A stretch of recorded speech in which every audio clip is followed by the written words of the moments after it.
Welcome back to another exciting installment of the Arcane Archive. You are back here with your hosts with the most, Adam. And Sam.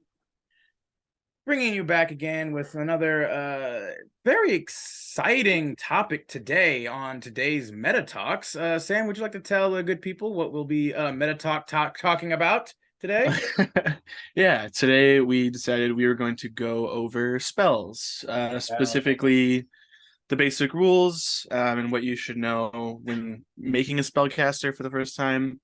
And then we'll go over kind of spells that we like and don't like from different, throughout the whole list, all of those spells. I mean, again, if you guys have tuned into any of our other videos, we like to go on for quite a while. We're not, for these particular segments for MetaTalks, we usually kind of just let it go and flow naturally and organically. We don't really have a particularly structured or like strict timing or anything on it. If you haven't noticed up to this point. So yeah, we'll just kind of see how it goes as we shoot the Shia as we like. And we're glad to have you guys along for the ride because this is the shit that we love. But yeah, you know what? Let's get right on into it, shall we? Yeah, you want to get us started? Yeah, absolutely. The more the quicker the better, as they say. Sometimes people don't always say that, but nevertheless, the rules of magic. So, what is a spell? Spells can be versatile tools, weapons, or protective wards. They can deal damage or undo it, impose or remove conditions, drain life energy away, and restore life to the dead. Uncounted thousands of spells have been created over the course of the multiverse's history, and many of them are long since forgotten. Some might yet lie recorded in crumbling spell books, hidden in ancient ruins, or trapped in the minds of dead gods. Or they might someday be reinvented by a character who has amassed enough power and wisdom to do so. Now, see, I like that last passage personally, particularly quite a bit, because I feel like in a lot of games, I feel like players should be free, if not even encouraged to work with their DM to maybe come up with some of their own spells and their own kind of effects and abilities and things. Like I've seen a couple of times where people have done that. I myself have kind of I've attempted to do that and done certain things as well like that with my DM, and it's always, I feel like it really helps to kind of make not only like your character kind of your own and kind of distinguished in a way, but also like the world itself, as a collective kind of thing. Well, it's one of those things with your character, especially PCs that are spellcasters. The farther you go, the higher level you get. Like, you are changing the world around you, essentially. It's not uncommon. We already have named spells. That's what After exactly what I spellcasters was that gonna exist say. in the different editions of D&D. There are these prolific, weavers that make these spells and write them down and put them in books, and you'll see a lot of that in the spell lists that are available to you depending on your class.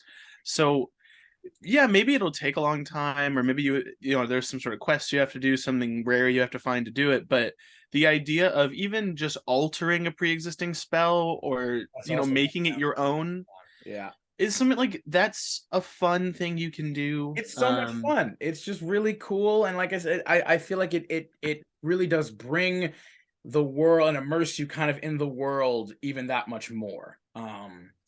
But before obviously anybody can really do that in order to create a brand new spell, maybe even alter an existing one, you probably should first know how spells in and of themselves usually work Yeah. in the world of D&D 5th edition. Yeah. So on that note, we'll first jump into spell level, because that's probably one of the most important first aspects that you really have to know about. Yeah, those are your spells. basics. Every spell has a level. And those levels can range from either 0 up to 9 is usually the max. Now again, it could potentially go higher than that. There have been higher leveled spells in earlier editions of Dungeons and Dragons. Like I think all the way up to 12th level is canonically like the highest level spell that any mortal has ever like cast before. But in Dungeons and Dragons 5th edition, the spell levels in just the vanilla canon only go up to 9th level, and there's a reason for that, you know, like lore flavor wise in the world of Dungeons and Dragons, but we don't have to get into that right now. That's a video for another time. But specifically, a spell's level is a general indicator of how powerful it is, with the lowly but still impressive magic missile at 1st level and the earth-shattering wish at 9th level. Cantrips also would be considered your level 0 spells, simple but powerful spells that characters can cast almost indefinitely. You know, they are at level 0. The higher a spell's level, the higher level a spellcaster or character must be to use that spell. One would obviously kind of assume. Spell level and character level, however, don't like correspond directly a lot of the time, though. Typically, a character has to be like at least 17th level, not 9th level, to cast a 9th level spell. So it's not like, you know, they don't go up the same way that like your character level will. As it's stating here, which again can be a bit confusing. They do, yeah, for new players, it's a especially fun one. yeah, and it was especially like again, like, you know, wizards or druids or clerics who like have very vast, expansive spell list, and they prepare their spells. And we can get into that in a second. But yes, so usually it's, you know, that's why they usually provide like a character like table or a class table to give you a rundown of like at what levels you get what things. So that's always very helpful. I would highly suggest and advise that you always just keep that handy to reference if you're like playing a spellcaster, especially if you're new. Because even if you're not gonna remember that shit all the time. Well, they have that handy dandy chart at the beginning of every class that casts spells. So it's the information's all there. Your amount of spells, you know, and stuff like that can change depending on what class, but the levels, aside from Warlock, the levels are the same. Getting out of spell levels and into kind of what spells you bring with you and what spells you don't, so to speak, we have the known and prepared spells. Yeah. Before a spellcaster can use a spell, they must have the spell firmly fixed in mind or have access to the spell in a magic item. Members of a few classes, including bards and sorcerers, have a limited list of spells that they know all the time.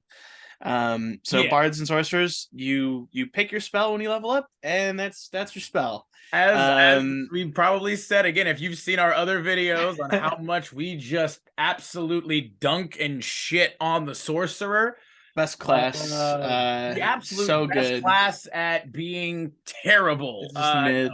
I mean, it's got its redeemable qualities. Don't get me wrong. Yeah, meta magic is great, but as I like, it can be okay. Again, it's not great. There's two, but either way, but that's considered a known spell. You don't mess with it every day. It's just you always have it in your repertoire. Yeah. So it's like, for instance, prepared spells, on the other hand, are spells that, like, you know, as the name would suggest, whatever class you are, you can prepare those spells at basically the beginning the end of every long rest that you have.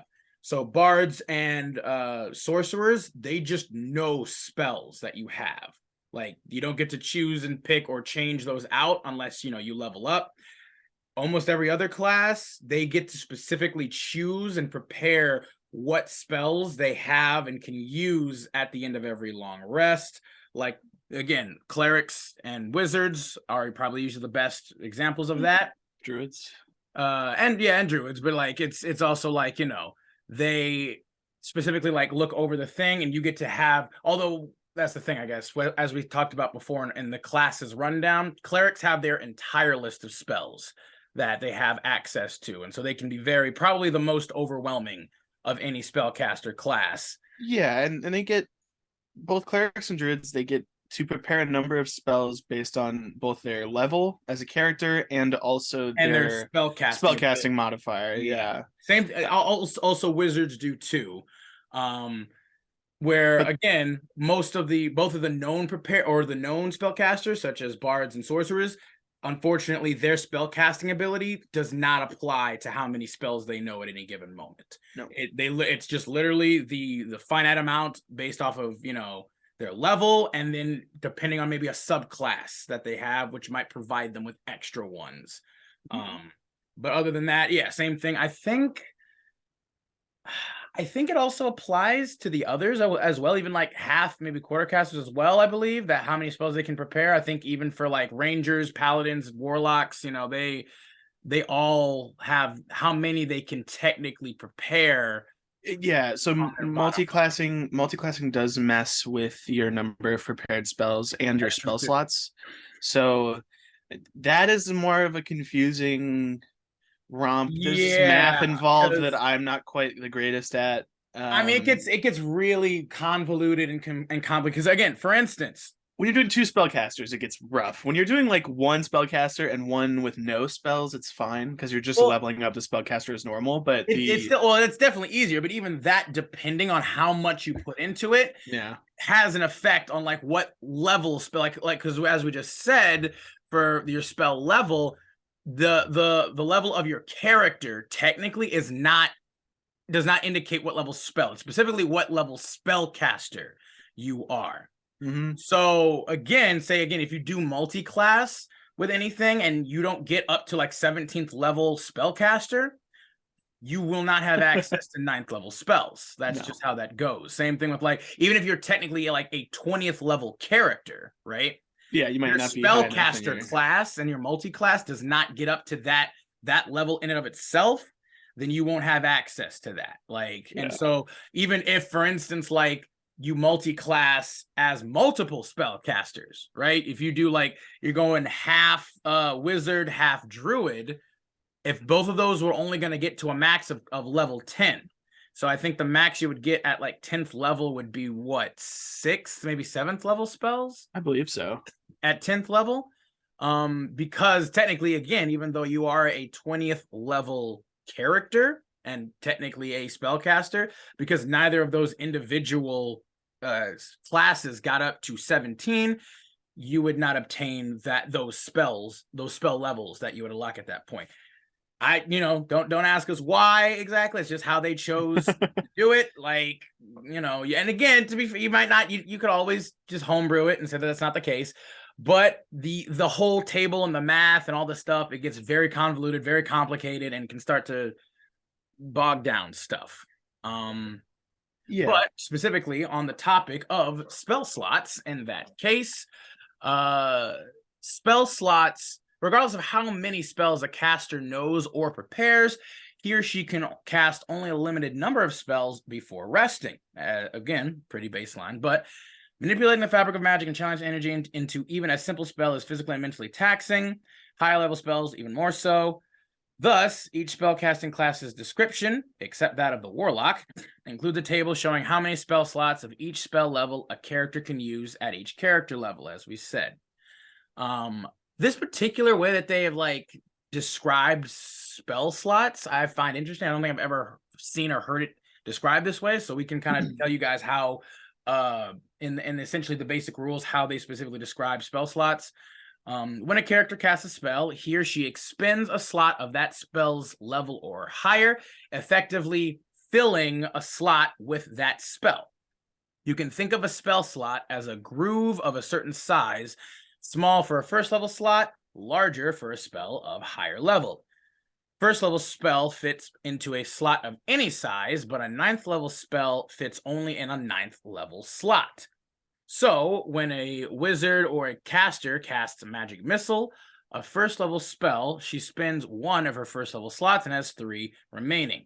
That's also why, if you're using any kind of virtual character sheet thing, like D&D Beyond, or even Roll20, or just any other thing, it's like they actually have those slots there for your spells that you can click, and it literally fills in. This is actually, I guess, how they are legitimately kind of describing it. But how they also describe it as you cast spells at a higher level.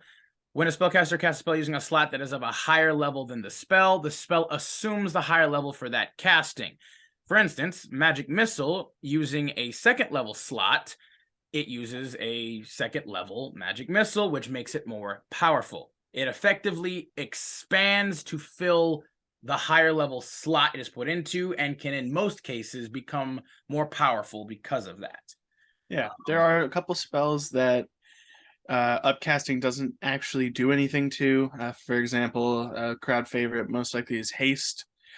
Does not change. It is always a single target. It always does the same thing. Unless you have, yeah. Oh, hey, look, that class we got him one so much. We got it. We gave him one. You know what I mean? We got to give him one. But there are most spells. If you upcast them in such a way, will give them something more powerful. Whether it's being able to target more people, like with Fly or Invisibility, or just being more powerful overall, like Magic Missile or Fireball. Increases the duration on some of them, Yeah, there's always, the classic using your high level spell slots to counterspell people, and that whole math game that's very fun at late levels when you're fighting a spellcaster. Oh yeah, there's a lot of my DM hates that so much. There's a lot of almost every DM does. I mean, again, counterspell.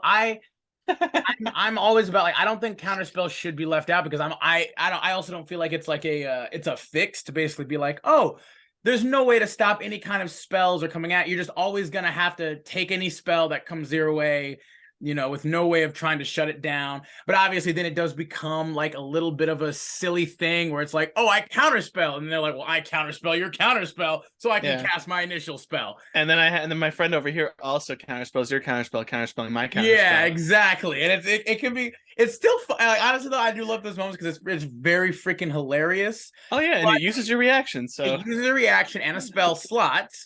And so, but it can be a little bit silly and ridiculous, and I do feel like people could maybe try and find a way to make it a little easier to tweak, maybe, like, either way. It's fun that usually the whole casting spells at higher level is one of those things where you're most likely going to have spells in those spell slots already that you can cast at their normal level, but sometimes they don't apply, and being able to tweak what you can do on any given turn is kind of the whole point of spell casting. So the ability to versatility is the name. Yeah, the ability to make a lower level spell relevant with a higher level spell slot once you get some crazy spells and you're fighting bigger, badder things is kind of a hallmark of, I don't know about like 3 and 3.5, but at least in 5th edition, to me that is like a hallmark of being a spellcaster. It is, you can, like, I've played high level magic casters before. I played a bard that was like, I got to like 16th, 17th level. He still exists in one of our campaigns. I just can't play him anymore. But we talked about him before. Yeah. But I used Dissonant Whispers from level 1 to level 16. Oh yeah. Like all the time at all different levels, because it was one of my only damaging spells, and it was a movement, I could change the battlefields, like where people were on the field. If I could have only used that as a first level spell, I wouldn't have used it after maybe 7th, 8th level. Oh yeah, so probably not nearly as much, because there's certain things obviously that could either do the same effect to more like a higher degree, or just more all around potentially. But that, like you said, like that's one of the things I think about at least 5th edition. But I also think 3.5 was pretty, maybe even more kind of ridiculous about it. Honestly, I think they maybe they maybe shelved it back a little bit in 5th edition, but that. I think what I like a lot about that is that it doesn't make any of your choices from your previous, from when you leveled up, irrelevant, like you said. All the choices that you made previously can still be just as applicable and relevant and effective at higher level play, which again gives you just so much more versatility and options. And obviously, one of the most probably iconic things, you get Fireball, right? And you just keep upcasting Fireball at that. Hey, you know what I mean? There's nothing wrong with upcasting Fireball. No, but I'm just saying, again, like that's probably the most iconic example of just like, you take Fireball, and obviously once you get to certain spells and levels, only Fireball. Like, oh yeah, it's like, oh, this does just as much as Fireball, if not more, and maybe does some other kind of effect. I was like, well, if you upcast Fireball at that same level, it now does even more damage than that thing would, like, otherwise. And it's like, so it still is. It doesn't. This allows you to still feel like all of your previous choices are still relevant. Any particular spell that you really like, you can keep into play. Like Sam, like with Dissonant Whispers, you know, it helps keep you and allows more flexible freedom of play for you and how you like to play, which I always think is the absolute epitome of, you know, good game design, in that you should always be free to be able to play how you like to play, and it shouldn't necessarily, your choices shouldn't necessarily become either null and void or even detrimental at any point. Yeah, it's all about that versatility. But It we'll really move is. on to cantrips. We touched on, level 0 spells a little bit ago. Yeah. Uh, One particular caveat though we should say is oh, casting in armor specifically. thank you. This is one little rule that I think a lot of people kind of can at least as a new player can absolutely overlook a lot of the time, is casting in armor. You will probably notice again, we've gone over all the classes in the game. Certain classes do not have proficiencies with like certain armors, whatever else. This actually does come into play with your spells. You know what I mean? It's essentially for any spellcaster, because of the mental focus and precise gestures required for spellcasting, you must be proficient with the armor you are wearing to cast a spell. You are otherwise too distracted and physically hampered by your armor for spell casting. So this is a deliberate rule in the game where it's like, you know, people might ask, well, just because I'm not proficient with it, why can I still cast spells in it? You know, I might get at least a little extra protection, right? Yeah, you might, but unfortunately, due to this particular rule caveat, that is how they kind of nix that, you know, way of going about it, is that you have to be proficient in the armor you're wearing, because that's basically, you have become accustomed and used to how it moves, how it restricts your movement, in order to be very precise on your movements, your verbiage, all of that stuff that requires you to be able to cast spells. But apologies, Sam, for cutting you off. Please. No, you caught me. Yeah, we'll start with cantrips. So I like to think of cantrips as like baby's first spell. Oh. Most of the caster classes get cantrips at starting out as soon as you start. You get some classes get more than others, but you basically get a handful of essentially at will spells. Most of them are very basic. You have some for utility, some for flavor, some for damage. Think the classic prestidigitation or Always great. Eldritch Blast, Firebolt. It's essentially like a weapon attack, but for spellcasters. It is something that you can use all your spell slots. You can be exhausted and tired, and you know what? I've been healing all these people all day, but as a cleric, I can still toll the dead at the end of the day. It's basically your thing for, as Sam just said, in the potential event, especially at lower levels, when you run out and use all of your resources, your spell slots, that effect, you cannot cast any spell of any level higher than 0 without spell slots. And so once you've basically blown through all your resources, cantrips are essentially the answer to still allowing you to do something. You know what I mean?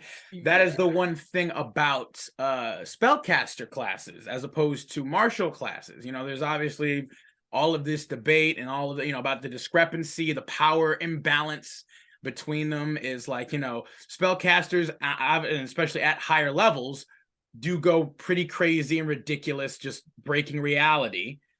Yeah. However, it is also the case that if they begin to go too crazy too quickly, they risk blowing their load, the proverbial load, a little bit too soon, and running out of things to do and be able to do. And although that's the thing, once more, as we said before, you don't want to ever have a game or a class or whatever or a player be in a position where like, oh well, now I literally can't do anything at all.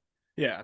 Hence, it's important. It has to do, I think a lot of people, when they play a spellcaster in those early levels, they either save all their spells because they never want to run out.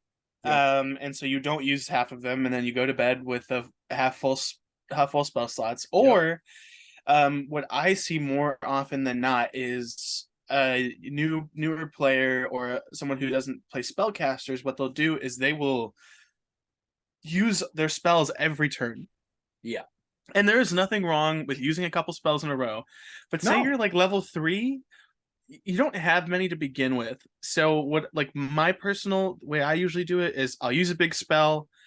Next turn I'll use a cantrip, unless I have some sort of like distinct plan. But there is a balance of resources of like, well, I need to save one spell slot for this in case it goes wrong. Or I need, I want to cast this spell in a couple turns to change the tide of whatever we were doing now.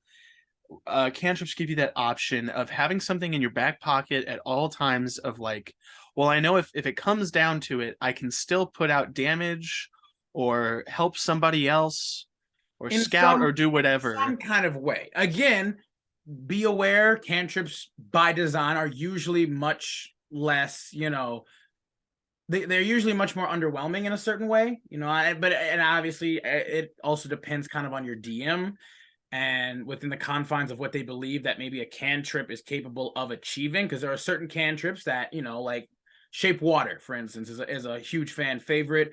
And, there is a deliberate kind of, flavor text and description for it. But depending on how your DM feels, they may allow a little bit more leeway for certain effects and how it can work depending and such. But yeah, again, just be aware that, cantrips by design are usually supposed to be a little less, effective and flashy than obviously your more leveled spells. And that's not to say that they can't be really amazing and great, because as you level up, one of the cool things about cantrips is they often, or at least a good number of them, level up with you. They get like specifically your damage spells.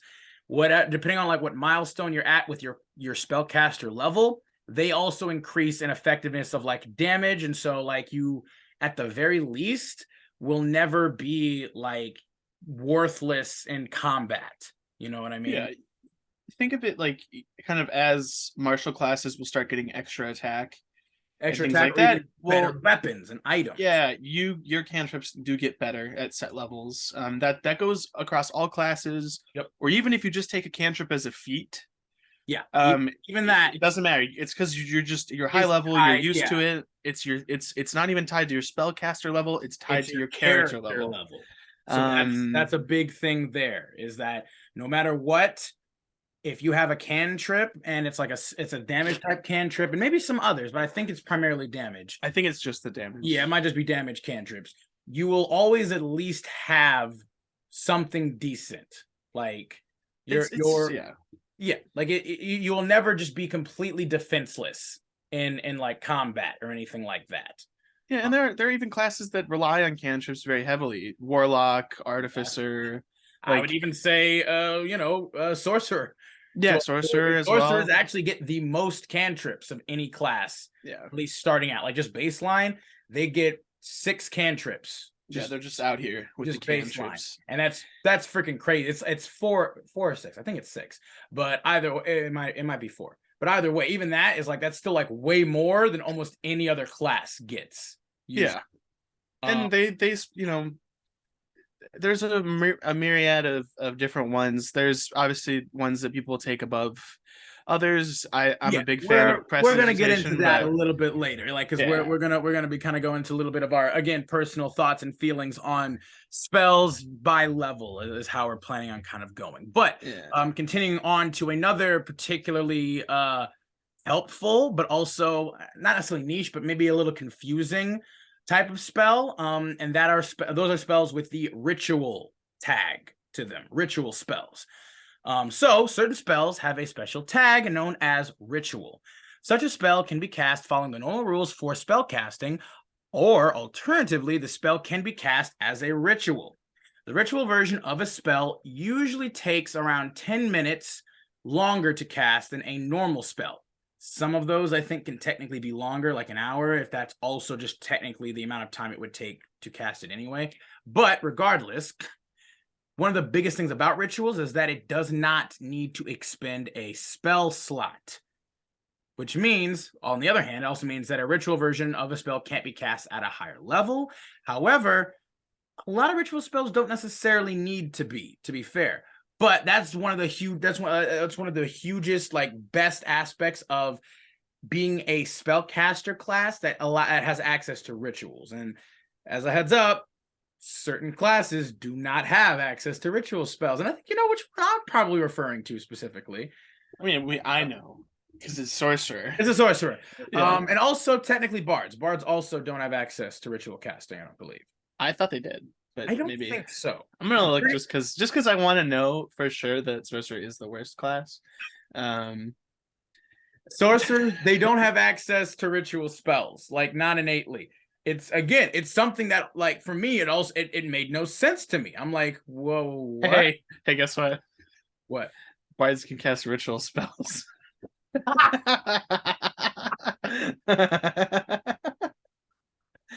Oh, it just gets better. What were they thinking? Why is it just sorcerer? Why is it just sorcerers? Is it warlock too? I think I think maybe, well, no, because They I know can get warlock, access to it. They have to get the ritual book. that's what I'm saying. Like, they can do it, and I think they don't invocations can, like, basically do it as a ritual. They don't have ritual casting either. But they can still do it. Like, they still have, with the ritual book, yeah. Yeah, or with certain invocations. Whereas sorcerers, unless they take like magic adept or apprentice or whatever, or ritual caster, the feat. Yeah, or ritual caster, the feat, they can't do it. And it also makes no sense because they have access to the same spells that could be rituals, but they still can't cast them as rituals. Oh, this is the best theme. We're gonna have to do a series of only sorcerer videos. I mean, what's gonna happen is we're just gonna take clips of every video that we've done that just always includes sorcerers at some point. We're just gonna do a montage. It's just all the times you break down about sorcerers of shitting on sorcery. It's gonna be the shitting on sorcerers segment. That's what we're gonna call it. This is the shitty sorcerer segment. Here you go, the compilation. Good God, sorcerers suck. Why? Why do they have to suck so hard, Sam? They're so cool, though. They're so cool. They have such great flavor and roleplay potential, but the mechanics are just the worst of anything of any other class. And it makes no sense why. That's the biggest thing. It makes no sense why. Anywho, continuing on. Ritual spells. Again, very helpful, very great. Once more, a lot of the time, I think people can get confused with, like, ritual spells being, because a lot of time they can show up at, like, just in, especially, again, if you're using, like, a virtual, like, character sheet, again, such as D&D Beyond, anything else, it will literally showcase there, like, on your character sheet that says you can cast as a ritual. One particular caveat that's interesting, though, is how certain spellcaster classes cast ritual spells can be inherently different. For instance, wizards, they can cast ritual spells at any time. Like, you don't have to prepare those spells to still cast them as rituals. Whereas with clerics and druids, they have to prepare those spells which then they can still cast as rituals. So it's an interesting kind of flavor aspect to it there in a really cool way, where it's like, again, yeah, because the wizard is so much about being learned, they have their spell book, they have, like, all of the notes and all of the information jotted down. No matter, even if they don't prepare it, that still gives them the ability to cast more spells, even as rituals, than the ones that they are able to actually prepare fully, that they could cast, just from their mind using a spell slot. So yeah, honestly, people, like, if it's gonna be your first spellcaster, even though it's gonna be hard and difficult, I would highly suggest, like, figuring out, like, taking some ritual spells, because a lot of ritual spells are actually really helpful and really cool in a lot of ways, and they can usually, again, provide spellcasters with a little bit more longevity and the effects and things that they can do. Always a great thing to do, because, again, probably the biggest worry or biggest hurdle that spellcasters have is, again, once you blow through all your spell slots, that's when things.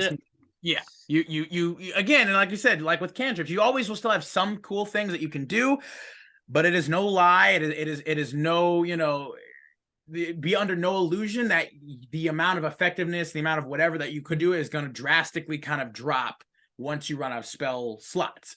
Unless, of course, you specifically are like, hey, take some ritual spells, you know. Mhm.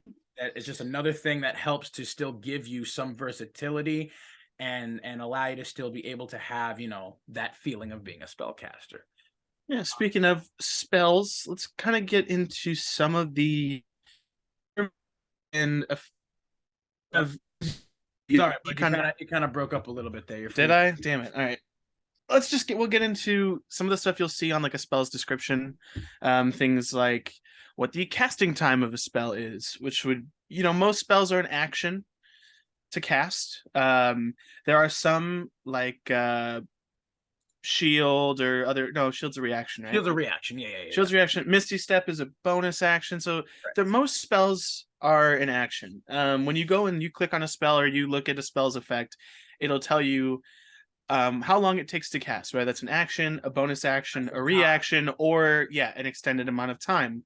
That gets into things where it's like, this spell takes an hour to cast, and you're like, okay, well, I'm not using that in combat, but there's a lot of really neat spells that just have a very, very long casting time.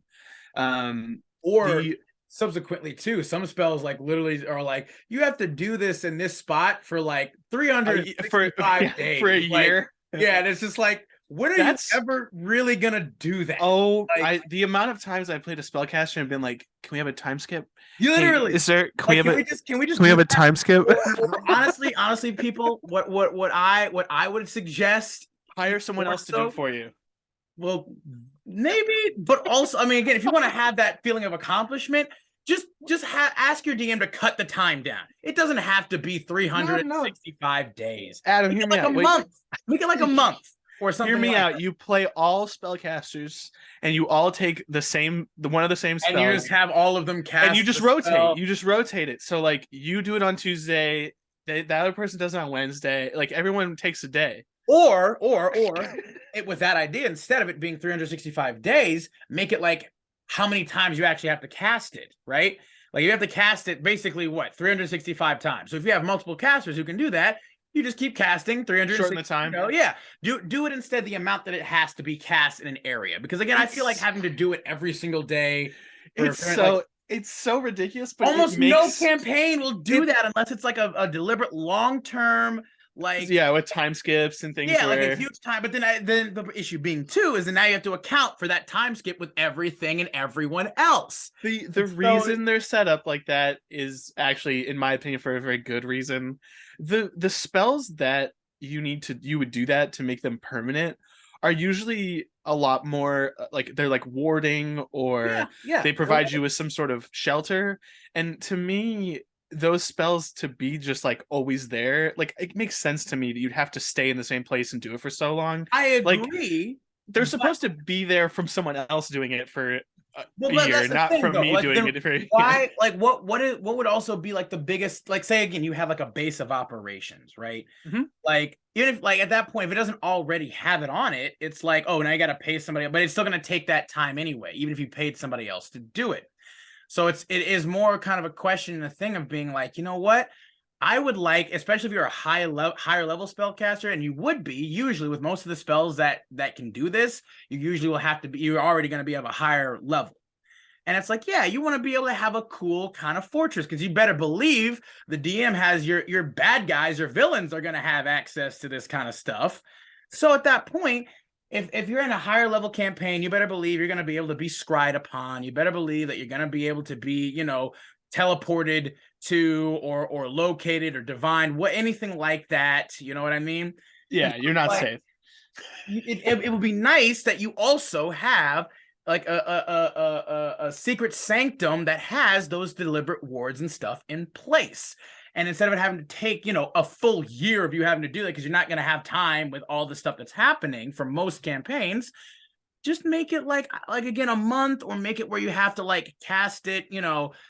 I personally feel like there are ways of making this much more manageable. Similarly to when, like, and I know like the rules for like making potions and stuff is also kind of ridiculous. The amount of like resources and time it takes to make like a freaking potion of like greater healing.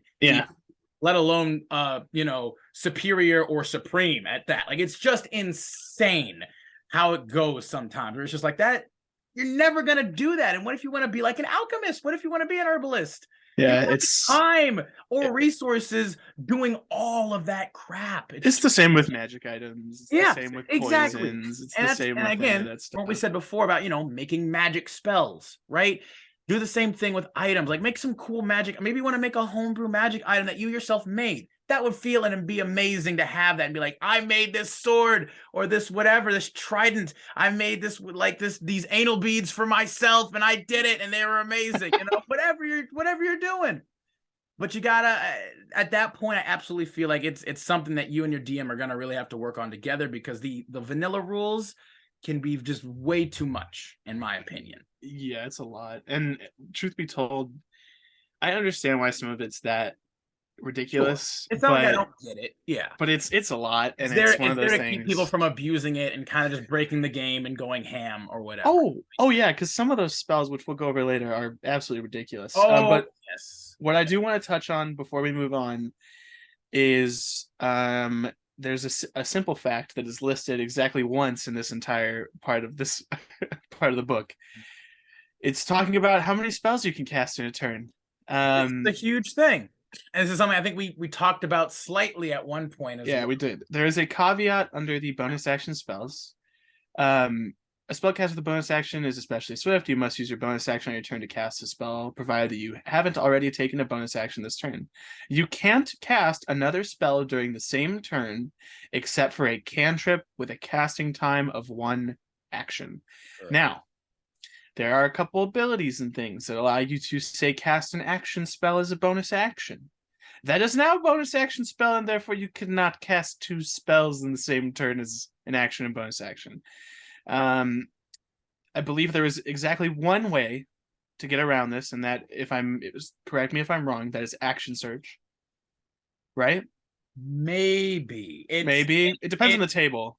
Yeah, even that, technically speaking, if we were going as rules as written, even when utilizing action search, because it doesn't say anything about an action, right? It's not about your action economy. It's specifically if you have cast a spell of a level, whatever, you are unable to basically, like, how I believe it can be like interpreted, just rules as written, is you are only ever at any given time able to cast a leveled spell and then a cantrip in the same turn.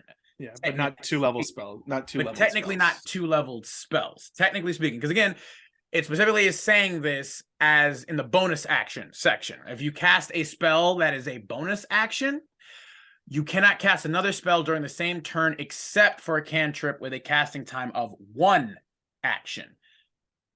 But again, within that, it's like, well, what if a cantrip was a bonus action then? You know what I mean? Like, so I feel like that would still technically work, because if the vice versa works, it doesn't make sense why the inverse couldn't work. It's just 2 leveled spells, which is really it's a shame, because that, you know what, that would have made one class really cool and possibly viable. Mm-hmm. It's our favorite class, is Sorcerer. Yeah, it'd be great. It'd be really helpful for the Sorcerer. As a matter of fact, again, literally the first time I played, the first game I ever played, I was a Sorcerer. And we initially were doing it that way until one individual was like, I don't think actually you can do that. You can't cast a leveled spell as an action and a bonus action in the same turn. It has to be either, you know, a leveled spell and then a cantrip only. And I was like, oh, okay, well, all right then. And then that, it drastically changed a lot of stuff. Even then, with having, I had to switch up some of my meta magic. I had to take a quick spell, and even with quick spell, it was still like, it's a cantrip and a spell. It's not still a cantrip and a leveled spell. So it's not 2 leveled spells. Which, honestly, at that point though, after that campaign, my group, we have only ever allowed you can cast however many leveled spells, as long as it is an action or a bonus action. Like we do. You guys do it different. Yeah, we don't follow that rule. We are absolutely have always been like, one of the biggest things. We're like, if it's, as long as if you have the action economy for it, you can cast those spells, and that's fine. Yeah, no, we don't play like that. So I feel like, again, I get it. I sound like I don't get it.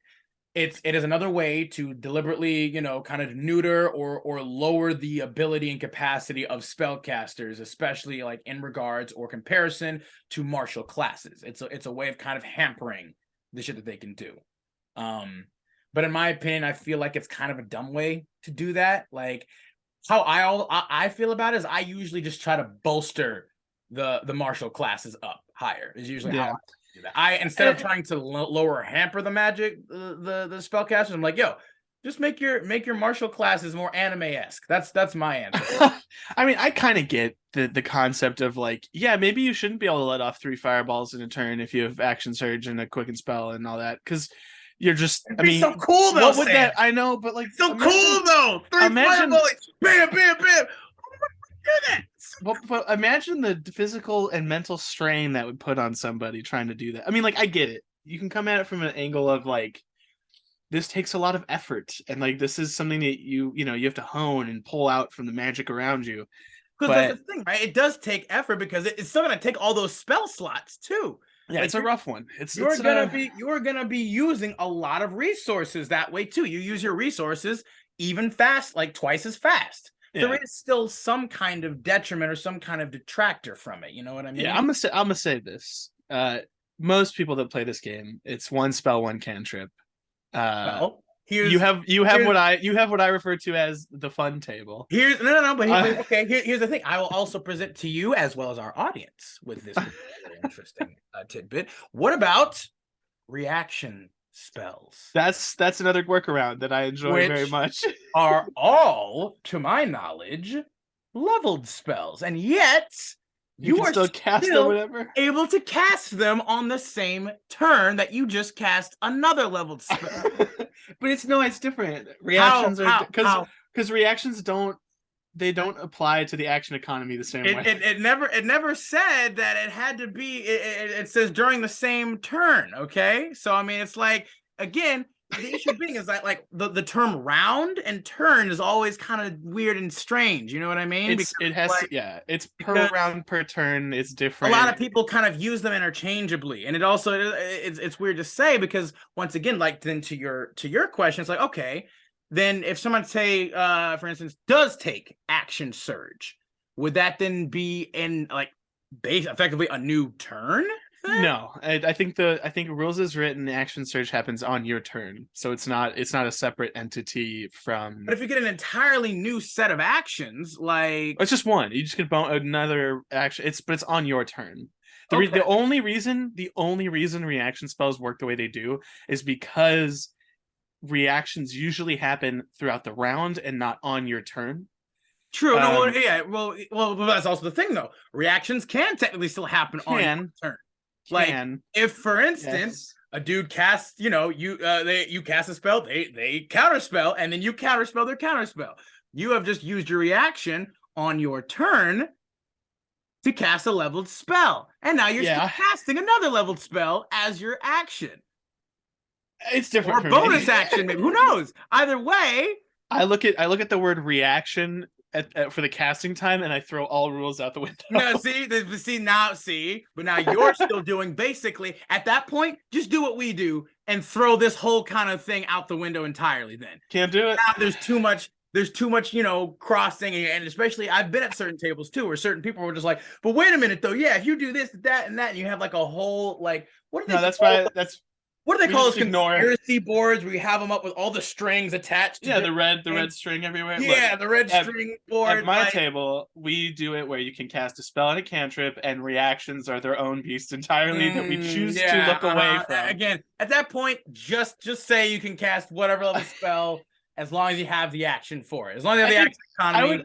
I would argue a vast majority of tables play it as such, where you get a leveled spell and a cantrip if possible, and then reactions are a separate entity that can only cast when the spell tells you, hey, as a reaction to this, you can cast the spell. Because that is, in essence, the way it was written. That is the vanilla written word. Yes, indeed. It does get confusing. I'm just saying, personally, it just seems unnecessarily convoluted and annoying. It's a little convoluted, It's but deliberately neutering to the spellcasters, and it's not. And again, it's not like I don't understand why. because they're not powerful enough as it is. That's what I'm saying. It's not like I don't understand why they did it and why they do it, but I'm still of the feeling and then being like, you know what? Just make your martial classes basically more magical, more fantastical to bump them up to the same level. But with like items and shit or whatever. Either way, continuing on. We're going to get to another particular aspect of spell casting that I feel like, especially for new players, is particularly complicated and kind of weird. They're not really sure how it works. And that is the adage of components for spell casting. And once again, depending on what table you're at, this is, how they handle the concept of components is going to be vastly different, as well as along with, the whole idea and concept of like in a focus instead of components. So let's get into it real quick. So a spell's components are the physical requirements you must meet in order to cast a spell. Each spell's description indicates whether it requires 1, verbal, V for verbal, 2, somatic, S for somatic, or 3, material, M for material components. And if you cannot provide one or more of the spell's components, you are therefore unable to cast the spell.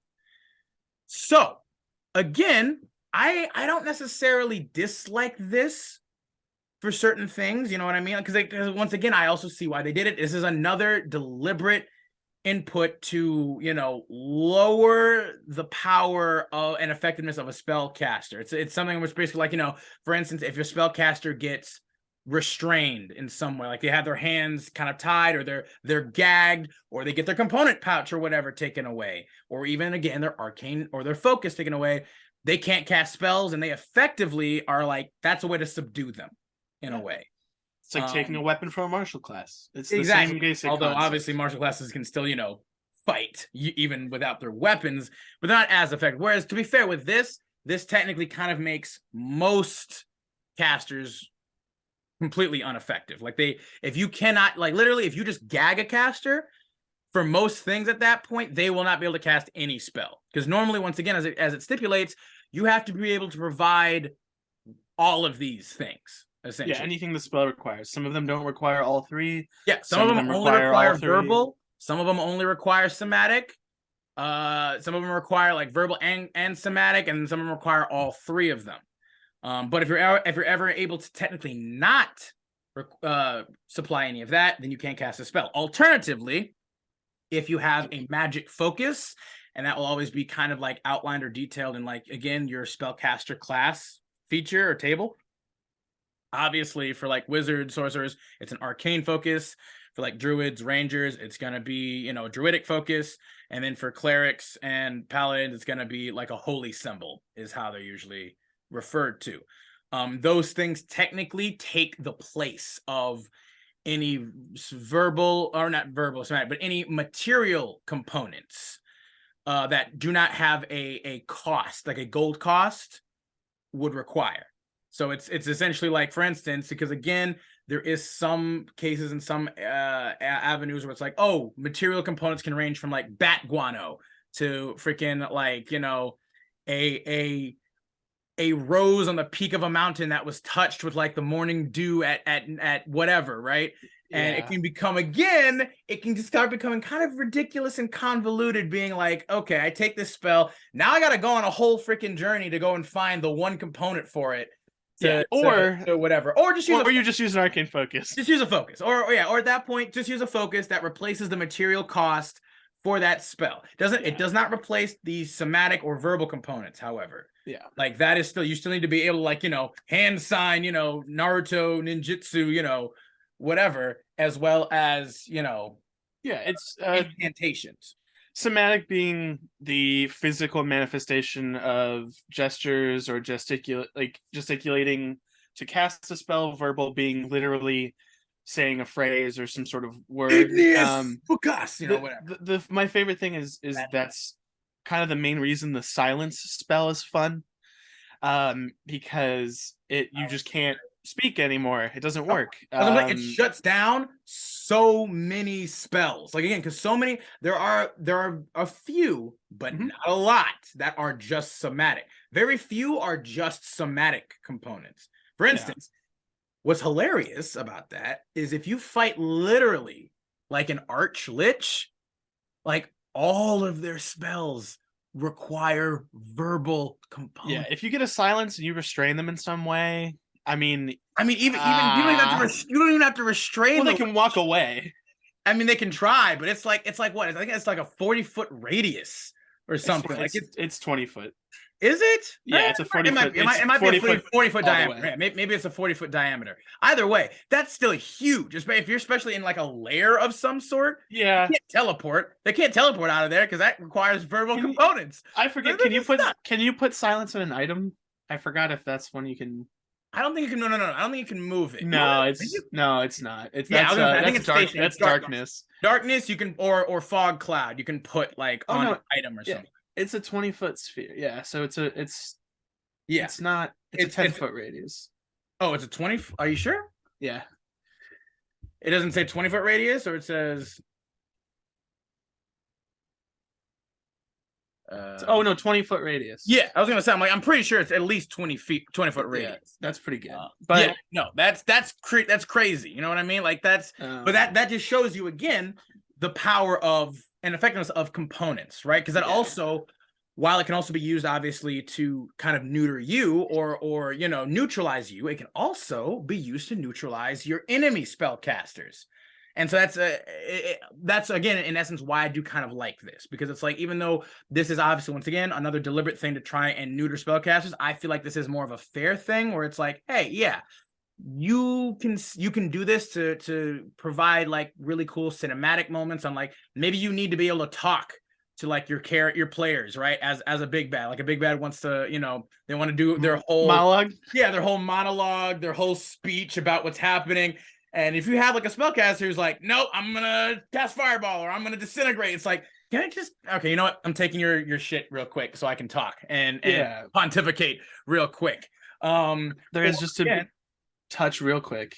Yeah. Obviously with verbal, if you don't have it, you can't cast a spell. Somatic, there is another caveat of unless you have some sort of feat that changes this, you do have to have a free hand to perform a gesture. So, there are people out there that are like, well, I made a really cool dwarven sorcerer that uses a shield and a shadow sword. Yeah. Remember that character? That was terrible.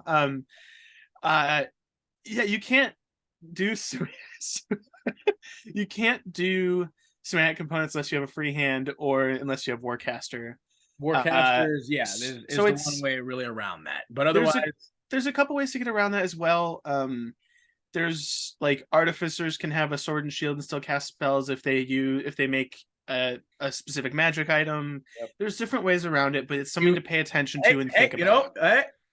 Sorcerer does have subtle spell. Yeah, that's also true. You can take away that whole subtle component. Spell. You can literally, and again, how I will say, I will also just touch upon it. We're going to try and give the sorcerer as much as we can. You know what I mean? We here at the Arcane Archive, we never shit or screw with anybody or on anybody. That doesn't deserve it. Well, without being fair, you know what I mean? We give everyone their fair props and their fair dues. You know what I mean?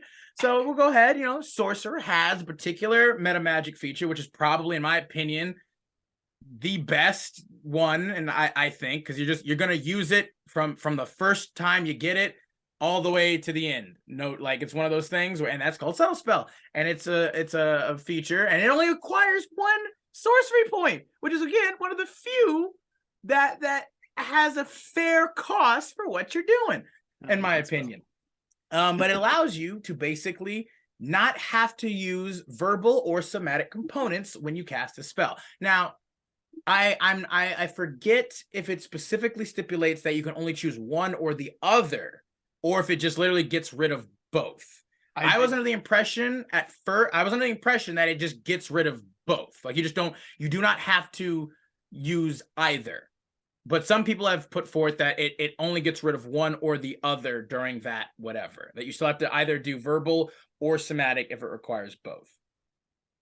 I'm gonna look just because this is part of our Please do. I'm sure everybody's here is waiting with bated breath to see about this new implication for the sorcerer. You know what I mean? Here's the problem: is that two people could read this two different ways because of their uses of the word "or." That's Subtle spell. When you that's what I cast a was thinking. spell, you can spend 1 sorcery point to cast it without any somatic or verbal components. To me, that means any of those things. I Not agree. one or the other. That's what I If thought. there was That's how I any, interpret that, because I'm like, at that point, because again, if it's still, I swear to God, Sam, I swear to it God, should be if they want it for one or the other, it should have been without a just somatic or verbal component. But it says any, which means it would be two. it would definitely be a weird statement, just linguistically speaking, if they put it that way.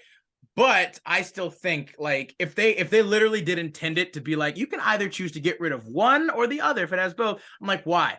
Why do you keep just making sorcerers just bad and worse for no reason? Just let them get rid of all of it. Just let them get rid of all of it. Guys, give them ritual casting. Give them a couple more spells. Something. Oh my God, they need it so bad. I do. And what did sorcerers ever do to people at well, they're the I didn't do any work to get this magical power because I was born with it. That's the thing. Well, it's not like they have to be that way, right? It's like, but they are intrinsically. But what if some of them just get naturally like powers and they don't want it, right? So not only do they not want powers, but their powers also just intrinsically suck more than everyone else's does. Be a warlock. Warlocks are better in that power struggle than sorcerers. They just have sugar daddy. They have magical sugar daddies and mommies that give them their stuff. Yeah, I like warlock more because you can be let go. They're still better. Like Yeah. One more before we get into more rules is I think we touched on it, but just keep in mind for material components that if there is a cost associated, you do have to have that item. There is no if and or but. If it says it needs 300 gold diamond, it needs a 300 gold diamond. You can't wave that away. You can't just take gold out of your inventory. It is there for a reason. There are specific spells that don't always use up the thing you purchase. For example, scrying, you need an orb or something worth a certain amount of gold, and if you have it, you don't have to get a new one. Yeah, that's one of the biggest things. Shape change is another one where it's like if you have the crown or whatever that you need, it's like 1,500 gold. That's it. It's like an emerald crown. You just have that now. You just have to put it on your head. You just have it. However, there are certain spells, usually the ones that require to revive a person from death. Oh yeah, a big thing.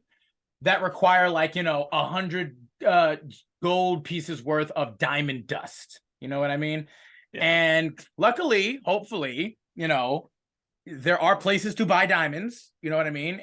But it's heavily limited. I think it's expensive. It can be expensive, but it's also obviously, like I said, the most annoying ones are the very specific thing where it's like, oh, and so here's how I kind of feel about that. Like that particular aspect, again, I feel is stupid. Where it's like that, I remember when you can have a component pouch, and what I saw, I think at one point was someone described a component pouch is almost it's like a smaller bag of holding. It's like a dimensional thing where it's you literally just get to pull out those components from your component pouch. It doesn't actually have it filled. It's literally just you reach in and it literally just provides you with that component that you need. Because again, that is one aspect that's going to get really annoying and tedious. It's the same thing as having gold be have gold weight, right?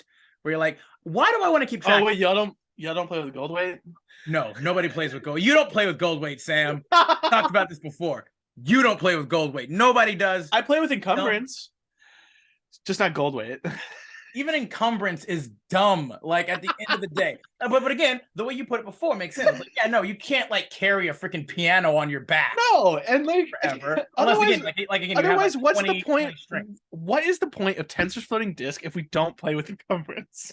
Tensor's floating disk is kind of dumb anyway. It's a classic spell. It is classic. Don't get me wrong, but it's why even just get a bag of holding. Why even use the magic chest spell if you don't? You have to use both. You don't use the magic chest. What we do in our Monday camp in the campaign I'm playing later today, we have it. It's great. We got the little chest main. If you can get the magic chest spell for free, absolutely use it.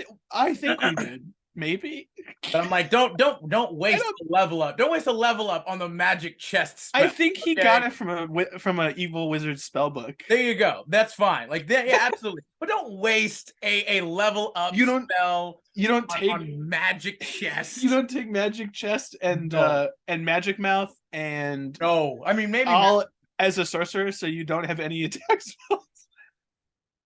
Can I twin cast magic chest? I have 2 now. God. Okay, so the material components. There's this weird thing that I don't know if you'll feel the same way about this, Adam, but I don't think I've ever played in a game where people actually paid attention to materials except if they cost gold and just waived it entirely for an arcane focus. Yeah, because it's just easier. Yeah, I have a friend in our Monday campaign. He calls himself a component wizard. He references them. It's cute. Nobody cares. The only time I have ever seen that, I think, is maybe in like Critical Role Campaign 2. Where Liam is playing, where they talk about it and they go get it. Liam literally is like, I pull out the Zabath Guano, I put it in and then I put it back and I say, and he's actually like saying how he's utilizing the component. And again, like you said, it's like, oh, okay. You know how I cast spells? It's decent. Fireball. Yeah. I was like, I cast Fireball. I mean, well, here's the thing, right? For me, I still love to describe how I do something, right? When I'm like, I cast, Scorching Ray. I'm like, I brandish like, my arcane focus up in my hand. I like wave my arms back and like the rays kind of like conjure almost into like fire spears and they fire forward. It's like, but I say that. I don't necessarily like say how I incorporate the component into the casting, which is like, but again, if you want to do that, that's fine. But personally, I feel like it is more fun instead of having to, be like, I have the components for this. Just be like, just get a focus. Just describe how you cast the spell in a way that's cool. You don't have to incorporate the components. They're tedious. They're kind of annoying and kind of whatever. A lot of just pay attention to ones that cost gold because those ones are going to be important. Yeah. The ones that specifically cost gold and specifically get consumed by the spell. Like those ones are the ones that you only really need to pay attention to. And if they have a gold cost of a particularly high degree, it's like, but also especially if they are consumed, because that means you have a limited amount of uses of the spell itself. That's a big thing to remember. And usually those are very powerful, potent spells where it's like, if you can just do it however much you want, that could maybe get, whatever. But with I do believe run into duration, I think. Oh, you think so? I mean, we'll touch on it real quick. Okay, that's fine. But I think at the very least, the difference between instantaneous and concentration would be good to stipulate. Yes. Most spells that you are going to be casting on a regular basis are going to have the instantaneous as their casting time or duration. It depends on the class, honestly. True. Certain classes have way more of one or the other. But usually this is between arcane and divine. But this is just an instance of you cast spell happens, you're done. There are certain spells that there is like a lasting effect on an enemy, which it'll say that in the spell's description. You don't have to worry about it from your end unless it has a separate tag on it. If you want to go over the second kind, Adam. Yes. The second time, although I will say before we get to the second time, even with the first in terms of instantaneous, I've also seen at times people can sometimes get the duration confused with the casting time, where it's like the duration is specifically, it refers to like the amount of time that the spell itself lasts, or rather takes effect, so to speak. You know what I mean? Rather than it being like, it takes this thing to use or this amount of time to use in a sense. Like basically instantaneous is this effect happens at the end of what your casting time is. So if it's, an action, if it's a bonus action, if it's an hour-long thing, the instantaneous aspect refers to after that hour-long whatever, it instantaneously happens and takes effect. As opposed to the second tag, which is concentration. Concentration spells are very interesting. A lot of them are usually pretty powerful and effective. Not all of them. There are actually some, one of which we'll probably reference as being one of the worst spells in the game is concentration. But this essentially means Some spells require you to maintain concentration in order to keep their magic active. If you lose concentration, such a spell ends. So basically, again, the difference between instantaneous and concentration is at the end of your spell casting time, the effect happens and it will just be there. The effect has taken place, it's happened, it's gone on. Concentration is basically spells that you can either have an active effect, like basically going the entire time, like, or you can basically activate and reactivate an effect over a course of a period. Like you can just keep activating it again and having it activate without having to like expend another spell slot to do it. So if a spell must be maintained with concentration, that fact appears in its duration entry, and the spell specifies how long you can concentrate on it. You can end concentration at any time, no action required. That's also another huge thing. A lot of people sometimes forget that like you can just let go of concentration. Like you do not need to like spend an action or a reaction or a bonus action to do that. Nope, it's just gone. You can just stop concentrating any time. So it's like, for instance, if you have like, let's say a moonbeam up in front of somebody, and like, you know, an enemy is in it and it's like it gets moved over somehow, or your friend gets like knocked into it, then you can just drop concentration on it. And because it also, if you pay attention, it also does not specify that you need to do it on your turn. You don't need to be on your turn to drop concentration. You just can at any time. Normal activities such as moving and attacking does not interfere with concentration. You can do basically anything at all with those things. However, there are 3 specific stipulations that can break concentration, and that is if you cast another spell that requires concentration. You lose concentration on the spell that you cast first, and then you cast another spell that requires it. You cannot concentrate on 2 spells at once, unless you have like a special caveat that allows you to do so. There are certain, like, I think subclasses or items that basically allow you to like have 2 concentration spells up at one time. Another caveat, probably the most abundant one, or stipulation, the most abundant one would be taking damage. This is a thing, again, it can be difficult to sometimes remember and keep track of, because again, if you're just concentrating on a spell and you get hit, you're like, you don't necessarily always remember. But whenever you take damage while you're concentrating on a spell, you must make a Constitution saving throw to maintain your concentration. The DC equals 10 or half the damage you take, whichever number is higher. So if you take, again, like, 24 points of damage, you would have to make a Constitution saving throw of 12 or higher to keep concentration. If it was, again, like, say, if it was like, oh, you take 9 damage, you would then just have to make 10. Anything that's below, or that's 10 or below, it would all just be 10.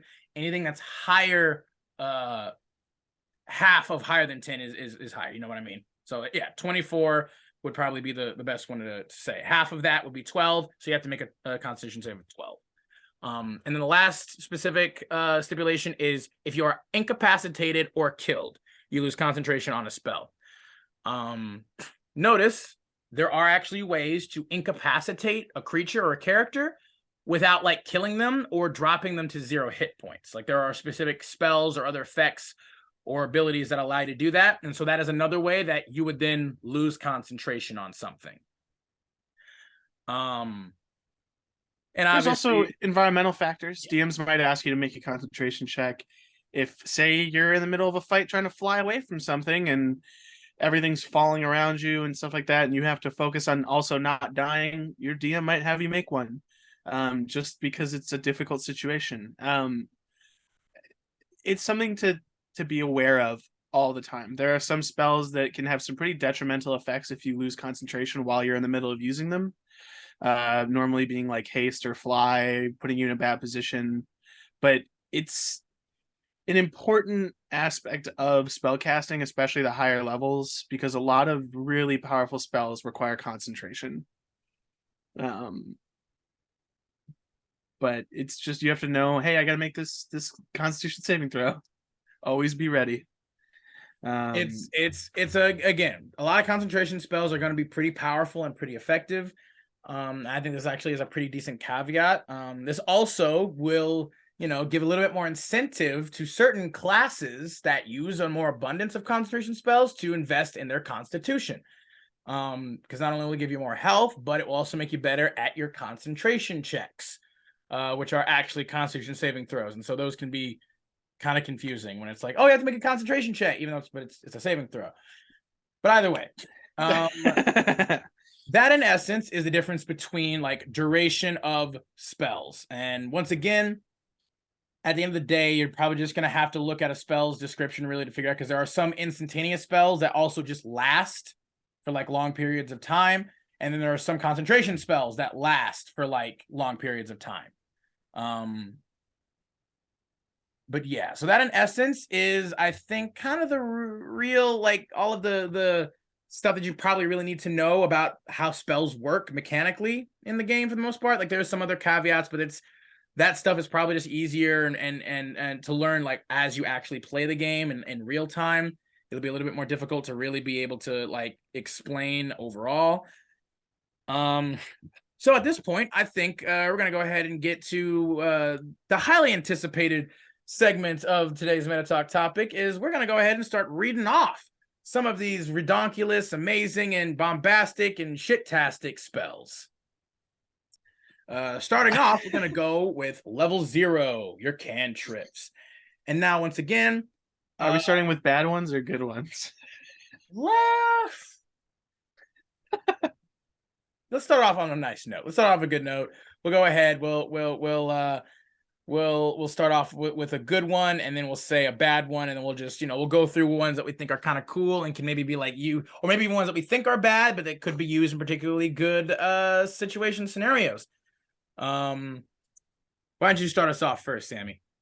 Well, if we're gonna start with good ones, one of my favorites, if I can find it, where is it?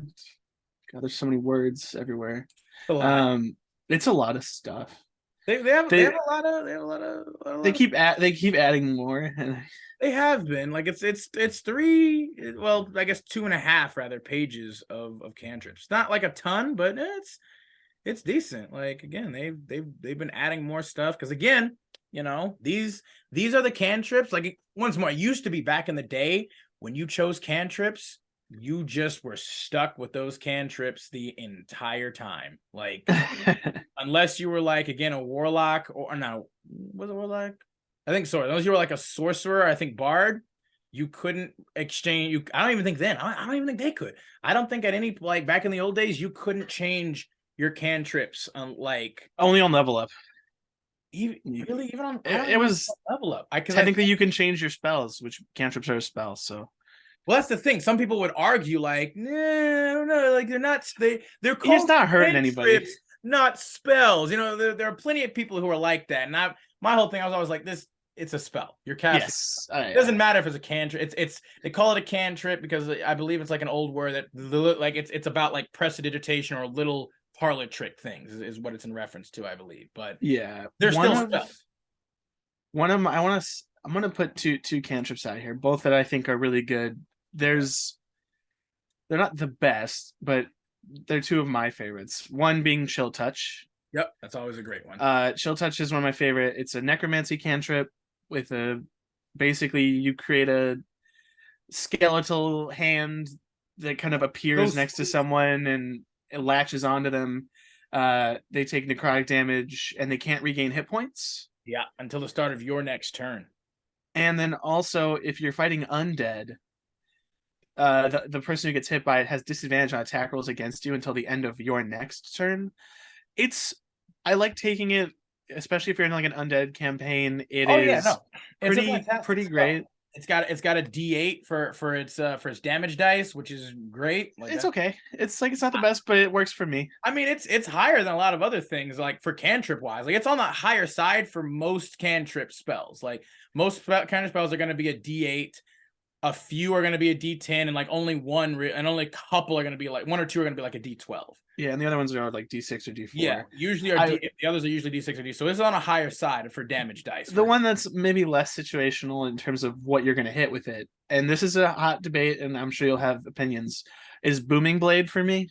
Yeah, I like it more than Green Flame Blade, which a lot of people seem to think the other way around, but I love I would Green agree with Blade. that. Like I prefer Green Flame Blade, but I understand your appeal and your attraction to Booming Blade, because again, like the only thing about Booming Blade obviously is, one, it specifically is if the target willingly moves 5 feet or more before then they take the target The takes extra damage. yeah, the 1d8 thunder damage. So especially at lower levels, it's not great because it literally stipulates that they have to move themselves. If they're like moved against their will in any way or forced movement, it won't take effect.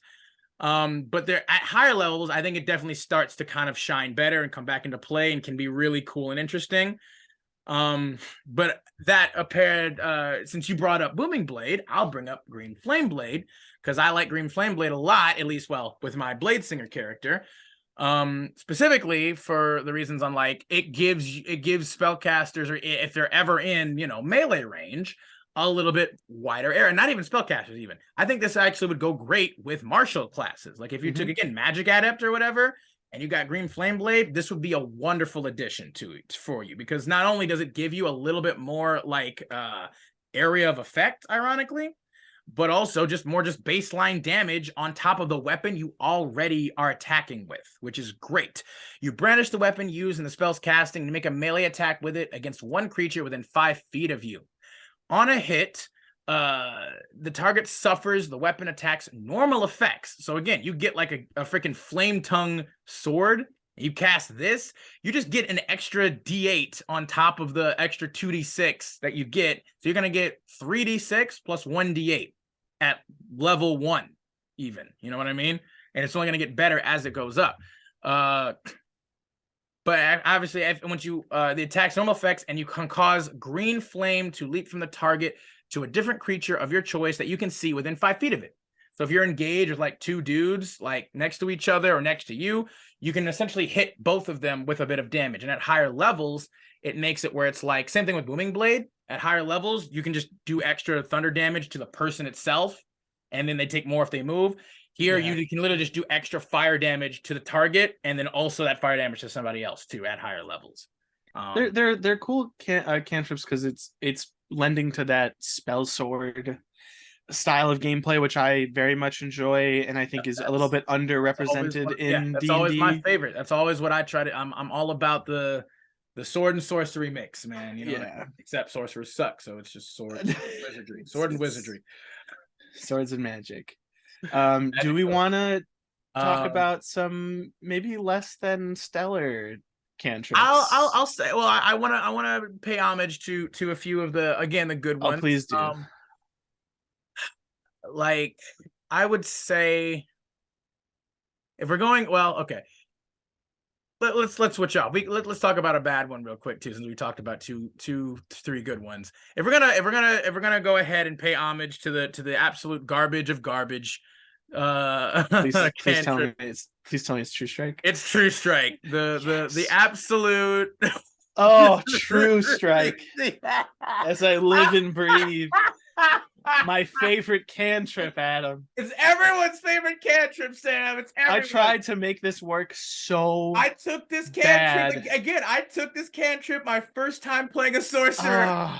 My first character, a sorcerer. I took TrueStrike. Oh, it's so bad. And again, but here's the thing. Here's what's hilarious too, is that I told you guys before about the previous caveat about when I first played the game. At first, we were doing where you could cast spells, with an action or a bonus action. It didn't have to be whatever. So TrueStrike, ironically, worked a bit with this, because if you could use it as a bonus action, for instance, I had Quicken Spell. You could technically act or bonus action TrueStrike. You can still do that, and then you can, but it still costs way too much, because it's like. Let's get into it real quick for the people who might not be as aware of this. So, and again, for any new players, I'm sure this looks just so tantalizing and appeasing if you've done any kind of research and you're like, oh my god, but it takes an action. So we'll get into it. So here's TrueStrike. Here's the loveliness that is TrueStrike. You point a finger at a target in range. The range is 30 feet. Your magic grants you a brief insight into the target's defenses, and on your next turn, you gain advantage on your first attack roll against the target, provided that the spell hasn't ended yet. So it doesn't even work in the way you're using it, because it's on your next turn. Exactly. That's what I'm It's so saying. bad. Like in our first game, like again, it's supposed to be on the next. Well, it specifically says on your next turn, you get advantage on your first attack roll against the target. Here's also a horrible aspect. Concentration. It's so good, Adam. It's concentration, Sam. Dude, So why have they you not literally, changed this? you literally, okay, so here's the issue, guys, right? Here's the issue for anybody who might be wondering. You might at first think like, oh my God, you get free advantage just with a cantrip? That's amazing. One, it costs an action. An action for most spellcaster classes, especially at low levels, is huge. That's all you're gonna get. That's all you have. Action turn. economy is so important. That's your whole turn. You literally spent your turn setting yourself up to maybe. It's not even like an instantaneous effect where you just have that now for your next roll. You might, because again, as we just discussed with concentration tag, this is a concentration spell. Meaning if you are attacked at any point before the beginning of your next turn, you have to make Constitution saving throws to maintain concentration. And if you lose it, if you fail that saving throw, you have effectively lost the spell and have effectively just lost your turn. You just gave up a turn. So bad. You're better off just attacking twice. That, as well as with the specific aspect that, yeah, you get advantage on your first attack. It's not even like every attack you do in that turn. It's your first attack, the first attack roll against the target, meaning you roll twice and maybe you increase your chances of hitting. However, the irony of it is, in your last turn, the action you spent doing this, setting yourself up, you could have just tried to attack that turn, potentially still hit and done damage, and then you would have attacked this turn, potentially still hit and done more damage. So you effectively, again, even if you succeeded in getting advantage, you probably effectively would have been less effective and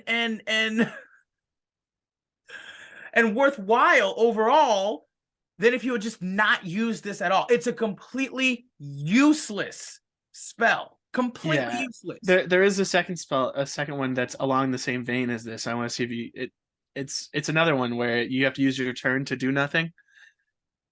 Being Blade Ward. Yeah. Blade Ward's bad too. Blade Ward's pretty horrible. It's the idea behind these cantrips is not the worst. It's the fact that it's an action. It's an action, and it's just the fact that it's an action. Because if Blade Ward, which I'll explain right now, it's a casting time of one action with a range of just yourself. You extend your hand and trace a sigil of warding in the air. Until the end of your next turn, you have resistance against bludgeoning, piercing, and slashing damage dealt by weapon attacks. Now, I'm a squishy wizard. Resistance sounds great. Again, the flavor, when you read the text, you're like, oh my God, this could be so helpful. It's a funny thing in D&D. The best defense is a good offense, because using your entire action on a turn to give yourself resistance to 3 types of damage is not helpful when you have to use your whole turn to do it. Here's another issue with that. Again, it would maybe be better if it lasted longer. Well, same thing. It's to your next turn. End of your next thing for TrueStrike, right? If you cast TrueStrike and it was like, oh, this gives you just advantage on all your attacks until you lose concentration. Like, that would be better. That would at least make it much more viable. Like, okay, I spent my whole turn casting a spell that is not going to give me advantage on all of my attacks as I go. I could potentially so weird. It's just so bad. But this as well, to Sam's point, with Blade Ward, once again, it only lasts for 1 round. It technically lasts for 2. Because it lasts from when you cast it and throughout your entire next turn. It's until the end of your next turn. This is true. That essentially just means, like, again, it's just 1 full round, basically. Yeah, it's terrible, and it's not even the fact that the effect is bad. It's the fact that the way the game is balanced is entirely around action economy. Yeah. So if you waste your turns, if you waste your actions, say an average fight's 10 rounds. If you spend more than a couple of those rounds, all you're doing is lengthening the fight. Like, if you're not spending those rounds actively doing damage or buffing your allies, you are wasting your turns. Because, yeah, maybe you don't do the most damage with your cantrips, or maybe you've run out of spells, or you don't have a lot to do. But using those actions to do at least something that affects the battlefield around you is way more valuable than giving yourself resistance to 3 types of mundane damage for a turn at the cost of your whole turn. It just doesn't make sense. There are some cantrips in here that we'll get to that are like kind of middling, or maybe aren't the most helpful. They're very situational, right? But these are straight up cantrips that bad. You cannot take them. Like, if I went to a table, say I went to like an Adventurers League game, which I will never do, but say I roll up to one and I'm like, oh, let me see your character sheet, and I look at it and someone has one of these cantrips, I'm leaving the table. I can't. I like, no offense, because I know that the kind of person I am, I will make fun of you, and it's not because I hate you, it's because you've done the wrong thing. Like, I can't. Wait, I see that on somebody's sheet. I'm leaving the freaking. I'm dipping. Like, I'm getting out of the game store. No, it's not worth it. I'm gone. It's not worth it. Like, dude, no, you look up. I've taken your character sheet too. You can't use it anymore. Like, I stole the spells off your character sheet. You're gonna get this back when you have proven that. Yeah, you earned it. You care about this character's well-being. Okay. Like, hey, make these spells. You are not respecting this character. Dude, make a shitty sorcerer and take both these cantrips and use quicken spell and be the worst character. I'll do that if we ever play a game, Adam. Bludgeoning, piercing, and slashing damage by weapon attacks for one round, as well as advantage on your next attack. That's right, and I'm gonna cast the one. Scorching Ray. Like, no, it's only the first one. That's it. It's terrible, and I hate these, and I don't understand, because these are both original Player's Handbook. They have not been changed or updated. No, they haven't been augmented at all. But it's another thing, right? It's like I feel like I can't help but feel like, Sam, that these were deliberately made once again to trap you, to neuter or nerf spellcasters. Because again, if you just look at the flavor text and even the words, like the titles of the spells are cool, right? Blade Ward, TrueStrike. And then, like, again, if you don't look at all of like the more mechanic stuff and you just look at the text, you're like, oh my God, that's so helpful. Cool. And then again, when you actually it's a trap. Like, I cast Blade Ward. And it's like, okay, well, what does that take? You're like, it's an action? Wait, it's an action? So wait, what does that mean? Yeah, the fact that shield, a first level spell, is a reaction. And lasts just as long. Round. It lasts the entire. It also lasts one round, but it increases your AC by 5. And it's not concentration. You can do it at any point when it's not, even if it's not your turn. If it is your turn, it's so dumb. Like, it's just like. Just use shield. Always take shield. Never not take shield, and never take this ever. And like, you talk about like, oh well, but I want him to have advantage on my attacks. There's other spells out there. You have what's it called? Like, there's first level spells that give you like bless would basically do so much more to you than TrueStrike would. Bless gives you a +4, a +1d4 to any attacks or saving throws. Yeah, which is extremely helpful. Invisibility gives you advantage. Like at higher levels, you take greater invisibility. You just, for one whole minute, you have advantage on every attack that you do. Like, at the very least, with invisibility, it does way more. First off, as a concentration spell, it lasts for an hour, so long as you don't, cast a spell or attack. But when you do attack, like, any attacks against you have disadvantage. Like, literally, invisibility does what both of these things do better in a way. Like, any attack against you has disadvantage. You have advantage for your first attack that you make against this creature. You could also get away from creatures, because creatures can attack you with opportunity attacks if they can't see you. So you would get out of there. It's just so bad. It's so horrible. But you know what? Let's talk about a spell that is not so freaking horrible. In fact, many would even potentially argue that it might be the best cantrip in the game.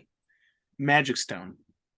No, Sam, not Magic Stone. Look, I know you love Magic Stone. I love Magic Stone. Magic Stone's cute. It's charming. It's I want to be a wizard who throws rocks at people. Yeah. Okay, well, and we'll talk about it in a second. But no, I'm talking about Eldritch Blast, Sam.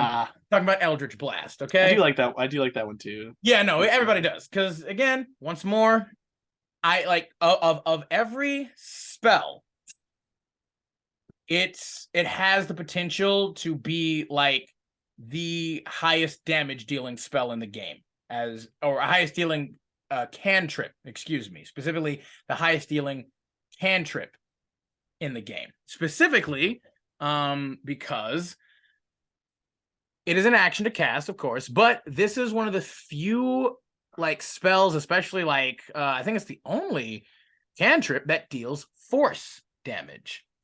And very few things in the game are resistant to force damage. Not just that, however, it has a range of 120 feet, which only a couple of other cantrips have that kind of range, them being Firebolt as well as Chill Touch, and a few others. But not just that, the best part about this, it has a D10 hit dice, which again, I think only Firebolt has the only other D10 hit dice for Frostbite? No, Frostbite. No, that's a D8. Yeah. Okay. I believe only Firebolt and only Eldritch Blast have a D10 hit die. And then obviously like Toll the Dead, I think has like a D8 and it becomes a D12 if they've ever taken damage. Yeah, there's the one where you have claws and they do acid damage. Primal Savagery is a D12.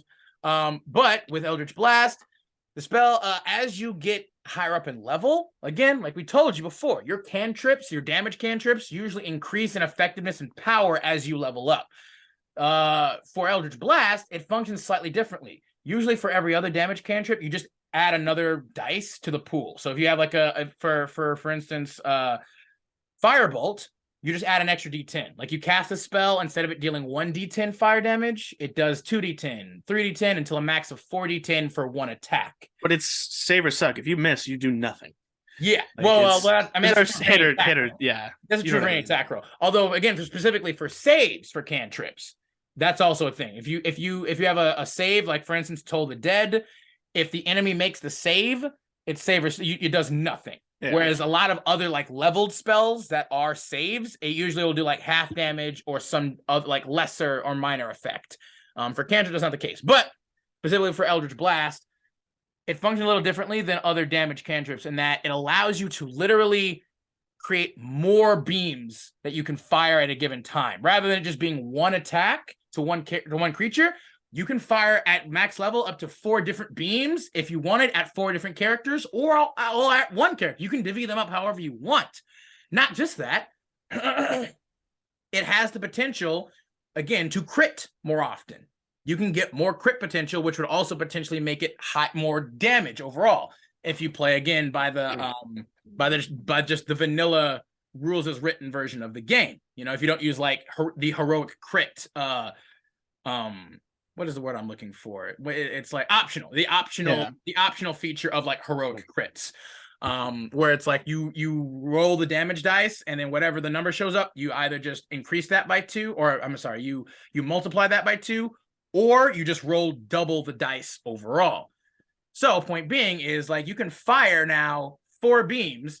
If you roll a natural 20 for one, that's going to be 2d10. You roll a natural 20 for another one, that's another 2d10. You roll a natural 20 for another, that's 3d. That's that at that point, that's 6d10 that you've rolled to hit this guy.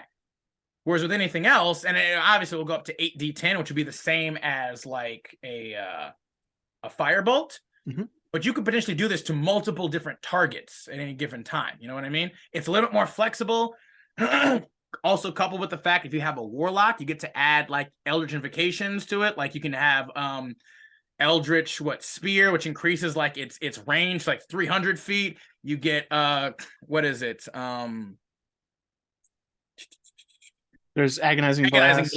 That's it. Agonizing blast. So you can add your charisma or your is either your proficiency bonus or your charisma. I think it's charisma. Your charisma modifier to it. Yeah, charisma to every attack. Like it's It is considered to be like one of, like, if not the best damage cantrip in the game. Absolutely, like top 3. For good reason. Again, It's very few things super are going to have good. resistance to it. It has much more flexibility in a lot of ways in terms of dealing with multiple targets. It's a great spell. It's a fun one. Another interesting one that I know that people love a lot, you'll see it a shit ton, is Guidance. I love Guidance. Everybody loves Guidance. It's literally a free D4 to any skill check. I love Guidance. So long as, again, you specifically can touch the creature. It has to be, you have to touch a willing creature, and it's a concentration spell for 1 minute. So once before the spell ends, the target can roll a D4 and add the number rolled to one ability check of its choice. So it doesn't have to use it right away if it doesn't want to, but it can. It can roll the die before or after making the ability check.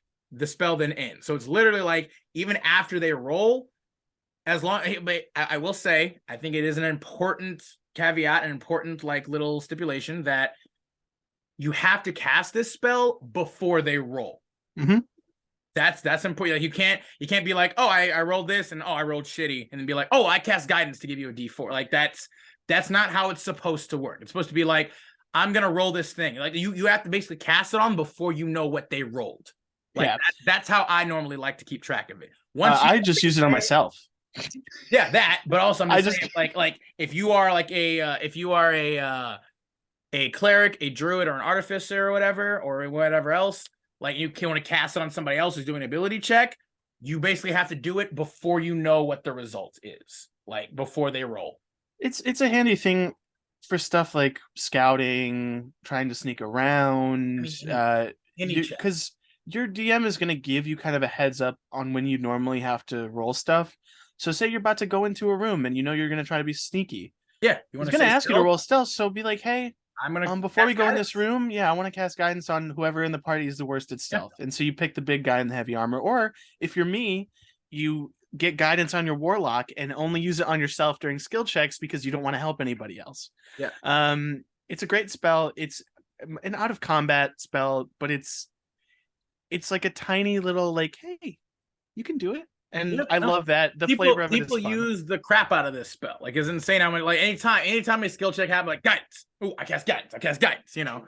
Because it is nice. It's nice to have just that little extra oomph to help you get over a hurdle, especially if you have like a particularly low like modifier or bonus to whatever skill it is. It's like, hey, that D4 could be the difference between, you falling off that volcano or that cavern down, or falling off the bridge into the ravine below. You know what I mean? Like it's pretty awesome. Or you just do what I do and only use it on yourself during skill checks to see if you can hit that 30. Because the D4 can make a difference and frustrate the shit out of your DM. Oh yeah, no, I love it, dude. Honestly, I love to see the numbers too. I'm not gonna lie, I love to see those numbers get up there. I think I do want to mention, talking about some non-combat, more like play or stuff like that. Plenty of those. I want to throw in, there's the old standbys. There's prestidigitation, druidcraft, thaumaturgy, mage hand, like. These are all, they're kind of like quintessential. Oh yeah, D&D no, they're magic. always the lovely little like Easter egg. Someone has it on your in your team. Someone has one of these. They're just so, ironically, despite how like it's, even though they're so simplistic, they're also just so flavorful at the same time too. Again, you cast Mage Hand, and it can, and once more, these are kind of the spells and cantrips that we were talking about that can be like, depending on the situation, like ridiculously effective than you would assume, based off the effects, but otherwise it can also just be really great flavor stuff that you can do. I will say, like, Shape Water as well as Move Earth and control bond or control fire. That's a nice one too. Control bond or was it conjure? No, there's a control flames. Yeah, there's control flames, and then there's create bonfire. That's what it is. Create bonfire. All of the shaping ones I enjoy. Control flames, shape water, move earth. Yeah. They're those cantrips that like everyone wants to be the avatar. Yeah.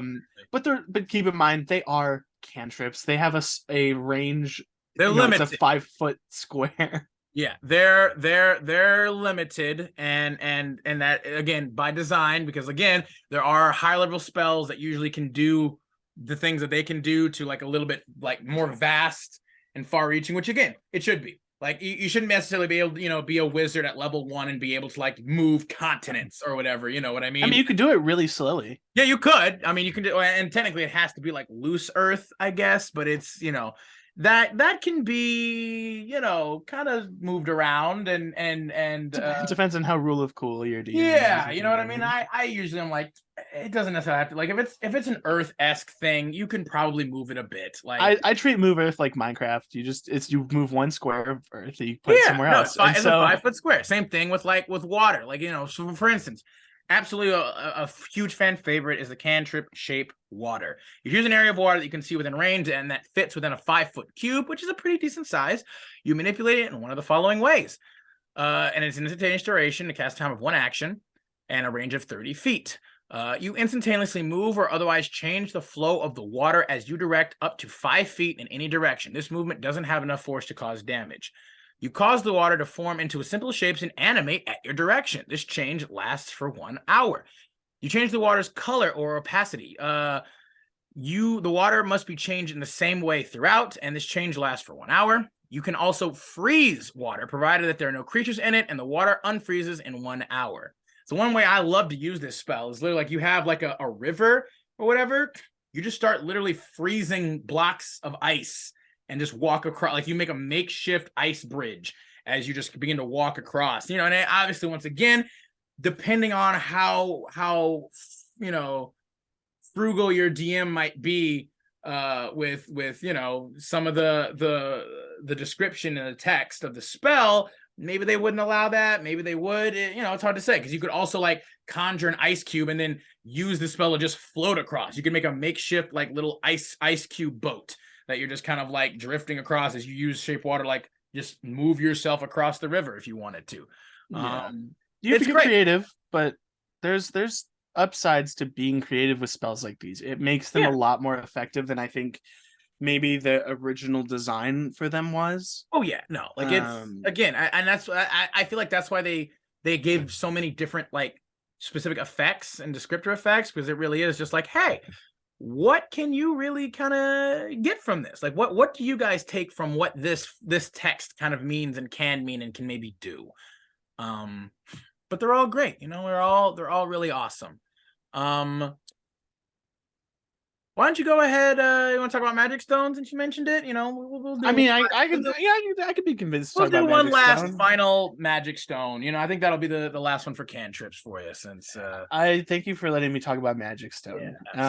As you know, magic stone, my favorite cantrip. I think I've said like 4 cantrips are my favorite cantrip at this point, but here we go. It's magic stone.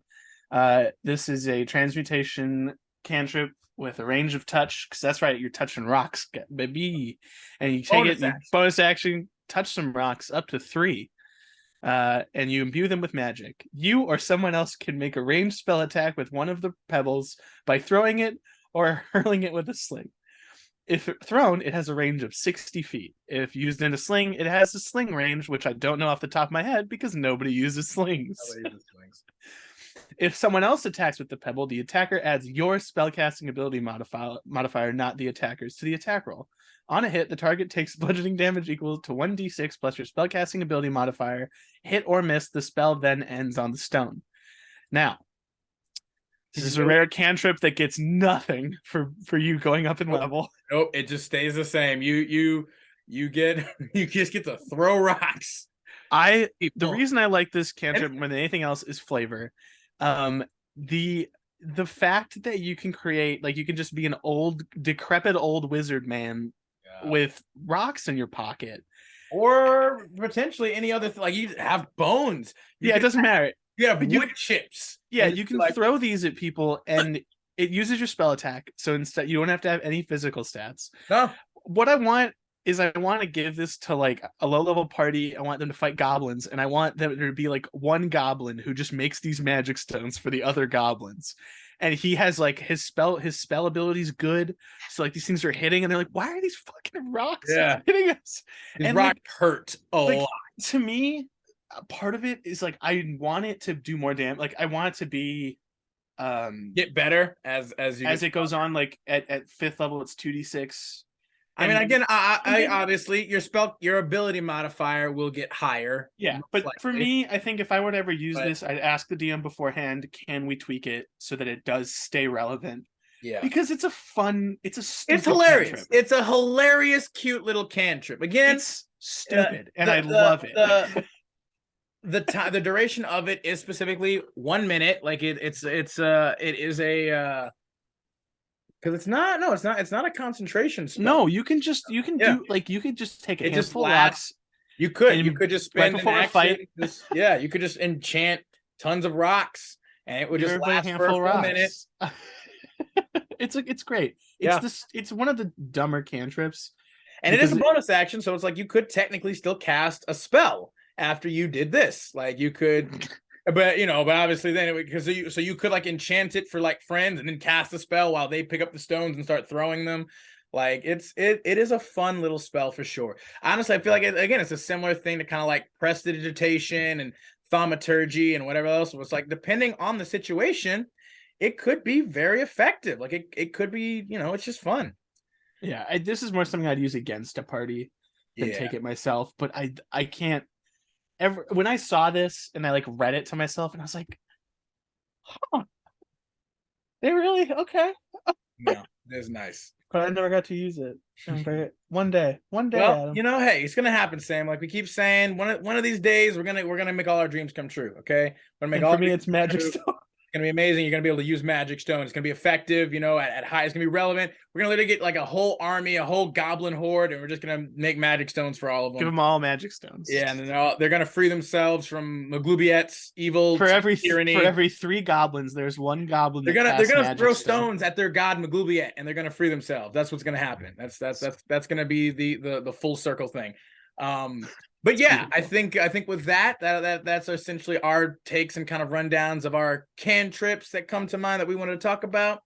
We're gonna be moving on now to 1st level spells, I think. And just as a heads up for everybody, this might have to be maybe like a 2-parter series, maybe even a 3-parter, depending on how long we begin to drone on and ramble about any given thing or topic at a time, how we feel about things. We have a lot of feelings, you guys. Okay, we feel a lot of things about a lot of stuff, and we need to tell you all about all of it all the time. But starting off for 1st level spells, you mind if I take this one to start off? Do whatever you want, man. Okay, I'm here to support, not stop. Oh well, I appreciate that. Yes, and man, hey, you see, you're learning improv already, buddy. You're getting. I've been learning the improv. I just. But yeah, I think man, there's so many 1st level. There's so many 1st level spells. Well, they're the ones you use the most. Yeah, the first ones you get. Many great ones, so many amazing mentions. I'm trying to feel like what do I want to possibly talk about first? Really, I love.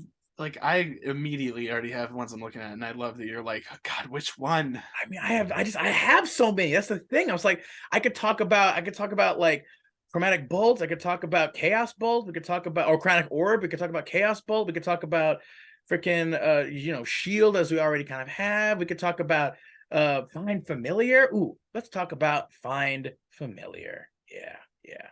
I think that one for our initial thing. Find familiar is definitely probably one of like it is absolutely in the running for probably being one of, if not the like greatest 1st level spell, just in the sheer amount of its diversity and utility. Like so. Find familiar 1st level conjuration spell. Casting time is 1 hour, and it also has the ritual tag to it for certain spellcasters who have ritual casting.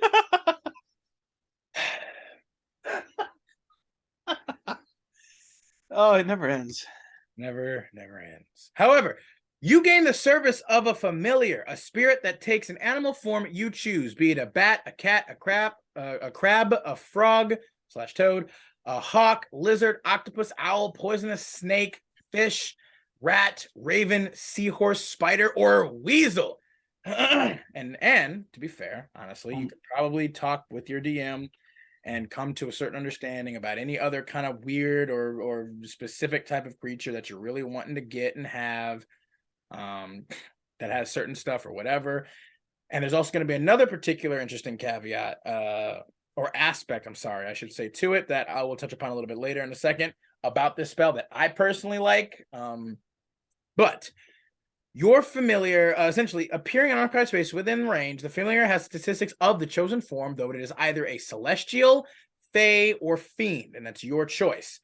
Instead of any of it being a beast, they're like specifically like spirits that take on the form of these creatures. So they're usually, you know, rather intelligent. They're usually rather, you know, aware and conscious to a similar extent that you would be. Your familiar acts independently of you, but it does always obey your commands. In combat, it rolls its own initiative and acts on its own turn, technically. A familiar, however, can't attack, but it can take any other actions as normal. So it's not able to actually deal any real damage in a normal sense. There are certain ways around that. But when the familiar drops to 0 hit points, it disappears, leaving behind no physical form. It reappears after you cast this spell again. As an action, you can temporarily dismiss the familiar to a pocket dimension. Alternatively, you can dismiss it forever. And as an action, while it is temporarily dismissed, you can cause it to reappear in any unoccupied space within 30 feet of you. Whenever the familiar drops to 0 hit points or disappears into the pocket dimension, it leaves behind in its space anything it was wearing or carrying. While your familiar is within 100 feet of you, you can communicate with it telepathically. Additionally, as an action, you can see through your familiar's eyes and hear what it hears until the start of your next turn, gaining the benefits of any special senses that the familiar has. During this time, you are deaf and blind with regard to your own senses. You can't have more than one familiar at a time. If you cast this spell while you already have a familiar, you instead cause it to adopt a new form. Choose one of the forms from the above list. Your familiar transforms into the chosen creature. Finally, when you cast a spell with a range of touch, your familiar can deliver the spell as if it had cast the spell itself, or as if you had cast the spell in its space. Your familiar must be within 100 feet of you, and it must use its reaction to deliver the spell when you cast it. If the spell requires an attack roll, you use your attack modifier for the roll. That is an incredibly fat text for a first level spell. Again, just the sheer utility, the sheer vastness of utility that this one spell, that it takes an hour to cast, yes, and the components for it, I believe, are they're not too big, to be honest. No, but also it just lasts. After you cast it the first time, your familiar is literally there until it drops to 0 hit points, and you have to cast the spell again. It's just there. You can do all this stuff with it the entire time. Like it just lasts, and that's insane for a first level spell. And not only that, it's a ritual spell. You don't even have to use a spell slot for it. You just spend an hour just ritual casting it, and you have this thing now that can do all of this ridiculous stuff if you want it to.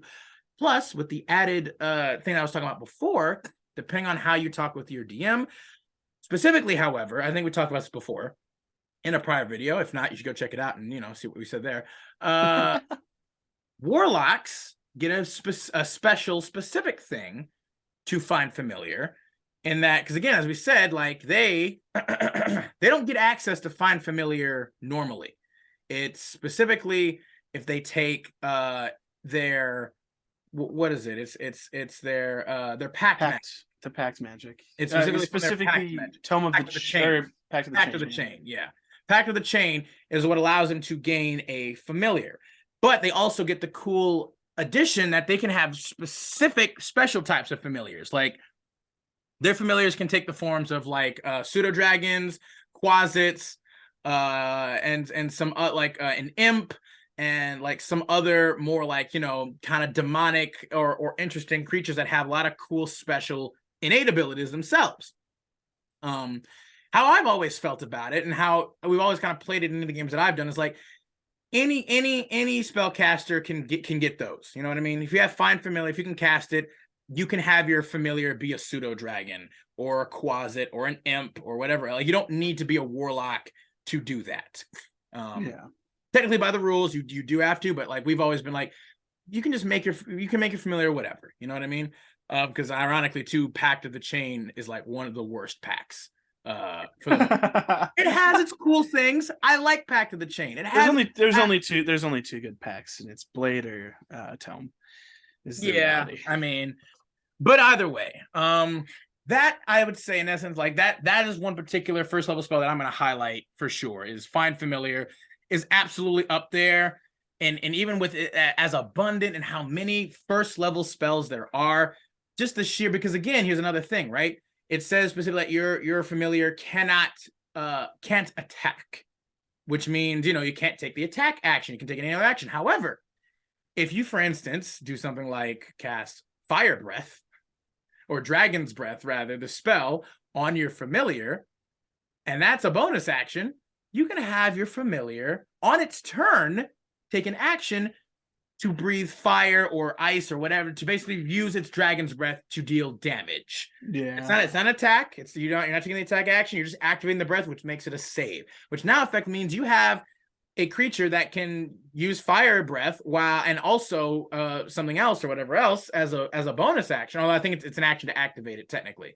But you just bonus action cast Dragon's Breath on your familiar, and then you action cast a cantrip, and then you have your familiar continuously at that point also attack. That's amazing. Things like that.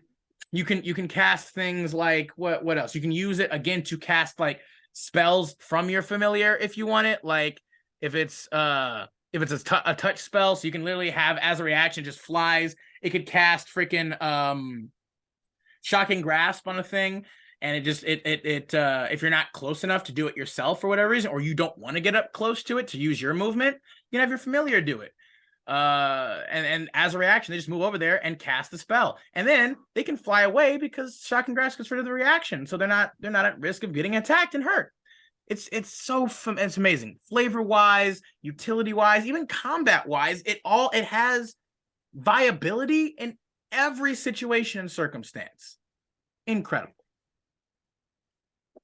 Yeah, I do enjoy. There's also what's it called? Who doesn't love pets? The flock of familiars. I don't know. Flock of familiars is interesting. Flock of familiars. I think it's like a second or third level spell. Yeah, it's one of my favorites because it can be pretty high. Wild. Have more. I'm gonna be boring on my pick here. Oh, okay. That's out of character for you. I'm a little boring on this one. And okay. It's two spells for the price of one. It is Hex and Hunter's Mark. Yes. As you know, I'm a dice guy. I want more. Every time I hit someone, I want to roll extra things. Yeah, no, me too. I love just holding all the dice. Hex and Hunter's Mark. You just go you just drop it and you're like, they're just good. Yeah, Hex and Hunter's Mark are just good. They're ostensibly the same spell. Hunter's Mark. I would contend and I would debate Hunter's Mark being good necessarily, especially if you can get Hex, which most people can. If they can get Hunter's Mark, they can usually also get Hex. I guess. Hunter's Mark. Okay, so let's talk about it real quick. Go ahead. Why don't you go ahead and kind of tell the basic kind of description and aspects of Hunter's Mark and Hex real quick. Yeah. So for Hex, you play. It has a duration of an hour. Casting time of a bonus action. Its range is 90 feet. And you place a curse on a creature that you can see within range. Until the spell ends, you deal an extra 1d6 necrotic damage to the target whenever you hit it with an attack. Also, you choose one ability when you cast the spell. The target has disadvantage on ability checks made with the chosen ability. If the target drops to 0 hit points before the spell ends, you can use a bonus action on a subsequent turn of yours to curse a new creature. A remove curse cast on the target ends this spell early. If you cast it at higher levels, the only thing that changes is how long you can maintain concentration on the spell for. What's cool is that if you cast it, and say you're casting it at 4th level, its concentration is 8 hours, and you have a fight, you don't lose concentration of the Hex, you still have another 6 hours of it, whatever. You don't actually have to have it on a person to hold concentration on the spell. So say you're traveling for another 2 hours and then you get into another fight. If you didn't lose concentration, Hex is still up for you. And that does, I believe, imply for both of these. Yes. Which is I think people forget that you don't have to recast it if you never lost concentration. especially if you're casting it at high level, if you're like a warlock, because you automatically do. It's one of my favorite spells. It's really, really good with Eldritch Blast, especially once you have a couple beams working, because it's just extra damage. It's extra dice. If you crit, guess what? That dice is now doing more. Like, it's helpful, and it's one spell. And you it's just a have to bonus not action, get hit. too. Yeah, Like you just don't wanna get hit. Hex is great. Like, I love Hex, exactly. Yeah, because again, here's the thing. Here's why, but I submit Hunter's Mark isn't as great, because it does Hex does everything Hunter's Mark does, but also with kind of a bonus thing about the whole, the ability. You can literally choose that a target has disadvantage on any ability checks with a specific ability that you have given it. Now, the thing being is the thing being with Hunter's Mark is it basically does the exact same thing as Hex does. You get an extra bit of damage. Hex technically is an extra bit of necrotic damage, whereas Hunter's Mark is just extra damage to whatever weapon attack you're dealing. But the only thing Hunter's Mark does after that as well is you have advantage on any wisdom, perception, or survival checks to try and find the target. Which I like. It's a different. I mean, it's I like the flavor of it. But like for me, but it's also like you could technically still have that with Hex as well. Whereas again, if you give them disadvantage on all on dex checks, any stealth or like acrobatics or anything else, like they'll have disadvantage on, and so you'll be able to probably still find and track them down, even with that, as well as So it's like the reality is like Hunter's Mark. It's specifically weapon attacks, whereas Hex is any attack. But Hunter's Mark. I mean, Hunter's Mark is it's a ranger staple. You can get it on some paladins as well. I personally, I mean, like, it's damage. It's extra damage. I'm an extra damage guy. You tell me I can get more dice. My only big thing probably about both would also be that they are concentration spells. Like that's one of the only big things about the two of them that I like. The fact that it's only an extra D6 at higher level play. Like, depending on certain things, it might not necessarily be as worth it, since it's only going to be an extra D6. And if we have other things that function similarly to it, like with concentration, but still do more damage or add more extra bonuses, these can start to fall off a bit at higher level. Yeah, I would say it really depends on the kind of character you're playing. With Hunter's Mark, as a ranger, you really don't have a lot of options for concentration spells. You actually do. You have a lot. Yes and no. Like Zephyr Strike, for instance. That's all. Yeah. So, but when I mean, doing the math, depending on the kind of character you're playing, I played a ranger. It was a dual wielding, up close and personal ranger, and I would first turn use Hunter's Mark, and roll over people. It's a staple of rangers for sure. And whereas if you're in a position where you're just going to keep attacking something, it's pretty great. It's something I enjoy immensely. I know some people it's going to get boring. It's not flashy, but especially at low levels, you do so much more damage than you're supposed to. If we're talking about low levels, like both of these, anything before level 10, wreck. Anything before level 10, you do. If you attack more than once per turn. I'm wondering for rangers. I know that rangers now have I think it's new. I think it's called Magic Quiver or whatever now, where it's like it's a concentration spell, and specifically a spell that allows you to, you can now, as a bonus action, attack twice with a bonus action. Now you can do 2 attacks with a bonus. Are you talking about a Swift Quiver? Maybe it's Swift Quiver. That's a high level spell though. Yeah, I know. That's what I'm saying. Like, that's Swift Quiver. Yeah, transmutation bonus action. It lasts 1 minute. On each of your turns, you can just make 2 attacks with a weapon that uses ammunition from the quiver. Like, yeah, that's a pretty powerful spell. It's a 5th level spell, but that's what I mean by probably at higher levels they will start to fall off a bit. But at lower levels, because again I think around there's just not a lot. I think 8th level is when you start to get 5th level spells. I think the thing with ranger specifically is, unless you're using flame arrows are okay. Not really though. Not really. Ensnaring strike can be nice. Like, Ensnaring Strike, I definitely feel like works because, again, if you have a decent wisdom and they fail to save, they're now restrained and also take damage while they're restrained, and they have to use an action to then break free at that point. Yeah, Not only do you get advantage on them, they're taking extra damage the entire time, but they also have to potentially use up a whole turn to even get out of the thing. So that's a great spell, and Searing Strike is fantastic. Yeah, you can also just use Guardian of Nature if you want, which is a 4th level spell that gives you a bunch of stuff. But realistically, aside from like locate creature, locate object, your early levels that's going to be your only concentration spell. Obviously you can get Pass Without Trace, but that's more of an out of combat. Pass Without Trace is fantastic. Like, yeah, it really is. Pass Without Trace, like everybody, like I don't really think there's any campaign or any game you're playing where Pass Without Trace won't come in super clutch and amazing. It's a fantastic spell. I got another one that I think particularly that I love a lot and that I feel like a lot of people will definitely appreciate. I feel like you don't ironically you don't see it too often because to be fair, it is a very specific, it's only available to very specific kind of casters, more or less you do specific kind of things, and that is Inflict Wounds. This spell, this 1st level spell, you guys, is nuts.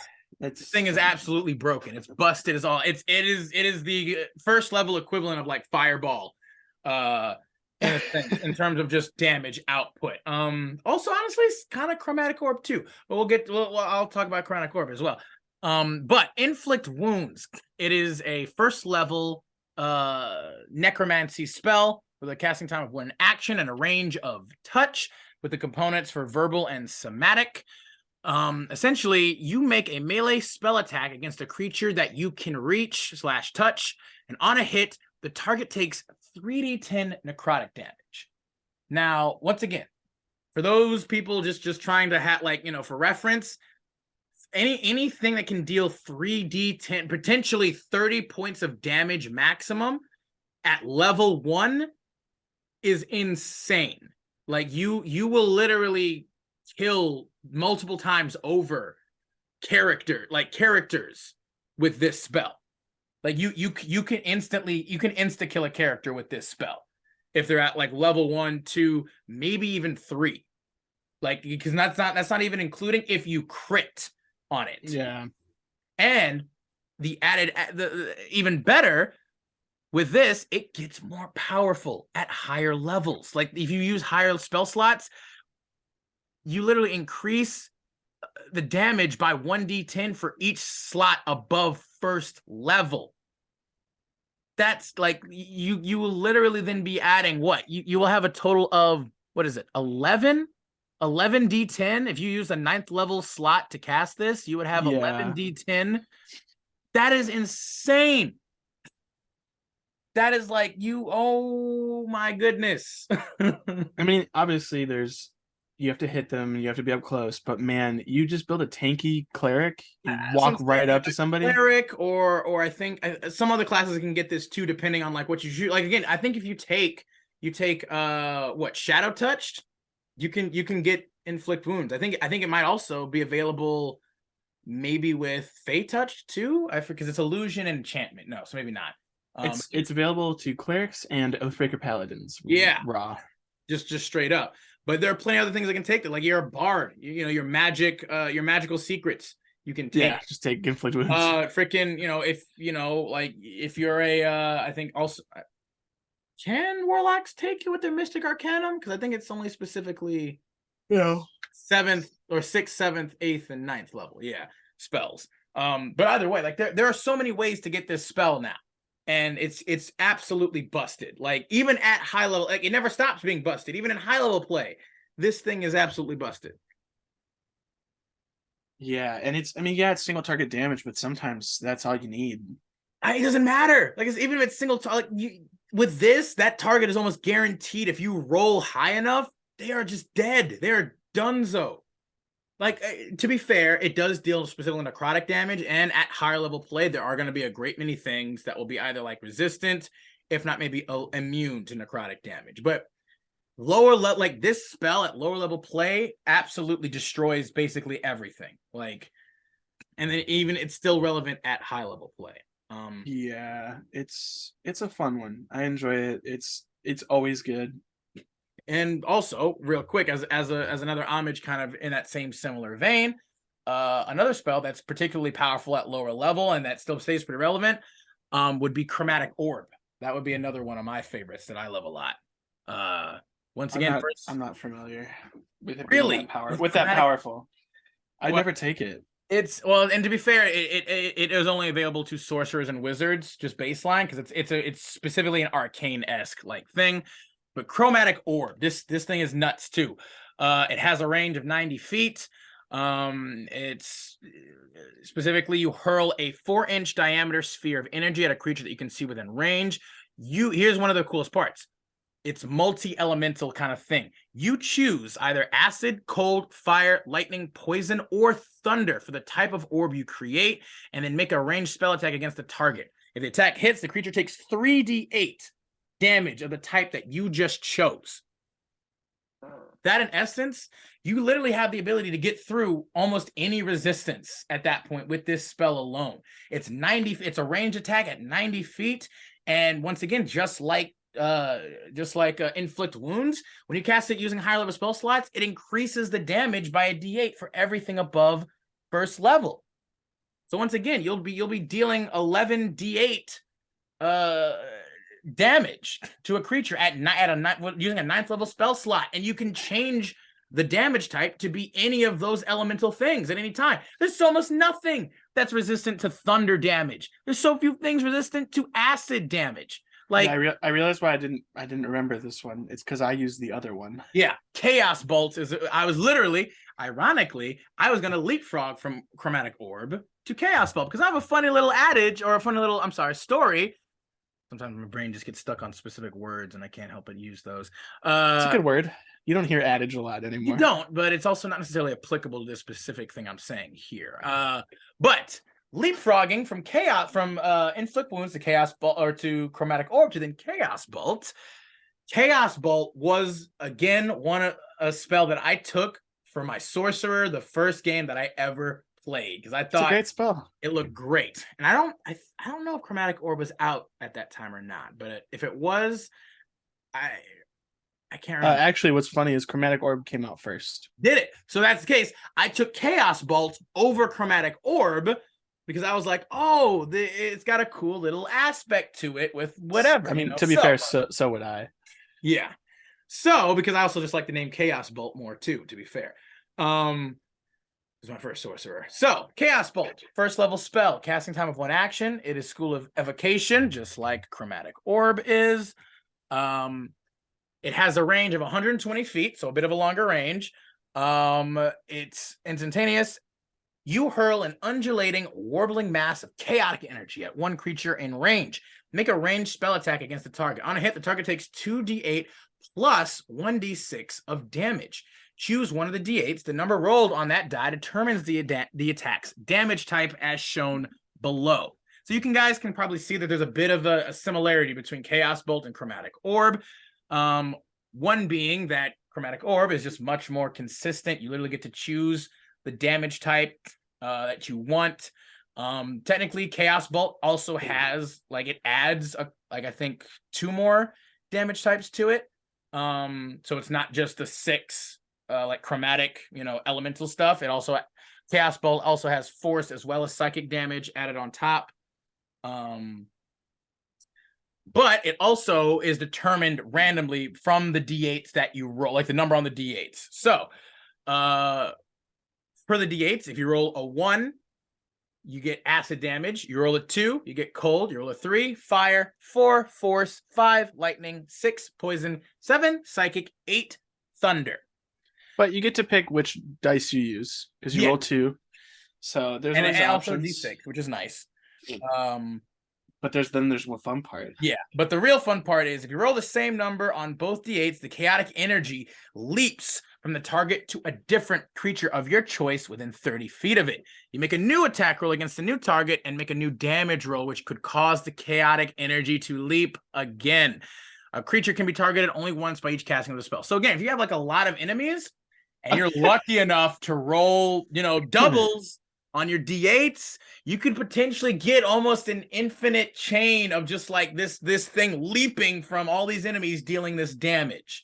I've only ever had it happen 2 times in a row. I think the times I use it, it never. No, I take it back. I think I also only did it once. I got it to hit 3 different people. Yeah, I only think I got it was amazing. It was so great. It's so cool. It's so cool in theory. The only issue is, one, it's random chance, and as we have said so often on this channel, my random chance ability is utter garbage. I don't have it. Like, this is not something. Like, even though I love the text, the flavor is super awesome. Once again, the whole theme, you know, my first ever sorcerer character, my first ever character that I built that was a sorcerer, was like, I love the flavor and the theme and everything. I want to be like, this would be so cool. And it just did not pan out, you know. And once more, the issue also being is this spell does not get nearly as powerful at higher levels either, because the thing being is when you use it to cast high level spells, you don't add an extra D8 to the damage. You add a D6. You increase the D6s that you go up with. Yeah. So you would only technically get a max of, I believe, 9 extra D6s to the damage on top of the 2 D8s, which is, yeah.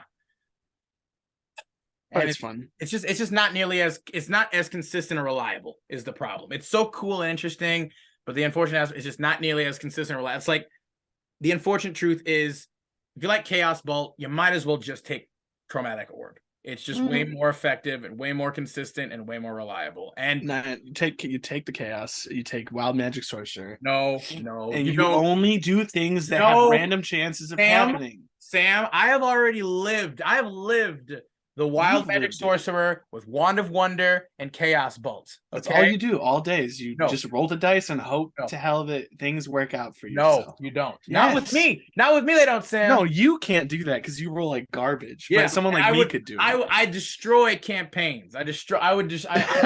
I will ruin your campaign. I will eradicate everything. You know, you get the Wild Magic Sorcerer, the Wand of Wonder, the Chaos Bolt, and then the deck of many things. And there you go. There you go. You're terrible. That is going to be my big bad evil guy. That's going to be my BBEG of a campaign. You're putting yourself in that position because you know you're stuck at rolling. So maybe leave it to those of us who aren't cursed. I'm not putting myself in that position. I'm putting everyone. I'm putting everyone in my position. Okay. Anybody that wants to be like, oh, Adam, you don't roll that bad. You're being dramatic. You're exaggerating. Okay. That's fine. Then let me be a Wild Magic Sorcerer with a Wand of Wonder and a deck of any things to start out. And just to start with. Yeah. And we'll see how you feel about that. We'll see how this goes for everybody. Not just me. We'll see how this goes. But that in essence, those are 3, technically 2 pretty busted, overpowered first level spells that if you take, you will basically probably have and utilize and be relevant throughout your entire career if you end up getting up to like level 20 even. Insane spells. Just fantastic. Gas Bolt, again, it's interesting, it's fun. It's pretty mid, if not kind of lower tier. Just again, unfortunately, due to the fact that it's just not as reliable. And even at higher levels, it's not really going to be giving you that much that's worth it. Like at higher levels, especially, it's just not really going to be worth it because it's not going to do nearly what you need it to do. Yeah. Any other first level spells that you'd like to? I mean, there's so many. Like there's just so many. Shield, honorable mention. We already talked a bit about Shield. Shield is just one of the best. Shield we talked about. I'm a big advocate for Absorb Elements. Absorb Elements, fantastic. But of course, the one I think that we should really talk about. Tensor's Floating Disk. No. We're not gonna talk about Tensor's Floating Disk.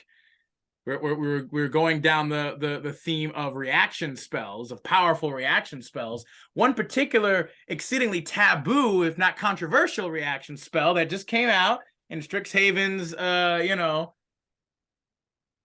what I'm talking about? I don't. I don't think I've used it. We're talking about Silvery Barbs, my man. That one. I still haven't seen it in a game yet. Silvery Barbs. Oh, normally there have been many DMs that have just outright banned this spell from play. Now, here's the thing.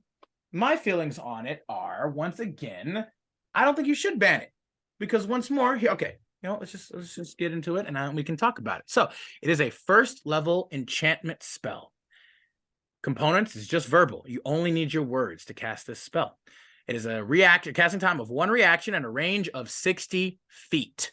You magically distract the triggering creature and turn its momentary uncertainty into encouragement for another creature. The triggering creature must re-roll the d20 and use the lower roll. You can then choose a different creature you can see within range. You can also choose yourself. The chosen creature has advantage on the next attack roll, ability check, or saving throw it makes within 1 minute. A creature can be empowered by only 1 use of this spell at a time.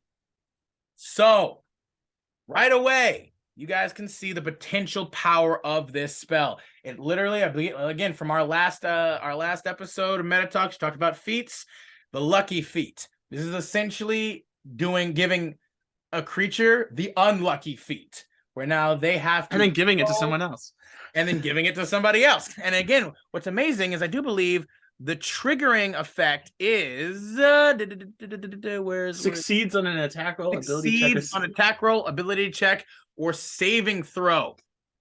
So literally, they have to succeed. It's not even like, oh, they rolled something and you can just do it. They literally, they already succeeded. And then you can be like, and they'll just be like, wait, what? And it almost rewrites time, where now, but potentially, not guaranteed, right? They still have to re-roll. I'm totally gonna build a bard using only this. Oh yeah, people have, Sam, absolutely. And again, people re-roll it. So you could potentially cause them to miss. You could cause them to fail a saving throw. There's so few things, again, we've talked about, I believe, in the game that allow you to have a creature re-roll a saving throw, or to have a disadvantage on a saving throw. That's and then on top of that, you can then give advantage to not only yourself, but also any other creature within 60 feet, advantage on their next whatever. It's a twofer for a reaction, a first level slot as a reaction. Busted. Crazy. And again, it's not like I don't understand why DMs kind of ban it. It is a lot. It's a lot, especially for a first level spell. I also, however, I just feel like, for me, the irony in the games that I've played with this in, it has only ever effectively worked once or twice. Really? Yeah. Literally, again, we'll cast Silvery Bards, and almost every time it's like she'll roll it's a 19 to hit. And we'll be like, Silvery Barbs. And she's like, oh, I just rolled a natural 20. It's a 19 to hit. Yeah. And it's like, oh, the 19 still hits. It's like, you know what I mean?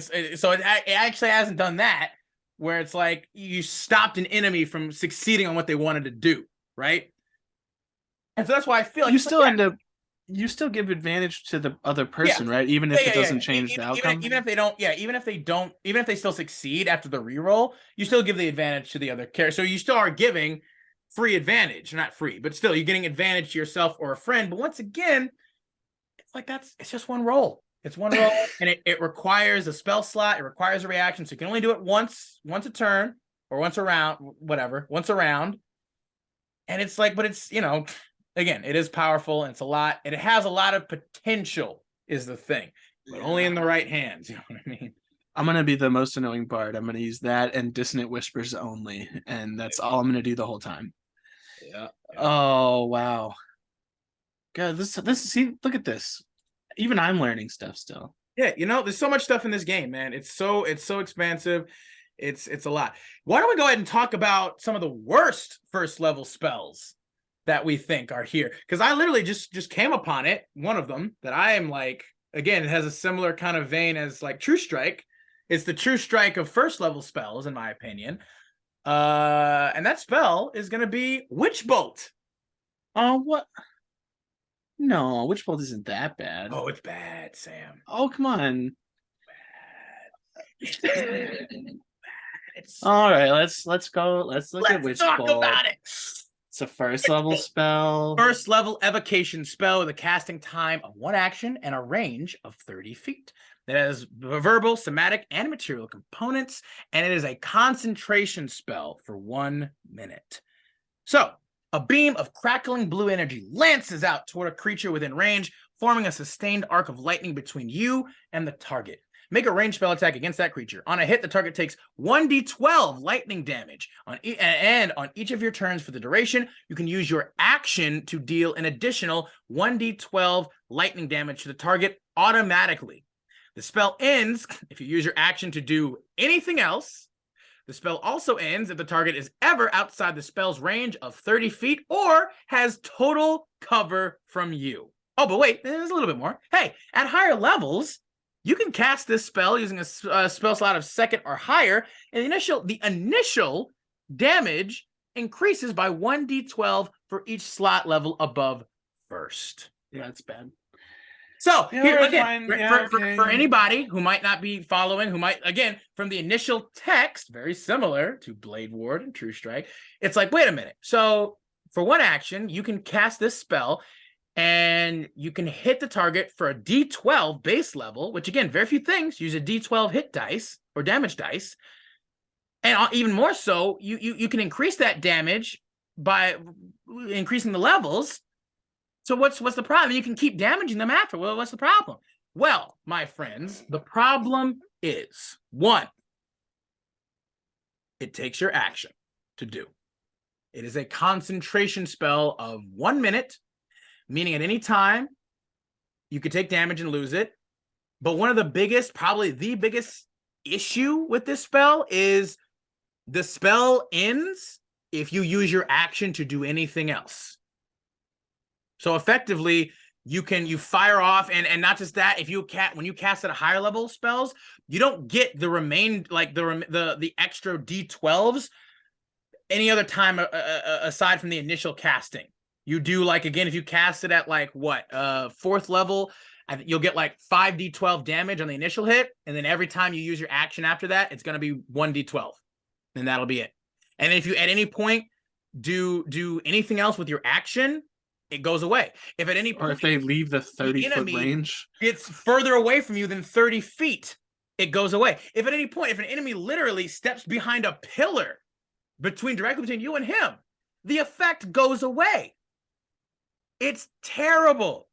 There's so many ways for this spell to just go away and stop happening. Easy. And then, yeah, again, the initial damage might be good and nice, but as a concentration spell, the fact that it goes away if you use your action for anything else, which almost no other concentration spell does, it's horrible. And yeah, again, you can automatically just deal 1d12 damage to the target, but that's not great. Mm-hmm. That's at certain levels, that's worse than a cantrip at that point.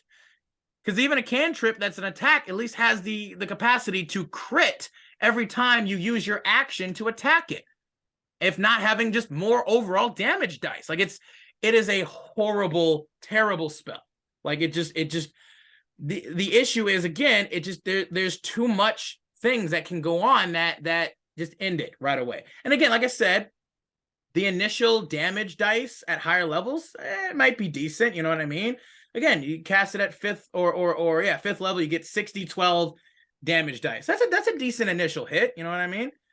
So it's fine, but it's definitely like, and it also does have the capacity to crit, but everything else is just like, You could probably just use freaking lightning bolt, and it would be better because you could hit multiple targets. Yeah. At that point in like a row. And it would do comparable damage. Yeah, gotta be honest.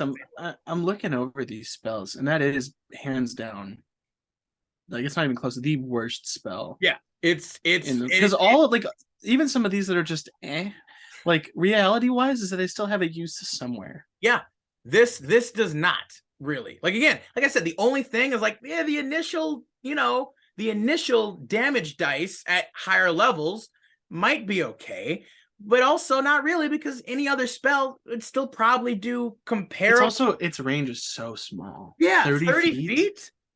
Again, at higher levels, again, compared to lightning bolts 120, if not longer, and you can hit multiple creatures in a line with it, and like it's or even chain lightning. 6th level spell chain lightning, like that, you just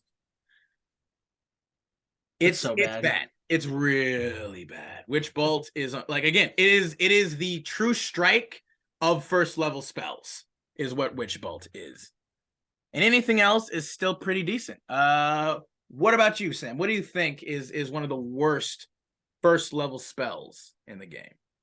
Oh.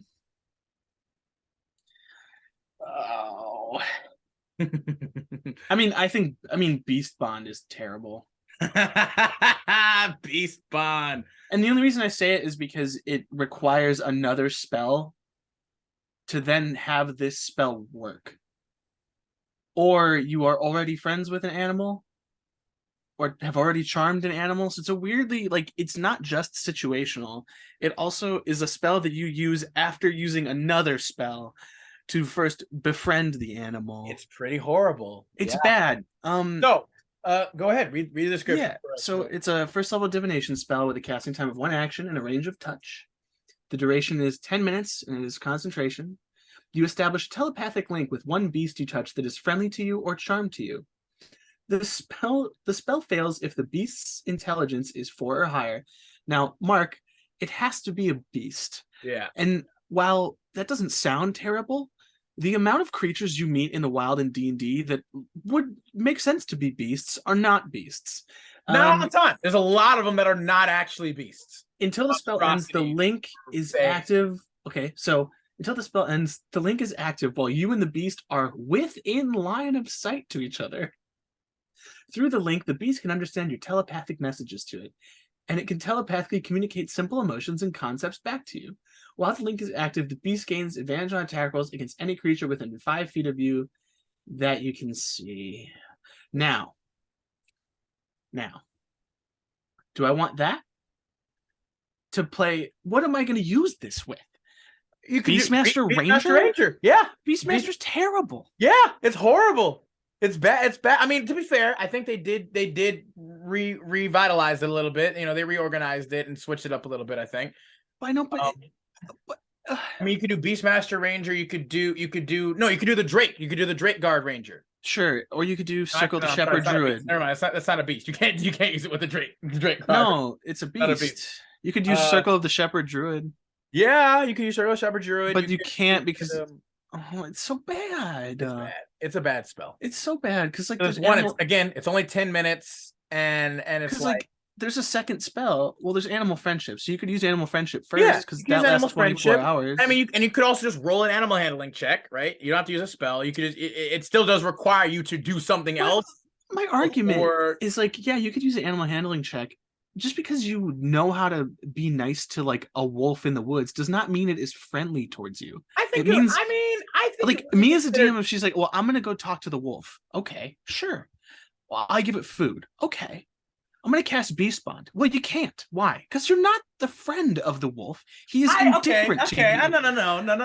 No. And that's not semantics. That is how real things work. No. Beasts aren't inherently like us humans, right? Beasts aren't like, I would submit that a beast could be considered friendly to you, especially if it's a predator, if it's not actively trying to hunt you. Like I would say even that would technically pass for being like, yeah, I'm being nice to you right now. I don't even think people's cats are nice to them, dude. Not always. Some of them are. That's the thing. Okay, here's another caveat. Just because somebody is a word. If somebody, what's the thing? It says friendly to you. A person can be a friend and then also be a dick at times. You know what I mean? Yes, but they can be a total asshole but still be your friend. And it says I would submit that in this case, if you do a successful animal handling check, if it actually does eat the food that you gave it, if it actually like whatever, it might not necessarily be like, I'm gonna follow you around and be, your bond or your best buddy forever. But it's like, hey, I would say at that point you are being friendly to each other. It's not eating you, it's eating that thing. You have now established a friendly rapport and dynamic between the two of you now. In which case, I would say the Beast Bond would then be allowed to take into effect. Still doesn't mean it's a good spell. Even if it does take into effect, it's still horrible. It's so bad. Just rules as written, there's again, similarly to Witch Bolt, there's too much stuff that's just like, and then the thing that you do get from it is like, It's like if you're not within light, it only lasts for 10 minutes. And if you're not in line of sight of each other, so for instance, if you're in like a forest and you somehow get like a bird to do this, a bird flies up above the canopy, you're not in line of sight, it goes away. And it's like, oh well, that's gone. And isn't there another one that's technically what is there's another, I don't know if it's a spell, I think it might be an ability, but it's like beast senses, right? Doesn't like ranger or druid get like an ability or something called like beast senses where you can literally do this, but just I think better overall? Yeah. I think it's like beast sense, something like that. But yeah, that's pretty horrible. It's not even good with the ranger because you have to use your action to make your buddy attack. Yeah, it's still an action. It's just terrible. This is the dumbest thing. Yeah, I hate this spell and it's stupid. And if anyone tries to use it in my game, I'm just gonna not let them. out of spite, they're gonna be like, "Hey, can I use it? It's friendly to me." And I'm like, "That's not your friend. He's not your friend. That's a wild animal. They're not your friend, okay?" Because that's the reality in real life. If an animal's not domesticated, they're not your friend. They'll eat you at any time. They will kill you at a drop of a hat. It has to be your friend. It says friendly. To me, friendly means they have good intentions. Even enemies can be friendly to you. Even enemies can be friendly to you, Sam. Nah, dude. Even like in fact, a lot of time the best enemies are like will be emotionally manipulative and they will act friendly to you. Oh yeah, like when Strahd pretends to be an orphan boy and then betrays you and kills all your friends. So it doesn't say they have to be friends. You just have to be. They have to be friendly towards you. And like I said, I submit if a wolf or a tiger is not actively gnawing on your freaking carcass, that's probably an act of being friendly enough. This is a lot of an argument for a very terrible spell. All I think is I'm going to petition. I'm going to petition them to remove it. I want them to remove it. We're fair here on the Arcane Archive, okay? We give everything and everybody the dues that they deserve, both the absolute L's and the W's. You know what I mean? We give everybody the L's they deserve and everybody the W's they deserve. I do want to bring up fat L's, and I do want to bring up another spell, but right before we switch to second level spells that I don't think is good, and you almost never use it, but it's one of my favorite spells, and that's ceremony. Ceremony. It has high potential, but it's also just so specific. It's great. It's so fun. Okay, go ahead. It's a first level abjuration spell. It has a casting time of 1 hour, but it is also a ritual spell. So you can cast it for an hour and 10 minutes. Yeah. Well, actually, I always wonder that. Is it an hour and 2 minutes, or is it just the hour? Okay, so it's an extra 10 minutes on top of that. That always seems dumb to me. I would just feel it's fine. It's longer than a fucking action or whatever. Just whatever. No, I hold them to it. If that 10 minutes makes a difference, they get to cast it. What's the point of having the rule? Yeah. It has a range of touch. It has verbal, somatic, and material components. You perform a special religious ceremony that is infused with magic. When you cast the spell, choose one of the following rites, the target of which must be within 10 feet of you throughout the casting. God, for an hour. Atonement. You touch one willing creature whose alignment has changed, and you make a DC 20 Wisdom Insight check. On a successful check, you restore the target to its original alignment. That's almost never going to be applicable, but unless you have like a deck of many things. No, in my game, people's alignments do change, and sometimes we're not happy. But no, well. But how could you designate what is its original alignment? How is what it started as? But what does anybody start? Neutral? Would you just go true neutral? Everybody starts as like true neutral. If you literally come into this world as like a baby, you're not evil or good. You're just it depends on whose it depends on whose doctrine you listen to, Adam. Because according to some people, you come into the world evil.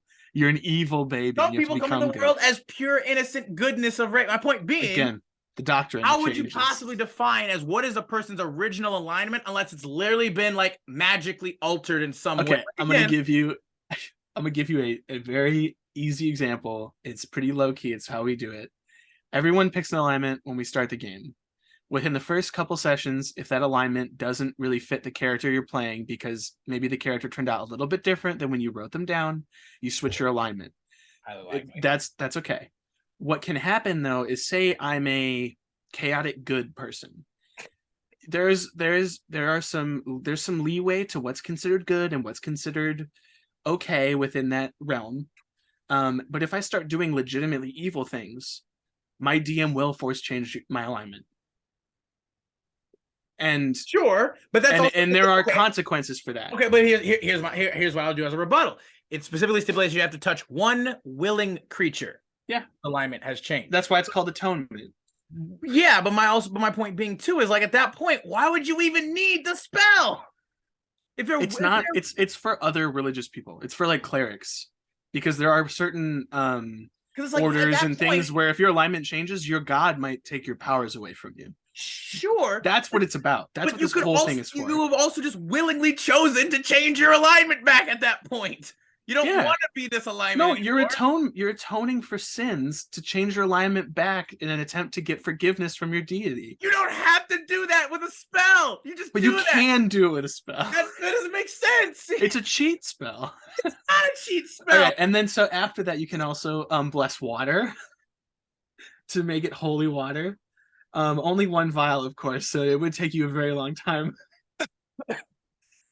My other favorite one is the coming of age ceremony, where you can touch one humanoid who is a young adult, and for the next 24 hours, whenever the target makes an ability check, it can roll a d4 and add the number rolled to an ability check. A creature can benefit from this right only once. Now, what definition of young adult is for fantasy races in D&D is so far removed from reality. It's a 120-year-old elf is a young adult.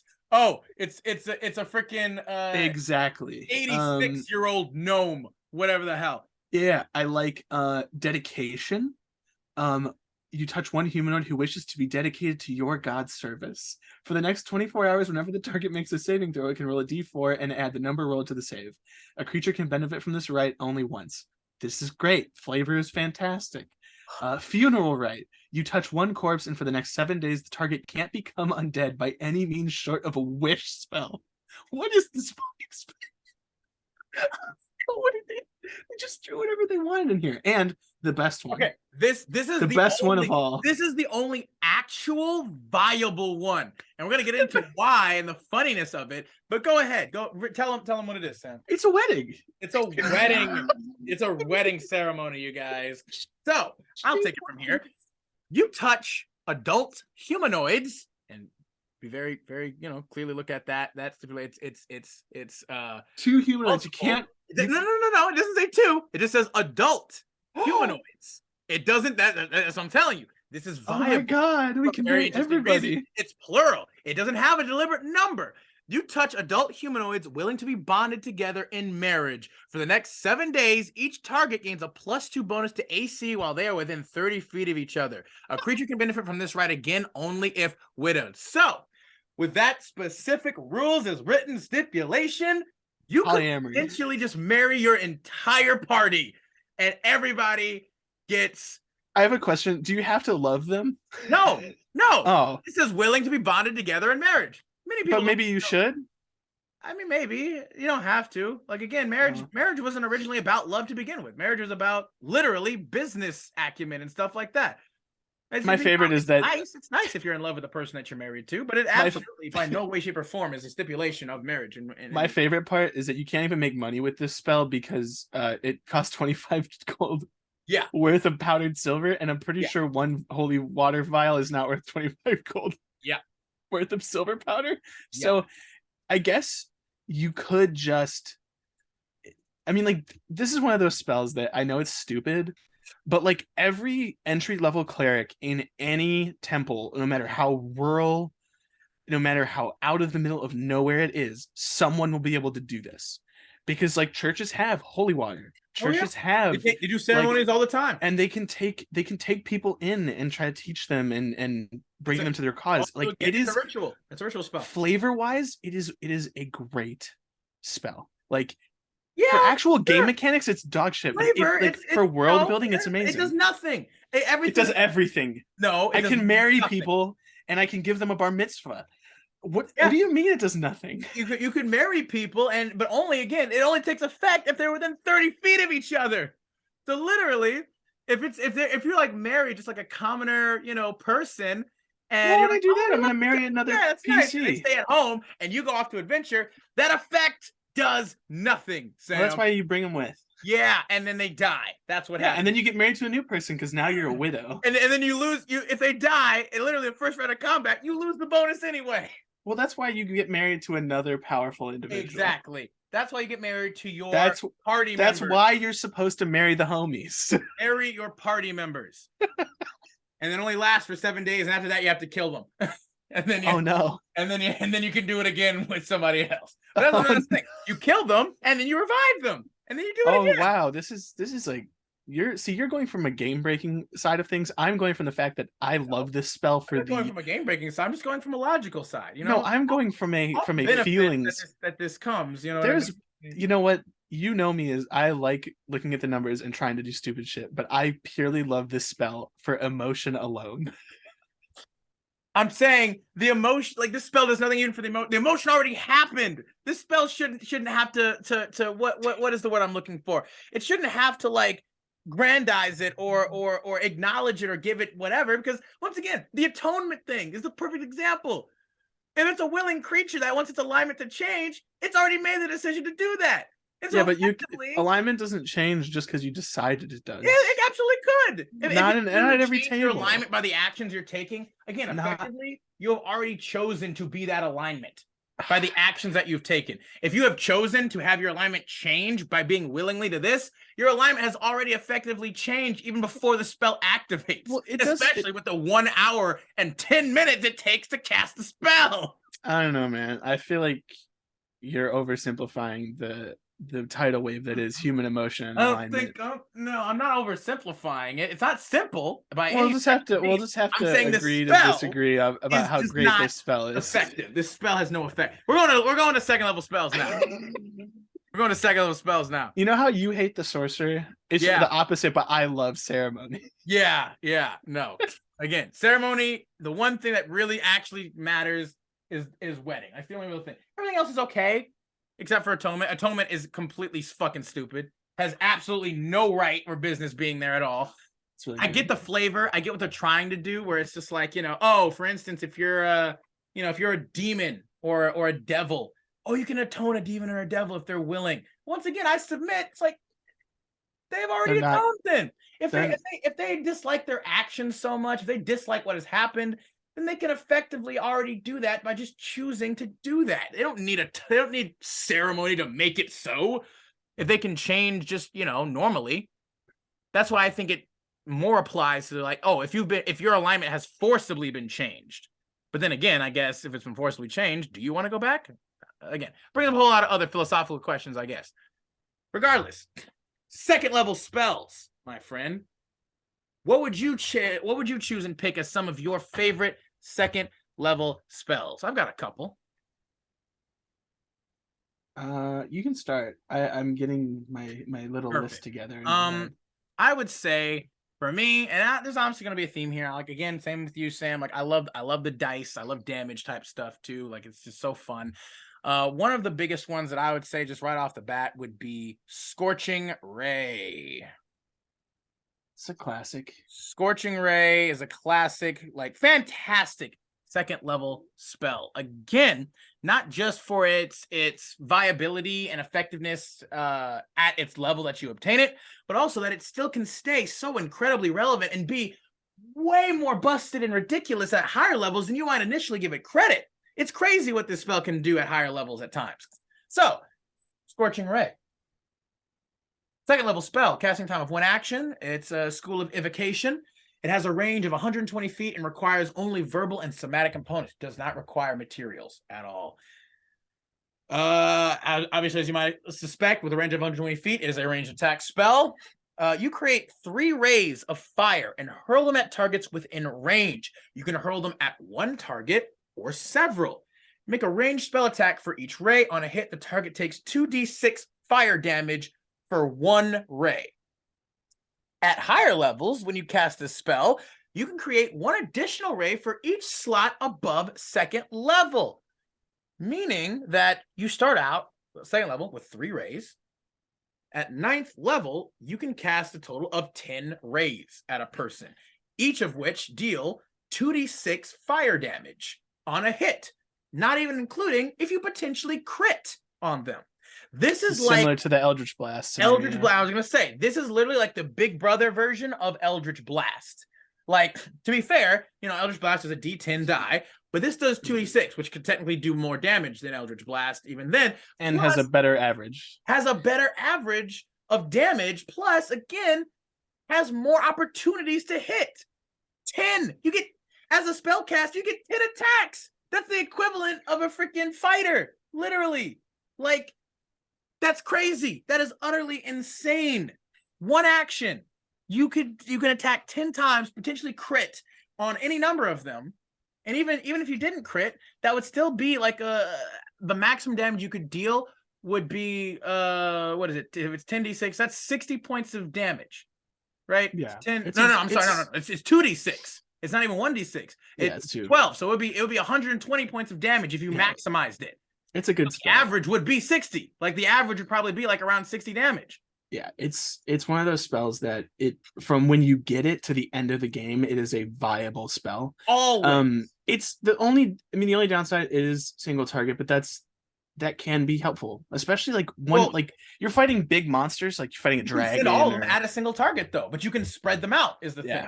So you could literally just focus fire, and not to mention, like unlike Magic Missile that we didn't really discuss in the last one.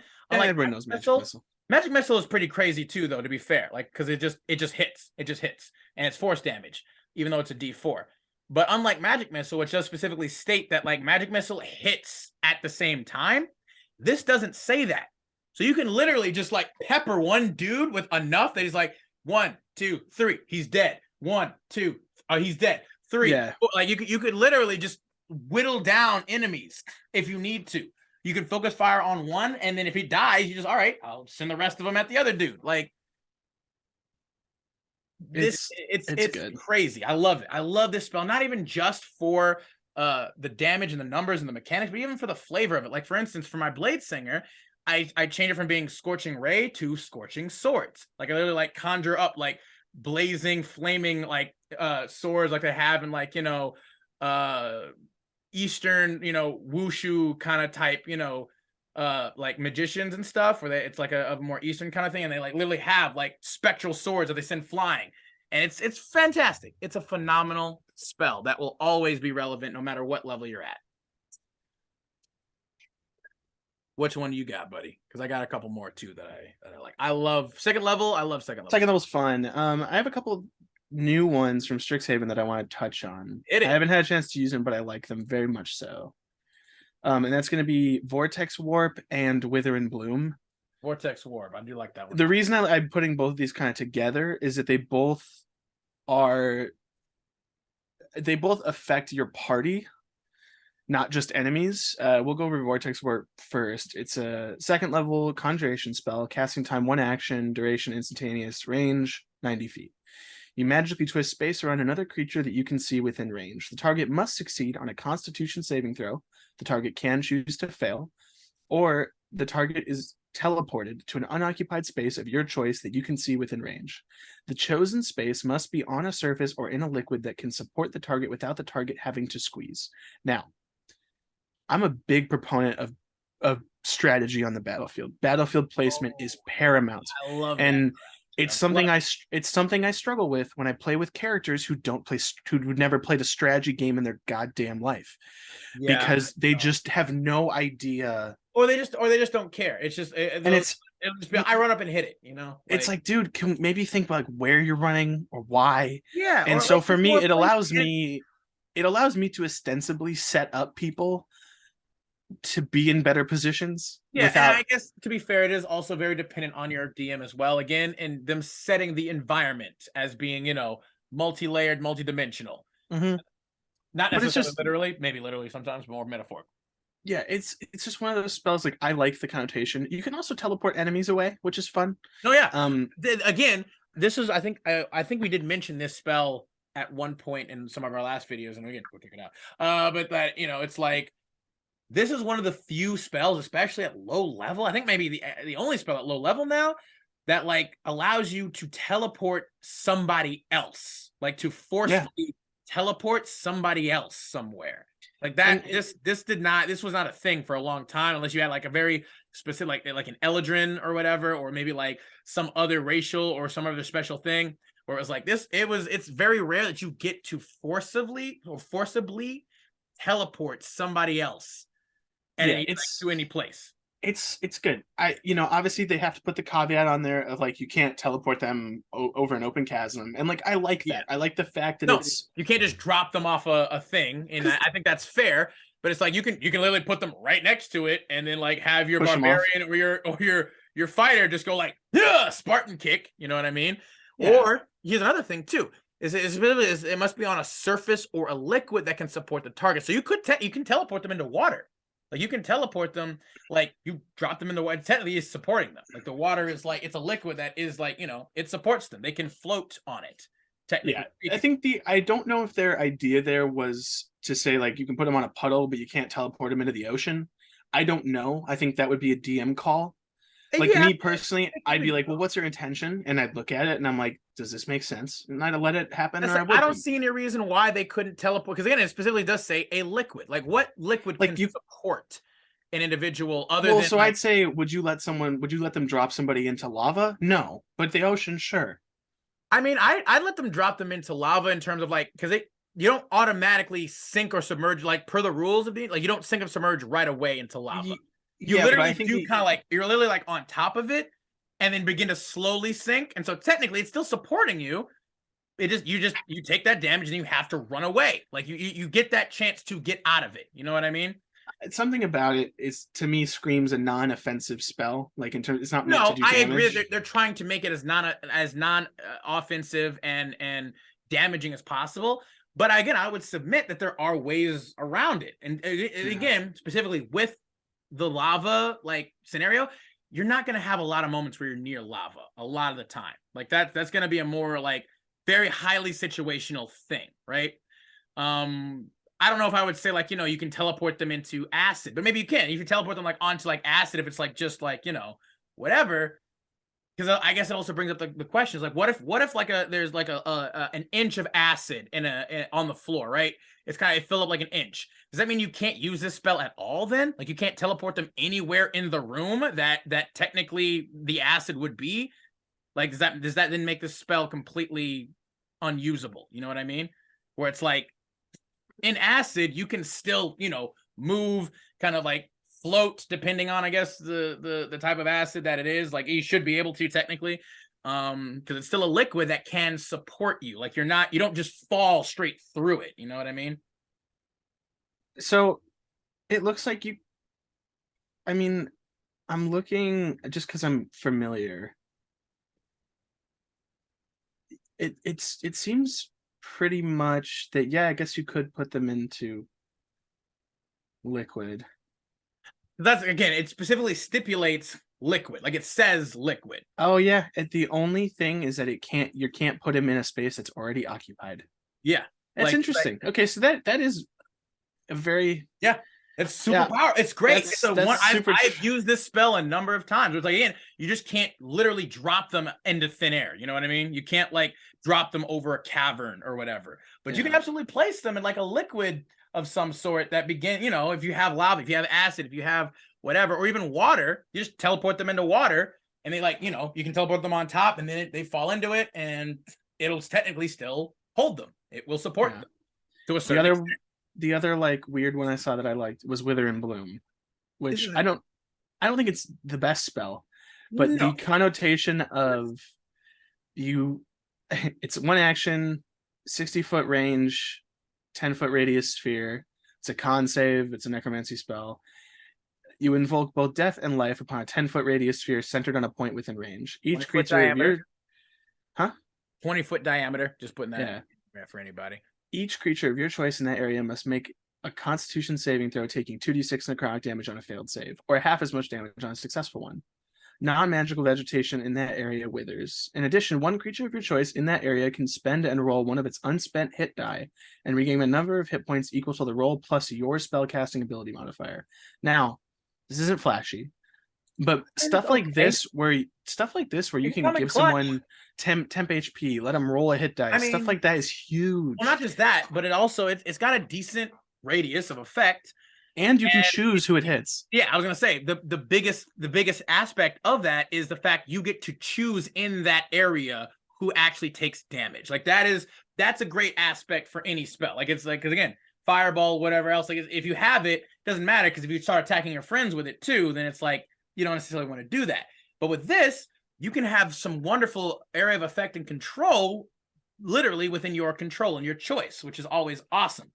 And then on top of that, you get to help your friends potentially even heal. Like, you know, maybe not a ton, depending, but decent enough. And especially, obviously, at higher levels, the damage increases by 1d6, and the number of hit dice that can be spent and added to the healing roll also increases by 1 for each spell slot. So, you know, it's not, again, it's definitely not like amazing or incredible, but it's still, it's good. I would say that this is a good spell. If you have a frontline fighter that loves to run in and get in the middle of 4 enemies, like it provides enough cover, support, yet also, you know, and multiple different aspects, damage and support and recovery. I want someone to play with me that uses this spell, because I love running into 3v1 scenarios where I'm just druids, sorcerers, and wizards can use this. So yeah, it's just stuff like that. There's not a whole lot of spells that allow you to give people a chance to heal themselves in the middle of combat. Hang on, I just found an interesting spell that I've never seen before. Which one? It's another Dunamancy chronology spell. Wrist. Oh, that's why. Oh, that's those are that's critical. Yeah, also. but I mean, they're still, you know, they're still technically mainstream in a way, I suppose. But second level spell, casting time of 1 action. It's also a ritual. Really? Okay. Components. It's only somatic. Okay. Interesting. Range of self, conjuration. The duration is 1 hour, and it's a concentration spell. You flick your wrist, causing 1 object in your hand to vanish. The object, which only you can be holding and can weigh no more than 5 pounds, is transported to an extra-dimensional space where it remains for the duration. Until the spell ends, you can use your action to summon the object to your free hand. And you can use your action to return the object to the extra-dimensional space. An object still in the pocket plane when the spell ends appears in your space at your feet. I mean, that's... I don't know what you'd use it for, but I feel like... yeah, it's like any, like, I guess a staff. Like, it's basically just like, oh, you can basically just have like you have a pocket plate, just have a bag of holding, like, at that point. Well, no, I guess you could use it to like sneak something into like a casino. Maybe. That'd be pretty cool. But it's a concentration spell. So another thing being is, like, I know there a lot of the games that I play, it's like, oh, casinos have, like, you know, detect magic things up for, like, if you have certain I don't know on you. Like, because it's like, it's the problem, like, it'd be better if it was like, oh, it's not a concentration spell, because again, if you get damaged or dispelled, you know, it falls to your feet. Anywho, it looked weird to me. I'd never seen that before, and I was like, oh, this. Oh. But yeah, let's talked about a couple that we like a lot. I'll go with one more too. Obviously, we talked about Pass Without a Trace a little bit before. That's a great one. That's a self-explanatory. I'm gonna talk about one that I wonder and feel people might. I don't know if they sleep on it. I've heard some people talk a little bit about it, but one that I love and I think is hilarious is Rope Trick. My mouse is sitting over Rope Trick right now because that was gonna be the one I was gonna bring up.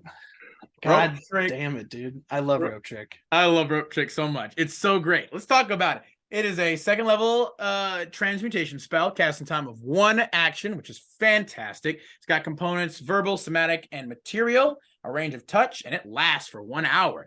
But the great part about that, it's not concentration, ladies and gentlemen. So you touch a length of rope that is up to 60 feet long. One end of the rope then rises into the air until the whole rope hangs perpendicular to the ground. At the upper end of the rope, an invisible entrance opens to an extra-dimensional space that lasts until the spell ends. And that's 1 full hour, folks. The extra-dimensional space can be reached by climbing to the top of the rope. The space can hold as many as 8 medium or smaller creatures. And the rope can be pulled into the space, making the rope disappear from view outside of it.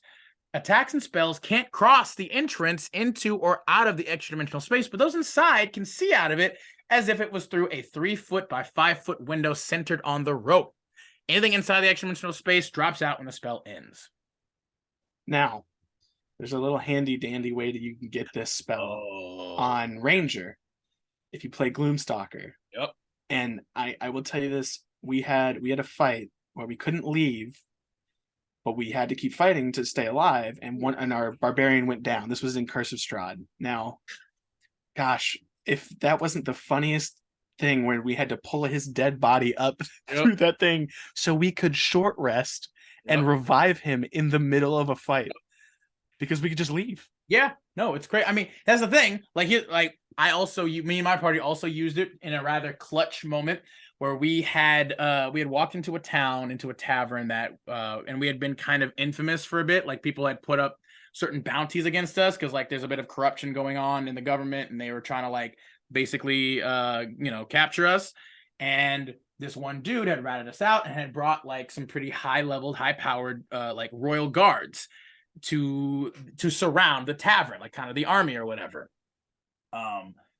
So we, upon kind of hearing this, were like, oh snap, okay. We all literally left our rooms, piled into the one like outhouse or urinal stall.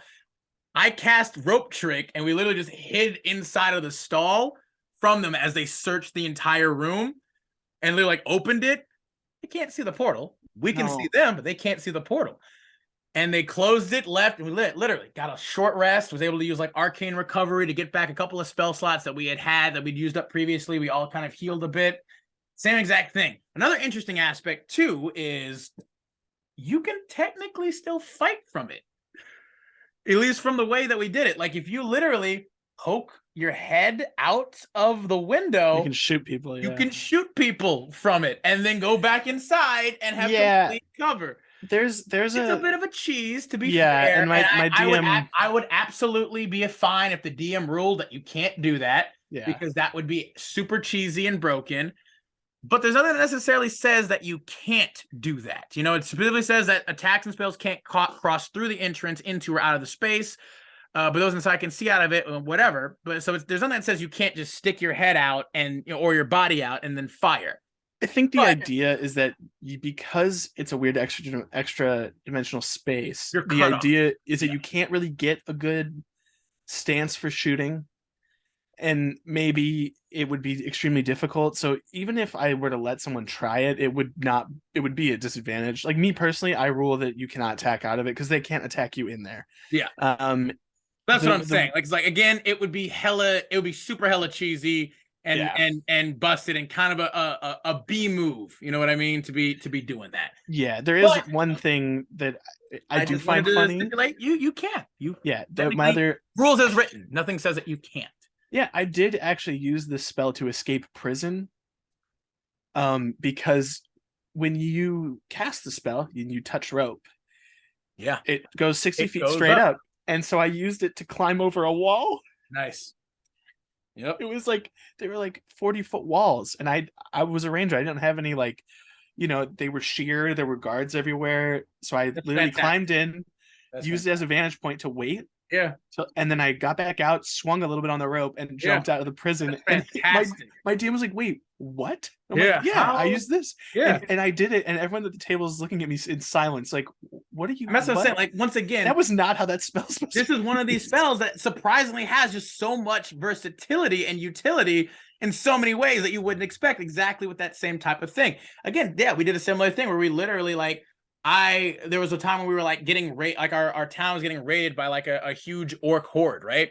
We had tons of civilians or whatever, and I came in and I cast rope trick and I just had all of them go up into the thing to protect all of them. And then like even more so, like you also can just, because again, it says you have to climb to the top of the rope, but I don't see why you also can't just float or fly to the top of it. No, you can't. You can just go up. You don't have to use the rope. But and so it's like, but the cool thing was like those villagers had also had just like items that they were like would drop stuff through the hole, and like it would like land on top of any of the orcs that were going to try and get up into the portal. Like they literally just like started dropping stuff on top of them anytime they passed underneath it. Like it was hilarious.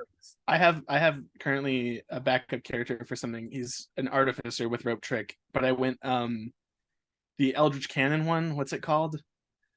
The one where you can make little turrets. The artillerist. You can make you can put a turret down and then go up in the rope trick. Yep. And just- then you can still instruct the turret to do It's like things. me, RC power. You fools. It's so dumb and I love it. Because you, in theory, you can just summon. Yeah, you can just leave. Yeah. And I haven't done it yet for fear of what will become of me when someone figures out that I can do that. But No, it's it's such a good spell. I it's love a it great very spell. I much. love rope trick so much because again, you're almost always gonna find fun, sweet ways to use it at any level. It's got so much utility again, but seeming like it's similar again to like Find Familiar. It's a similar thing where you're just like, even with the text and the description that you have for it, it already does so much cool stuff. But it's all the stuff you can do and work with around that text that makes it so much better. Yeah, I do want to touch on a spell real quick. We haven't touched on a single like healing spell as of yet. Yeah, you're right. I do want to. This is a spell that when I first saw it, I was like, it's gonna suck. I'm never gonna see anyone use it. Is Prayer of Healing. Yeah, no, I saw that too. In my Monday campaign, our cleric has Prayer of Healing, and if that spell hasn't made our lives so much easier, because it's just yes, it takes 10 minutes, which can be a lot, but also can be not as long as you think. Mm-hmm. I mean, it's a ritual spell. It's a little ritual spell that still takes a spell slot. It's up to 6 creatures of your choice that you can see within range, which is 30 feet. Regain hit points equal to 2d8 plus your spell ability modifier. The spell has no effect on undead or constructs. Now, there are spells like healing in D&D is weird because a lot of the low-level healing spells are good in combat. Yeah. But outside of combat, like trying to get a short rest and using hit die might be better. This is single-handedly the highest amount of dice you can heal with one spell at this point in the game, because at this level, 2d8 plus your ability modifier, and if you're playing like a life or light cleric, which gets bonuses to healing. Well, it also the big thing is that it can go up to 6 players, six characters. Yes, so, including yourself. I think Cure Wounds does also do the same amount because I think it also does your ability modifier. One person. And again, it's basically as the casting time of a ritual spell. It's not a ritual spell, just a heads up. But it can get up to 6 creatures of your choice. Yeah, and that can include yourself. And obviously, this spell is used like after a combat encounter. You know what I mean? Because you can use this along with taking a long rest.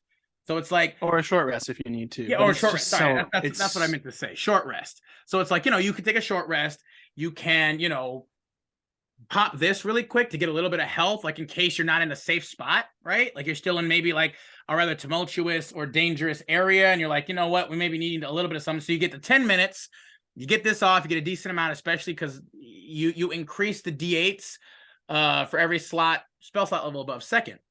But then after that point, you be able to use less of your hit dice to then heal. Like, yeah, it's a great thing to use. Like, definitely, I haven't seen it used a ton myself. And I definitely feel the same where it's like, because a lot of people see the 10-minute cast and it's just like, oh, I'd never had it used so much until this campaign. And I was like, really? That you're going to use that? And he goes, well, yeah, look at how much healing I can do. And it was just the amount of times that it has saved our asses is when have you normally kind of been using it? Like after, like, is it like after fights, dungeon crawl, like kind of no, just like what'll happen is we'll run into something, we'll win, but it'll kick our asses, and it's like we have to keep moving, so we might not have time for a short rest, or if we do have time for a short rest, we've already rested, or like we are just out of hit die, or whatever it is. Okay. Yeah, and it's just that's a perfect scenario for it. It's one spell slot. Yep. So even if you're still like you can you upcast it? Yeah. No. Again, it increases the amount of d8s that you can heal. So I'll say this: even at its baseline, 2d8 for everybody in the party is still really good. Yeah, it's great. It's still a great spell. You know what I mean? It's good because that's the biggest thing. Like, because even like mass healing word, for instance, like. I think at baseline level, I think that's still only like 3d4 for people, which is just like, that's like, yeah, like especially it's just that it's hitting everybody. I think that's what, like a 4th, maybe 5th level spell. Mm-hmm. And so you're just kind of like, dude. Or mass cure wounds, which is comparable in the amount of healing, but it's higher level spell. Yeah, it's a high level spell and it's an action. This is like if you don't have the spell slots to cast those high level spells, but you need it to pick me up after a fight, it's fantastic. Yeah. The odds of getting into a second fight after the first fight, 10 minutes is 10 minutes. Yeah. You can hide and do this. You can, it's not that bad. And like, it has been effective for us, which I did not think was going to be used as much as it was. And it proved me wrong. That's for sure. Because there's a lot of weird, fun spells in second level because they're not particularly like super powerful. Well, that's the thing. They start to get real level again, like base level, right? Like for the level they're at, they're actually pretty powerful.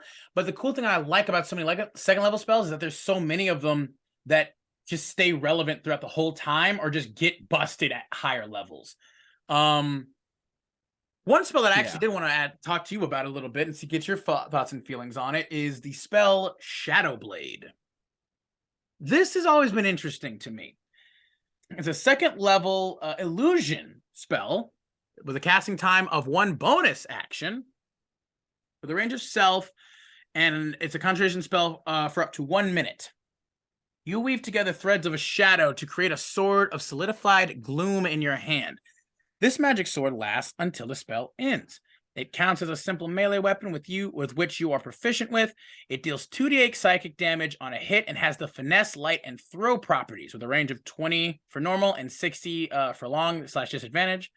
In addition, when you use the sword to attack a target that is in dim light or darkness, you make the attack roll with advantage. If you drop the weapon or throw it, it dissipates at the end of the turn. Thereafter, while the spell persists, you can use a bonus action to cause the sword to reappear in your hand. You can upcast it, and when you cast a spell using a 3rd or 4th level slot, the damage increases to 3d8. When you cast it using a 5th or 6th, the damage increases to 4, and 7th or higher is 5. So every 2 levels, essentially, until 7, it increases by 1d8. I like this spell. So remember that terrible shadow sorcerer that I did, the melee dwarf shadow sorcerer where he can wear armor because he gets armor proficiencies? Yep. I used this spell. It was like my main source of damage. Yeah. Is it good? No, it's pretty. It is. It's a pretty decent spell. The main problem is concentration. The main problem. That's the only thing. Yeah, it's concentration up to a minute, but it is a bonus action. Though is the thing. So that's really nice. That helps to offset that. Because again, it's like if you're concentrating, like you're dealing baseline 2d8, which that's more than even like at this level, like a normal longsword would do. Like that's that, and it also has the finesse, light, and thrown property. So it's basically like it's a superpowered dagger. Yeah. And that added with that, if you are in dim light or darkness, you can just get free advantage. Like that's a huge part. Now, part of me wants this weapon to be able, like, I want to be able to summon it and be able to give it to someone. That would be cool. Like a rogue would be great with it, obviously. Yeah. So that's the weird thing. That's the thing. I think you could get this for a rogue if you took Shadow Touched. Yeah. Like you could get this for a rogue if you took Shadow Touched, I think. And it would be great for them. Like, once again, it's got everything. You can use their sneak attack with it. So you get 2d8 plus your sneak attack damage, which again will be better than like a rapier that you would have. And you get advantage in dim light, darkness, like the Gloomstalker Ranger. Like you could throw it from range. Like, yeah, that would be fantastic. You probably would never be able to upcast it unless you're like an arcane trickster. But it's not. You can't get it from Shadow Touch because it's a 2nd level spell. Oh, it's only first level. That's what I thought. I was like, it might only be 1st level. But you can get it as an arcane trickster, I believe. I think. I'm pretty sure.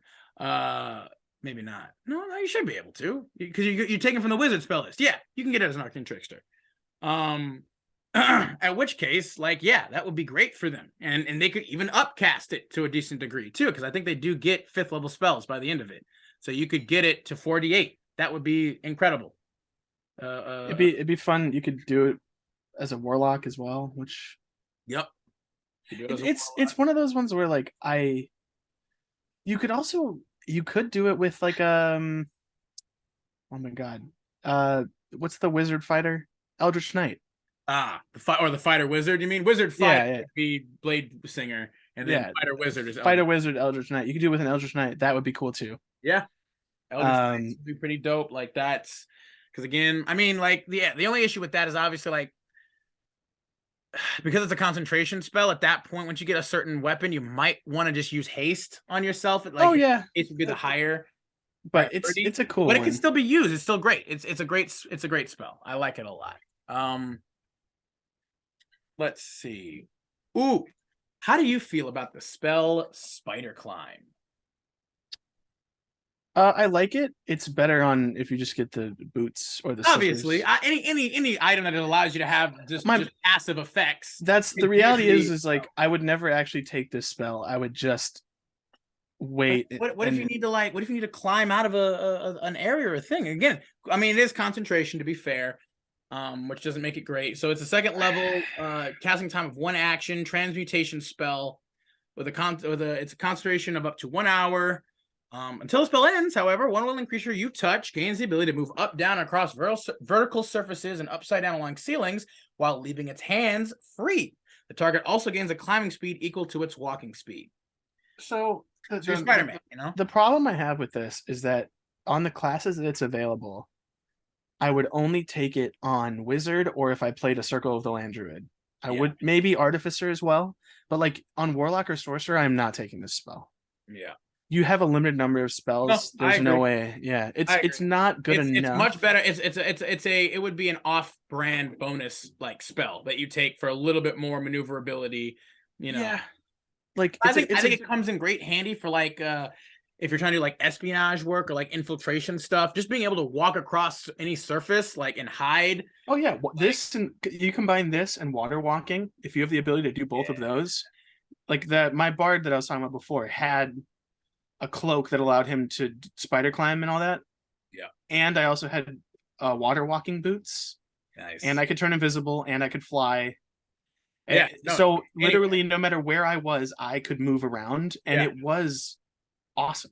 It was really fun. Cool. I like the flavor of it, but definitely mechanically speaking, it's not the best. The rough part is that what it would replace, I don't know if it outweighs that enough. The biggest issue is the concentration too, is another thing. My biggest is it's only an hour. I feel like I think an hour is fine because that's also like invisibility, right? Like that's the thing. Like I wish like you could do invisibility and this. Like I feel like they shouldn't be concentration. It should just last for an hour, unless with invisibility has the caveat of like if you attack or cast a spell, right?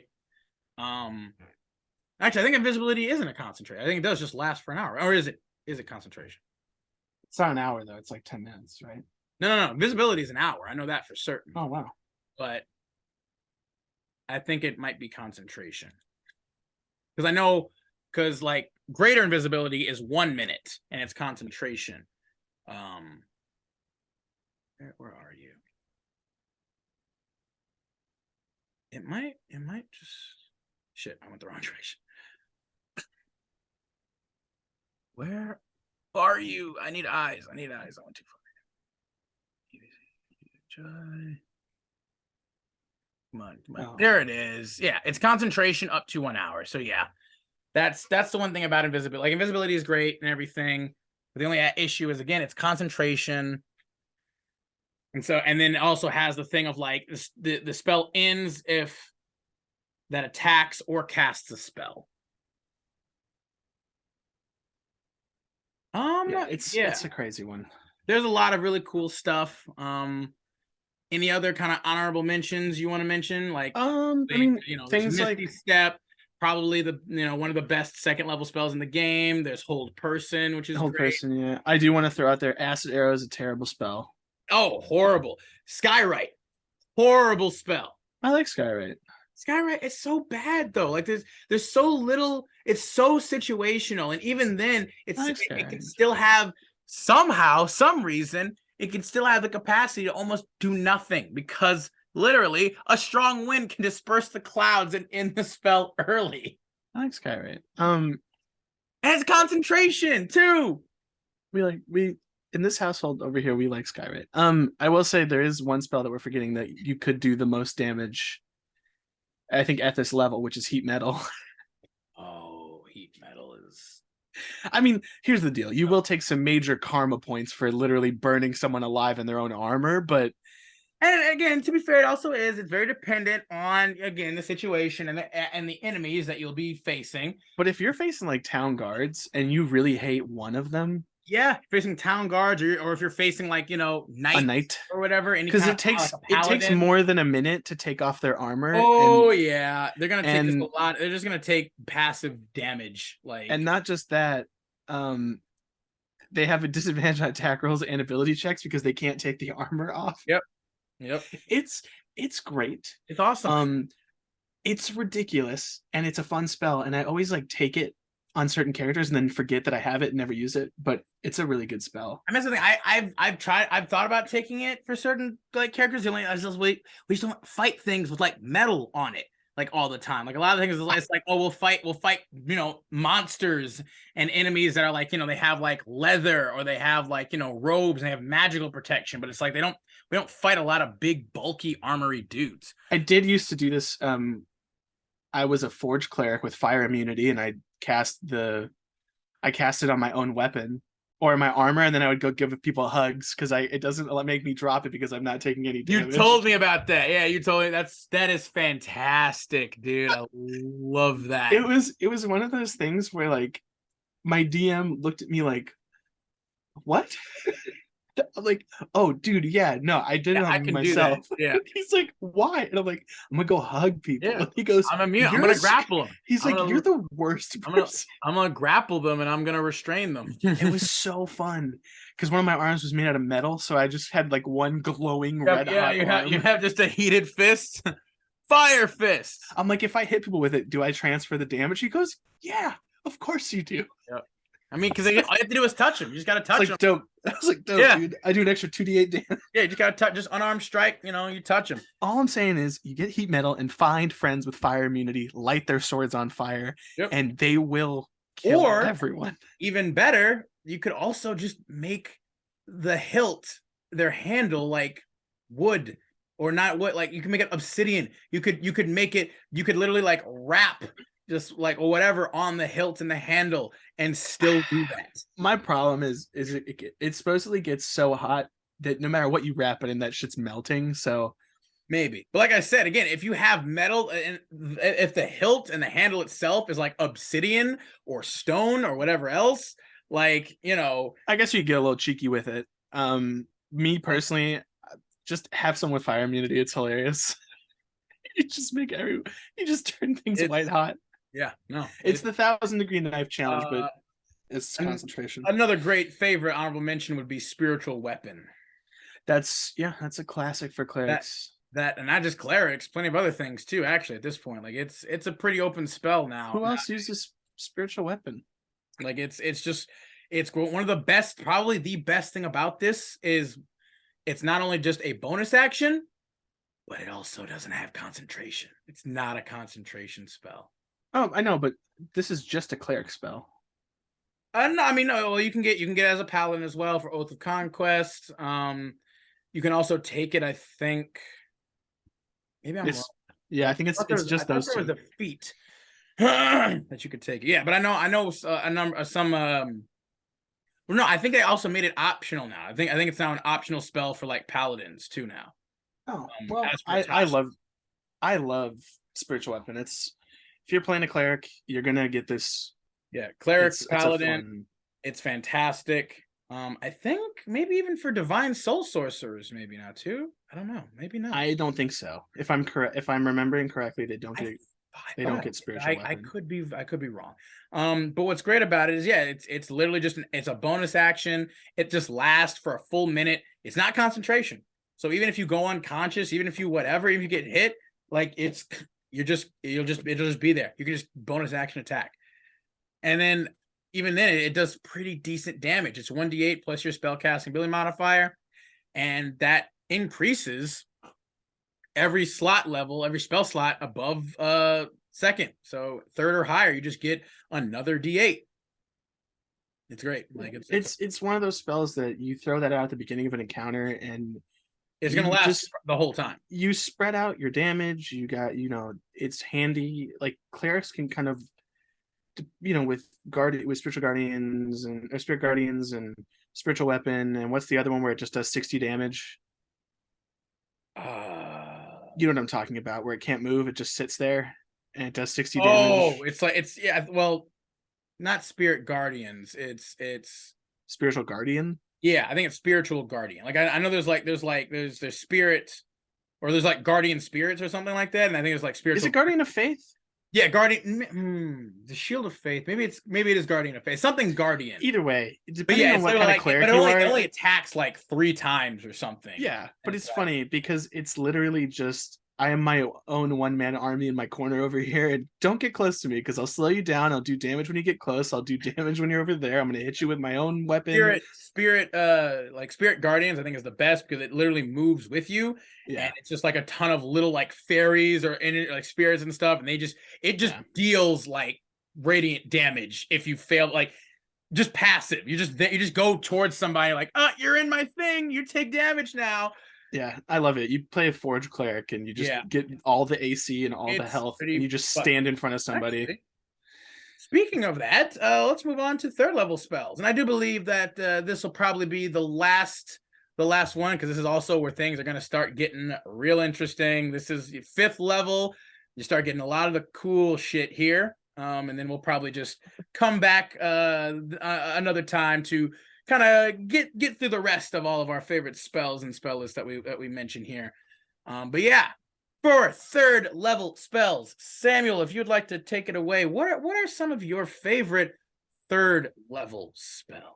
Well, if I am gonna be honest here, there's a couple that I enjoy. There's some classics. But for me, where is it? I know it's over here, and I don't know why. I can't think of the name. This is terrible. Oh my gosh. Man, just really came in here underprepared, huh? I didn't expect. No, I had it. I don't know why I can't remember. All right, well, while you look for it, let's just go ahead. No, I found it. It's Meld into Stone. Meld into Stone. Wow, that's an interesting choice.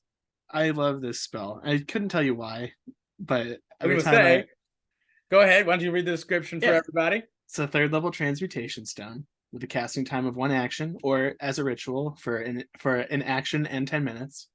Its duration is 8 hours. And you step into a stone object or surface large enough to fully contain your body, melding yourself and all the equipment you carry with the stone for the duration. Using your movement, you step into the stone at a point that you can touch. Nothing of your presence remains visible or otherwise detectable by non-magical senses.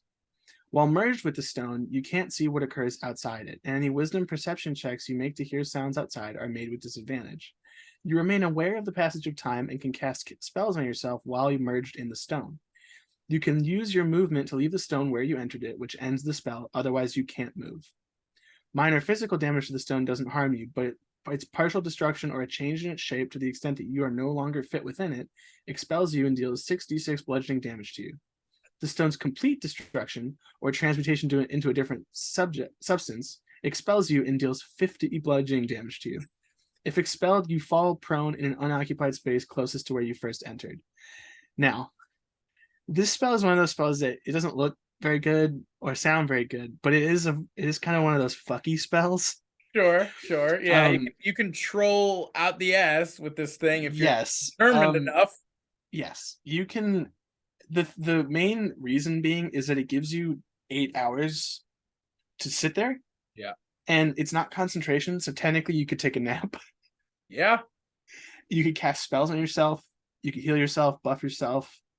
No, it's true. It is a way of kind of like, it's similar to the rope trick spell. Yeah, it's also like you can just disappear, and most people won't think to look in a wall. Yeah. Look in a wall. And so you disappear and then you just come back 8 hours later. And the odds of someone still being there 8 hours later are none. No, I mean, that's the thing. Yeah, I agree. Like, if you're in like a chase and you're trying to get away quick and clean, like this is absolutely like one of the best ways to do it. to run away and get out. One of my other favorite things it would be really cool if there's a bunch of enemies with the meld into stone, and you put like a cemetery, and they come out of what, the tombstones and stuff that come out of the like the graves, or like a statue garden with like a bunch of like old warriors and things like that, and then all these people just unmeld from stone. Like it's a cool spell, and is it an offensive spell? No. Is it perfect? No, but it's cool, and I've taken it on characters and just have it there in my back pocket. I'm like, well, if everyone else dies here, I'm going into that wall. Yeah. All right. Well, I once again, as always, I see how you're feeling about it. It's got that lovely little charm. It's a cute thing. It's like it can provide a cool moment for certain. I think the spell that I'll choose, one, because it's one of my favorites, but also because it's so popular. It's one of everybody's favorite, and if not, maybe potentially the best spell in the game for a number of reasons. It's gonna be haste. It's gonna be haste. Not glyph of warding. No, not glyph. No, absolutely not glyph of warding. Or not life transference. No, it's not gonna be life transference. Oh, okay. It's not gonna be intellect. It's not gonna be insight, greed. Okay. Not gonna be magic circle. Magic circle is nice. It has its places for sure. I like magic circle, which can be great. But no, we're gonna talk about haste for a second, because again, we talked about it so much on the show already. It's haste in time. We've referenced it. I feel like it would just be a disservice if we didn't give it its true, sophisticated and in-depth, look at. So haste is a 3rd level transmutation spell with a casting time of 1 action and a range of 30 feet. It has verbal, somatic, and material components, and it is a concentration spell that lasts for 1 minute. You get to choose a willing creature that you can see within range, and until the spell ends, the target's speed is doubled. It gains a +2 bonus to AC and has advantage on dexterity saving throws, as well as gains an additional action on each of its turns. That action can be used only to take the attack, 1 weapon attack only, dash, disengage, hide, or use an object action. When the spell ends, however, the target is unable to move or take actions until after its next turn, as a wave of lethargy sweeps over it. So, going through it and all the things that it does, right there, that is 1 action and a spell slot, a 3rd level spell slot that grants you 4 separate benefits and bonuses just right out of the gate, not even including what that extra action can provide you in multiple other ways and stuff. Now, some people will say, oh, that last part about it, the detrimental effect, such as when the spell ends. So again, if you ever lose concentration on it, or once the full minute is up, or you are dispelled, you immediately will not be able to move or take actions until after your next turn. Here's a little interesting caveat for that, though. Doesn't say anything about the fact that you can't take reactions. Yeah. You can take reactions even while you are, because again, and once more, you also are not you're not in a stunned state, you're not paralyzed, you aren't under any actual official effect or tag. You're just unable to move or take actions until after your next turn. So you basically lose a turn. But you don't lose your reaction, so you can still cast things like Silvery Barbs, Shield, Absorb Elements, whatever else. And it's a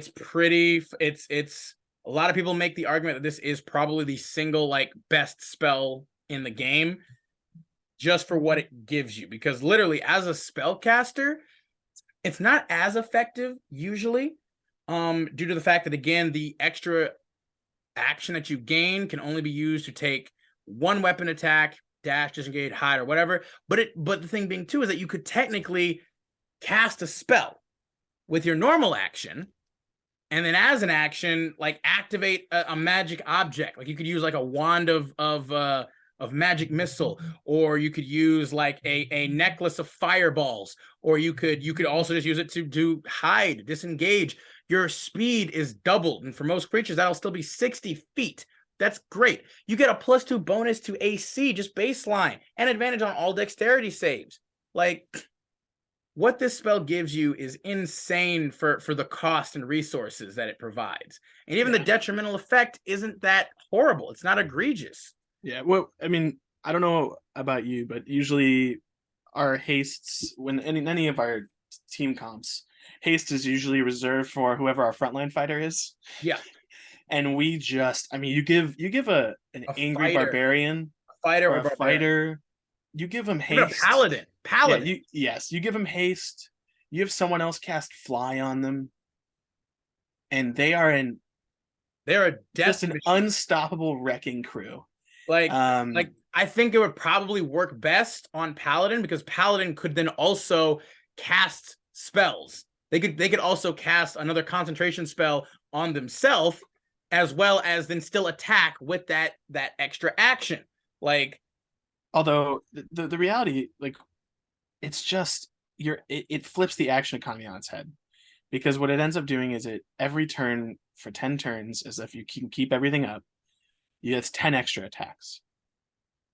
That's huge. Yeah.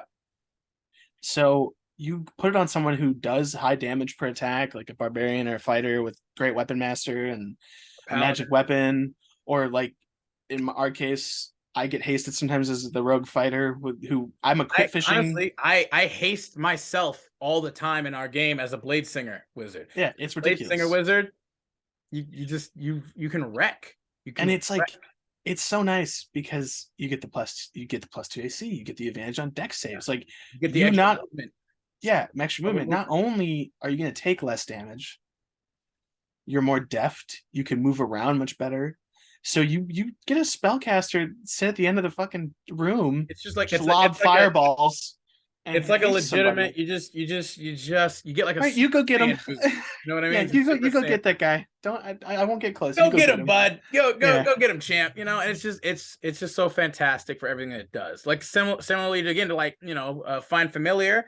It just has so much utility. It gives you so much free, like, again, it's usually most effective on frontline fighters who can also like who deal pretty high damage from attacking. But even for spellcasters, it gives you that extra boost in defense for like +2 AC and advantage on dex saves. Like, that's fantastic. And you even just the movement and the ability to like dodge or disengage. You know what I mean? You get out of any unfortunate situations that you're in. It's great. Let's see. What are some other great ones? I mean, I guess, you know, we could talk about Fireball, I guess. I don't think we need to. It's like there's Fireball. You shoot a fireball 150 feet, 20-foot radius. It blows up, kills a lot of stuff. You know, it's like 6d8. I'm sorry, 8d6 baseline. Yeah, it's the same lightning bolt, except it's a line instead of a radius sphere. I mean, fly. You get a flying speed for 10 minutes, 60 feet, I believe. Yeah. For 10 minutes. At higher levels, I think you can affect more people. Yeah. Mm-hmm. At higher levels, you know, it's great. It's nice. You know what I mean? I like Animate Dead. Animate Dead can definitely have its place if you need a necromancer. Yeah, you need a good DM for that. I love Tiny Hut. Tiny Hut's good. Tiny Hut is one of my favorite 3rd level spells. Like, it's just, you just now have a perfect portable like tent, like perfect portable little house. Like it says, it's a tiny hut. You here. 3rd level, casting time of 1 minute, or it's a ritual spell, which makes it just even better. Like, there's no reason you would ever have to use a spell slot for this spell. Never, unless it's like, you know, you're in a really, I don't think so. I don't think there's any real discrepancy between 1 minute and 10 in any situation you're going to have when you're going to be using this spell. But ironically, it's an evocation spell, which is a little strange. But it is a range of 10 feet. It's a 10-foot radius sphere that lasts for 8 hours. It is a 10-foot radius. A mobile dome of force springs into existence around and above you and remains stationary for the duration. The spell ends if you, the caster, ever leave its area. 9 creatures of medium or smaller can fit inside the dome with you. The spell fails if its area includes a larger creature or more than 9 creatures. One thing that I wanted, like, is it 9 creatures? Because it says 9 creatures can fit inside the dome with you. But then it does say more than 9 creatures. So I mean, that might be a bit of a typo then, maybe, because the first sentence makes me feel like it should be 10 creatures total. But either way, creatures and objects within the dome, when you cast a spell, can move through it freely. All other creatures and objects are barred from passing through it. Spells and other magical effects can't extend through the dome or be cast through it. The atmosphere inside the space is comfortable and dry regardless of the weather outside. Until the spell ends, you can command the interior to become dimly lit or dark. The dome is opaque from the outside of any color you choose, but it is transparent from the inside. That's wonderful. It's perfect. It's not only is like a portable, like, just room that you have that can always be comfortable and dry and whatever, but it also is one of the few, especially at third level or third level spells, that protects you from like divination magic. Like, nothing can get through. It's an impenetrable barrier. It's an impenetrable 20-foot diameter barrier, and you're just it's phenomenal. Ritual spell, cast 10 minutes or 1 minute. I love it so much. I've taken it for any spellcaster that I can, which, to be fair, it's only bards, wizards, and Twilight Domain clerics, but still. Yeah. How do sorcerers not have this spell? That's just ridiculous. I do want to bring up as like an honorable mention for me that I enjoyed very much, Tidal Wave. Tidal Wave is great. I like Tidal Wave. I liked it because I played a druid. They don't have a lot of like straight up damaging spells. They do not. And Tidal Wave was like something I could rely on as like Tidal Wave, because Eruption of Earth or whatever. Yeah, you conjure a wave of water, 30 feet long, 10 feet wide, 10 feet tall. Great. It can be up to 120 feet away from you. They must make a dexterity saving throw. On a failed save, the creature takes 48 bludgeoning damage and is knocked prone. Mm-hmm. So the reality is, yes, it's not a lot of damage, but knocking an entire group of enemies prone is actually really good. I mean, 48's, again, for a third level spell, 48 is decent. Like, it's a decent amount of damage, but you're right. It's no fireball. No, but fireball, nothing's like fireball and lightning bolt. You know what I mean? Yeah. At least in terms of whatever. But yeah, the knocking prone is fantastic because that just sets all of your frontline fighters up for just absolute curb stomping. You know what I mean? The only problem is to them hard style. Okay. Yeah, the only problem with this spell, and the reason it's not like that good, is that there's no scaling. Yeah, no, I agree. It doesn't do more damage at higher levels, which I think is dumb. But I think why. I get like more, because then I guess like you have like, I guess it's like, oh, you have this spell, and then at 9th level you get tsunami or whatever. Yeah, you just kind of get better versions of it. Yeah, you usually get maybe better versions of it, which I think also it's more of like a crowd control spell than anything else. Yeah. We should probably mention the fact that this is when you first really get access to a wide variety of summoning spells, which we've already mentioned how both of us feel about summoning spells, but that you cannot deny they are good if used correctly. Well, it depends. You know what I mean? You can cheese the shit out of it. If used rules as written, they're not necessarily as great, actually, a lot of the time. If tweaked, they can be like really great. If you go by certain things, it can be anywhere from busted to okay. Like that's one of my biggest issues with summoning spells, is that like rules as written, they can be pretty underwhelming in a lot of ways. If you kind of do a little bit of homebrew and whatever, it can either be just create like there's no, it's just so much. It's just a lot of the time to keep track of, especially if you have a bigger party or even a higher level party. Like if you have more players all around, it can just become a real cluster F, and it's just like, you know, it can be a lot. Yeah. I mean, we can talk a little bit about it if you would like, because I mean, there's you know, obviously conjure animals, but there's also like, you know, summon undead, summon shadow spawn, summon lesser demons, summon fae. Like there's so many. The fae one is the most overpowered. The lesser demon and greater demon summoning is something that I like. I like the flavor of it. It's something I want to do. The flavor is really cool. I like being able to do that. I wish that they had made it a little bit more not flavorful, but just like more applicable in a way. Because one of the biggest things is like, you know, finding the names of demons and stuff like that, right? Like that still is heavily dependent upon your DM to like help you to make this more of a thing, so to speak. True, but it's definitely possible, and it's something that like if you're not a good human being, it's something you can keep in your back pocket. Is like, no, yeah, absolutely. It's great for your enemies. It's great for like the bad guys to have this kind of stuff. Because again, one of the also biggest things, like if you're like a lone bad guy fighting in like a group of 4 to 6, you know, adventurers, like, oh, I'm gonna summon a greater demon, or oh, I'm gonna conjure animals, or oh, I'm gonna summon a fae or undead, whatever. You know, that's always great. What do you think of the spell Vampiric Touch?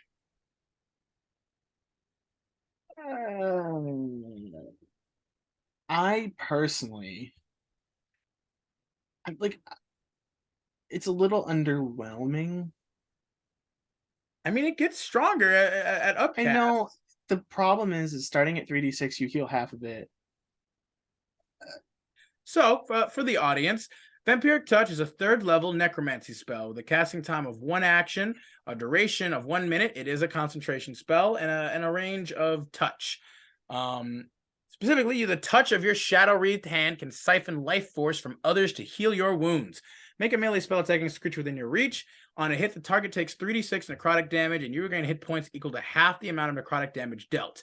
Until the spell ends, you can make the attack again on each of your turns as an action. Now, one thing I like to point out, unlike Witch Bolt, you can do other actions while still keeping this thing up. It just stays up as long as you don't cast another concentration spell or you don't lose concentration on it. You can have this up, do other things, and then use it. Like I feel like it gets more powerful. You get more damage dice at higher level casts, which, you know, if you go all the way up to above 3rd, so you're gonna get what, 6? You're gonna get 6 extra dice for this thing. You'll get, so 96 total. Yeah, you get 96s. I mean, here's the deal. For like a bad guy, lich guy, that would be fun. 4 damage, you'll heal what, 27. You'll heal 27 hit points. And like having it for grave or death domain, or like I think grave cleric can get heavy armor, but like I wouldn't want to use it as a wizard. Like I feel like I'd be too susceptible to getting hit by everything that I'd lose. That's the thing. The issue is that you do have to be up close and personal. And so obviously as a wizard, that would probably be far less effective. But like, yeah, suggested. I think you can get away with it on someone that's better armored, has a higher hit dice, you know, has more health and can take more hits. It could be fun. Or just, yeah, you know, I think it's an okay spell. It's not, I don't think it's bad, but I also don't think it leaves a bit to be desired for sure too. Like it's a pretty mid-tier spell, I would say, overall. But it definitely has that interesting thing about it's one of the few spells that like can both harm an enemy and then you subsequently heal as well in one thing. Like that's kind of what I like about it. That there aren't a lot of spells that like you can simultaneously deal damage while also healing at the same time, you know?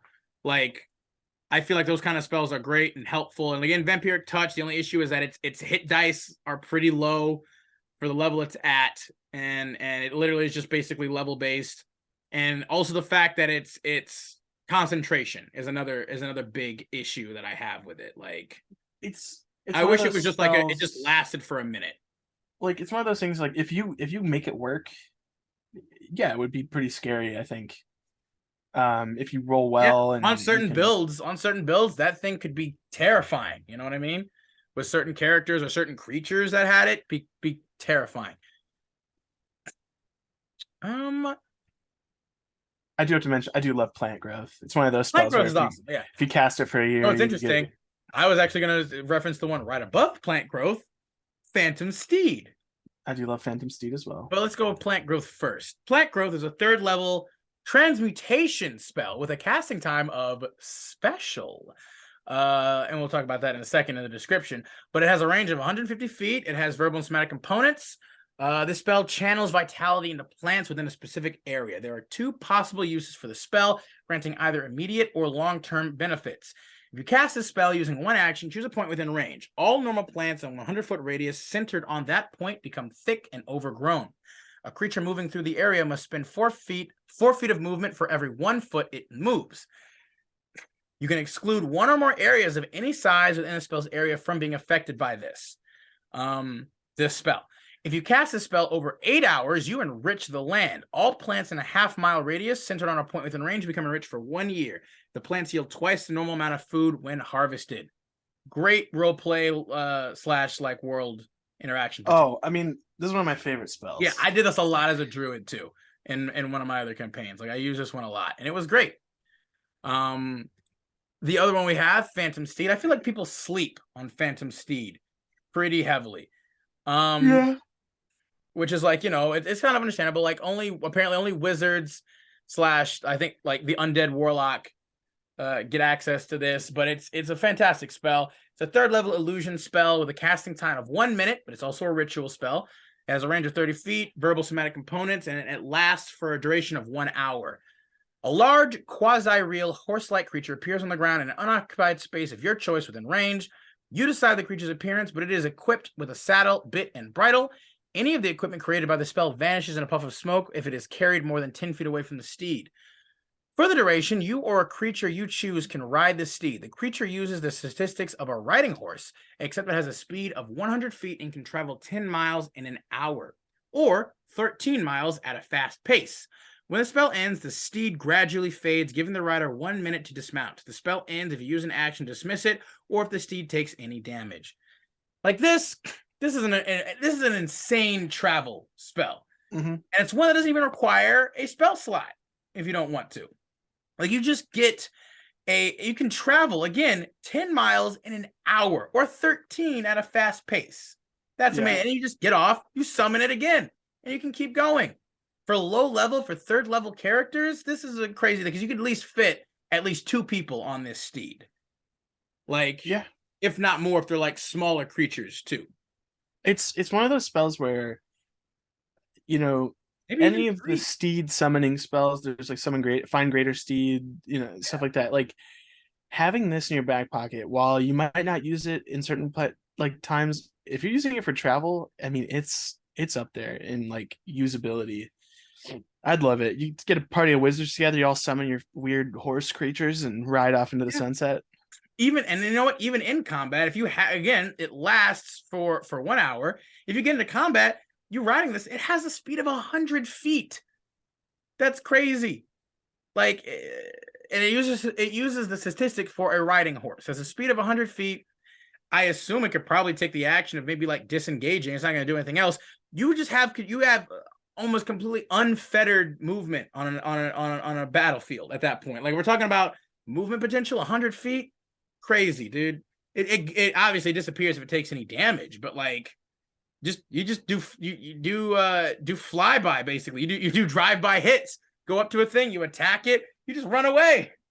You just run away 100 feet, if not or whatever. Like that's insane.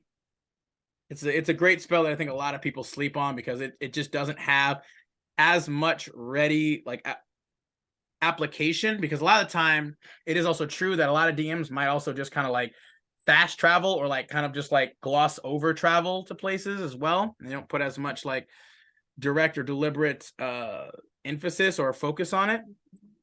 But yeah, you know what? Speaking of, we were talking about this before, Spirit Guardians. Another little honorable mention there that we were talking about before. 3rd level, casting time of 1 action, conjuration spell. It has a radius of 15 feet, it's at a distance of 15 feet. So it's a 15-foot, I assume, diameter then, as a matter of fact. It's a concentration spell for up to 10 minutes. It is verbal, somatic, and material components. You call forth spirits to protect you. They flit around you to a distance of 15 feet for the duration. If you are good or neutral, their spectral form appears angelic or fey, your choice. If you are evil, they appear fiendish. When you cast this spell, you can designate any number of creatures you can see to be unaffected by it. An affected creature's speed is halved in the area, and when the creature enters the area for the first time on a turn or starts its turn there, it has to make a wisdom saving throw. On a failed save, the creature takes 3d8 radiant damage if you are good or neutral, or 3d8 necrotic if you are evil. On a successful save, the creature takes half as much damage. Now that's just Crazy. Like, once again, it's a concentration spell that lasts for 10 minutes. You don't have to do anything. It's just up. No, it's a literal aura now that's just up. I love it because I love to picture the image always comes back to, like, I think it's in Harry Potter and the Chamber of Secrets with the pixies in the room where Gilderoy Lockhart like opens up the page and just you have a swarm of pixies coming around just causing all kinds of mayhem and destruction. Like that's what I picture with Spirit Guardians. And it's literally just passive damage of 3d8. And even then, at higher levels, you increase that damage by 1d8 for each spell slot level above 3rd. Like, you just deal passive ridiculous damage. And then you still have your action and bonus action after that. Yeah, when you combine this with like spiritual weapon and stuff like and that, it like moves with you. It doesn't stay. That's probably the biggest thing. It doesn't stay in an area. It moves with you as you go. That's crazy, dude. I do want to touch on another spell that I like to take that isn't flashy, but this combined with a lesser restoration at next level is one of my two favorite spells at lower levels, which is Remove Curse. Remove Curse. Yeah, I think people sleep on Remove Curse. I would throw Bestow Curse in there, only if you have a DM who's lets you create your own curses. Yeah. But I love Remove Curse. Like, I just like having it. No, I agree. Because curse magic items, terrifying. That's what I'm saying. They're terrible, they're horrible, and having this like makes it, that's always a thing, right? Like it is much more about your DM and what you know about your DM, and you're like, I know my DM's gonna throw cursed items my way, so I'm gonna take this spell. Because obviously if you take it, and there are plenty of games that there are not a lot of curses that are involved much, which I feel like, again, people sleep on curses, people sleep on diseases, people sleep on curses, poison.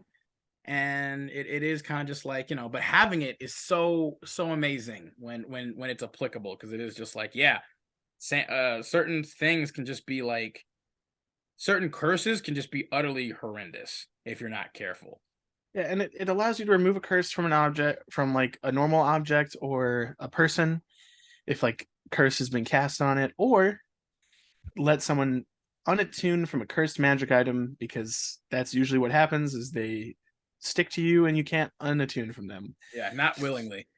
Now, I'm a big proponent of cursed magic items. I love something that gives me a benefit and a detriment, a flaw. Yeah. In fact, I'm currently in my Tuesday campaign, I have the living armor. Ooh, yeah, that's the one that takes half your hit die, but gives you good AC and like 3 resistances. I'm like, I don't need hit die. If I never take any damage, I don't need to heal. I think it's like the chitin armor or whatever that can do that shit. I know there's a couple, like there's living armor and there's also like chitinous armor or whatever. I believe it's this. I think it's like almost the same item, essentially, but it's very fun. I'm using living armor. It's extra AC. Yeah. You get a bunch of resistances. Like of course. Yeah. Of course I'm going to take that. Why wouldn't I do that? But it's, the ability to do it is nice. What's interesting? Another hilarious 3rd level spell that will just, in any game that you're in, if any of your players take it, it can just be used to just utmost maximum levels of trollish effect, depending on what you do. The spell Sending. Sending is a 3rd level evocation spell, which is very interesting for what it does. Again, that's one of the biggest issues with, and why it can be used to maximum trollish effect, and I'll tell you that in a second. It has a casting time of 1 action, but its range/area is unlimited. There's nowhere a person can go, and almost nothing a person can do to not be affected by Sending, except for being in a tiny hut, interestingly enough. But it has verbal, somatic, and material components. The duration is 1 round, so it's going to be 6 seconds. You send a short message of 25 words or less to a creature with which you are familiar. The creature hears the message in its mind, recognizes you as the sender if it knows you, and can answer in a like manner immediately. The spell enables creatures with intelligence scores of at least 1 to understand the meaning of your message, which it's just any creature then. Because if you have an intelligence score of 0, 0, I think you're dead. I think you die. If you have any attribute that's 0, I think maybe you die. But either way, you can send this message across any distance and even to other planes of existence, But if the target is on a different plane than you, there's a 5% chance that the message doesn't arrive, which it's probably almost never going to happen. But essentially, this is the quintessential, like this is the literal just spell where you can just talk to somebody. You can literally just text somebody, be like, "Yo, you up?" Like just, and they can't do anything about it. You can just be in their head as long as you have spell slots to spend, unless they're in like a tiny hut or something else, like an anti-magic field, maybe. You can just literally keep talking to somebody like, "Hey, what's going on? I'm feeling this kind of way." Up to a max of 25 words. Like, yeah. oh And my god. I have this on my warlock where I took the Eldritch Invocation that allows me to write down messages in my book and people hear them in their head. And then when they say it back in their mind, it writes it back down in the book for me. And it's so fun because it's unlimited. I can only have a certain number of people. I think it's like 4 or 5 people at this point, but I can just do it all the time. No spell slots required, no nothing. So like it's reconnaissance. It's like, oh, it's great. Yeah, it's a communication spell. And you know, at some point in your game, you're gonna have sending stones and things that kind of take the place of this. But they only being able to cast it at will, being able to cast it whenever you want to is funny. It's hilarious. It's great. Speaking of also, talking and speaking, another interesting one to talk about, maybe 2, as a matter of fact, is Speak with Dead and Plants. Yeah, Speak with Dead is one of my favorite spells. Honestly, I'm sure anybody who went out to see the Dungeons and Dragons movie or even saw the trailer for it, the way that they depicted it in the movie was abso-freaking-lutely hilarious. Like, it was great. It's not technically exactly how it works per se. It's pretty close. It's pretty close, and I liked how they did it probably more than how a lot of DMs might do it. I can read Speak with Dead. The description of the spell. Yeah, go ahead. Yeah, so it's Necromancy, 3rd level spell with a duration of 10 minutes. Its range is 10 feet, and its casting time is 1 action. You grant the semblance of life and intelligence to a corpse of your choice within range, allowing it to answer the questions you pose. The corpse must still have a mouth and can't be undead. The spell fails if the corpse was the target of this spell in the last 10 days. Until the spell ends, you can ask the corpse up to 5 questions. The corpse only knows what it knew in life, including the languages it knew. Answers are usually brief, cryptic, or repetitive, and the corpse is under no compulsion to offer a truthful answer if you are hostile to it or it recognizes you as an enemy. This spell doesn't return the creature's soul to its body, only its animating spirit. Thus, the corpse can't learn new information, doesn't comprehend anything that has happened since it died, and can't speculate about future events. This spell is so fun in the sense that, like, the lore that you can get out of things by talking to dead people is extremely helpful. And if you have a DM who actually thinks about what these people would know, it can be extremely helpful. Oh yeah, for sure. Like it gives such great flavor. Similarly to its more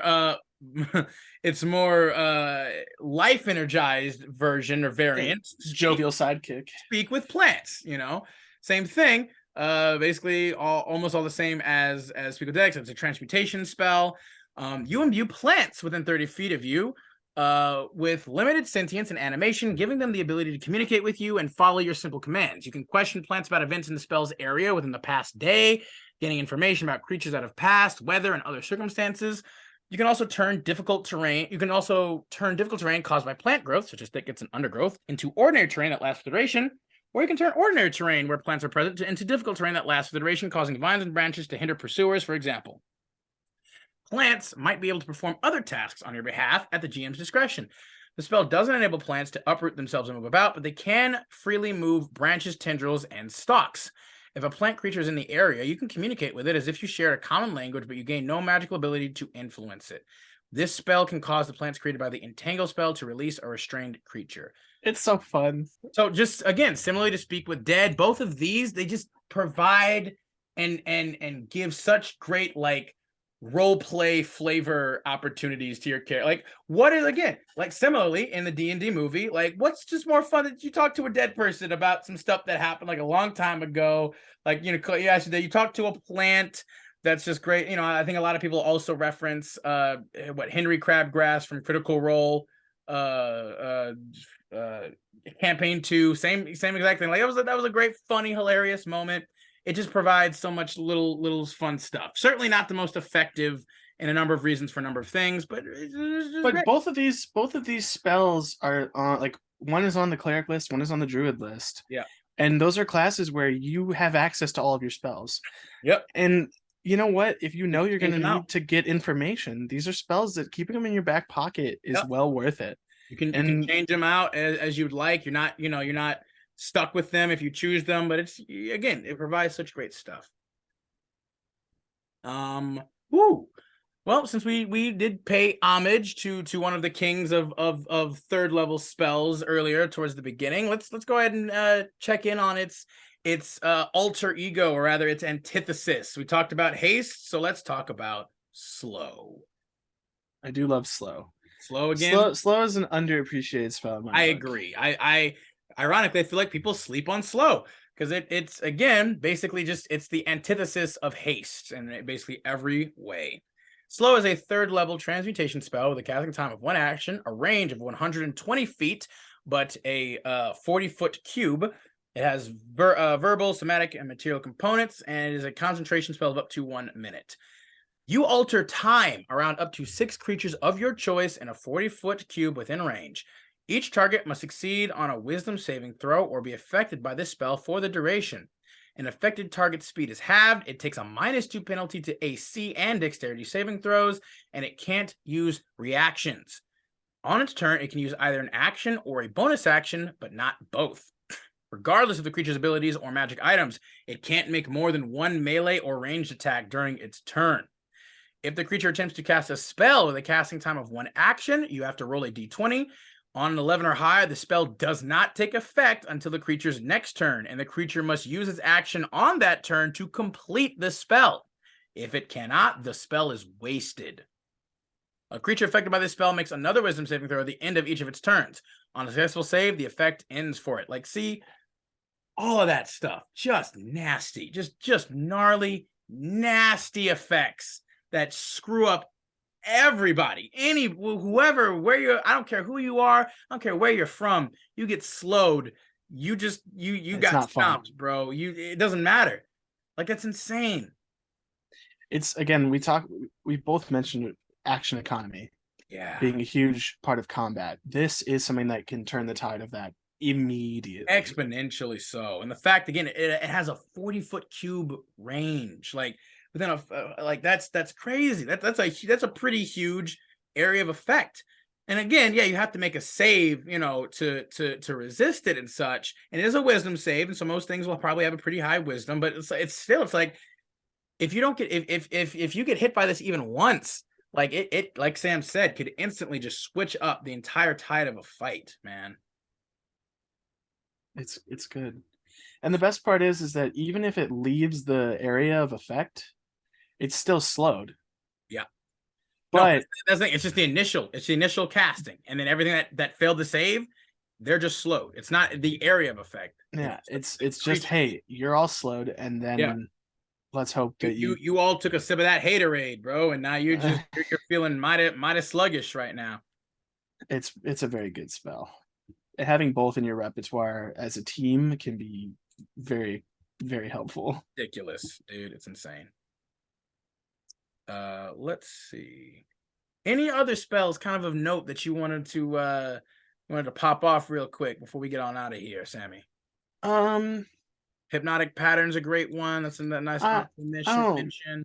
I don't like Hypnotic Pattern that much. Really? I think it's fantastic. It's a great kind of panic spell. If you're just in a bit of an issue, you literally just you take some stuff, you throw it up in the air, and like a number of creatures within a pretty wide area of effect, like if they fail a wisdom, they're just incapacitated now. Like, yeah, let's just talk about that for a second. Hypnotic Pattern.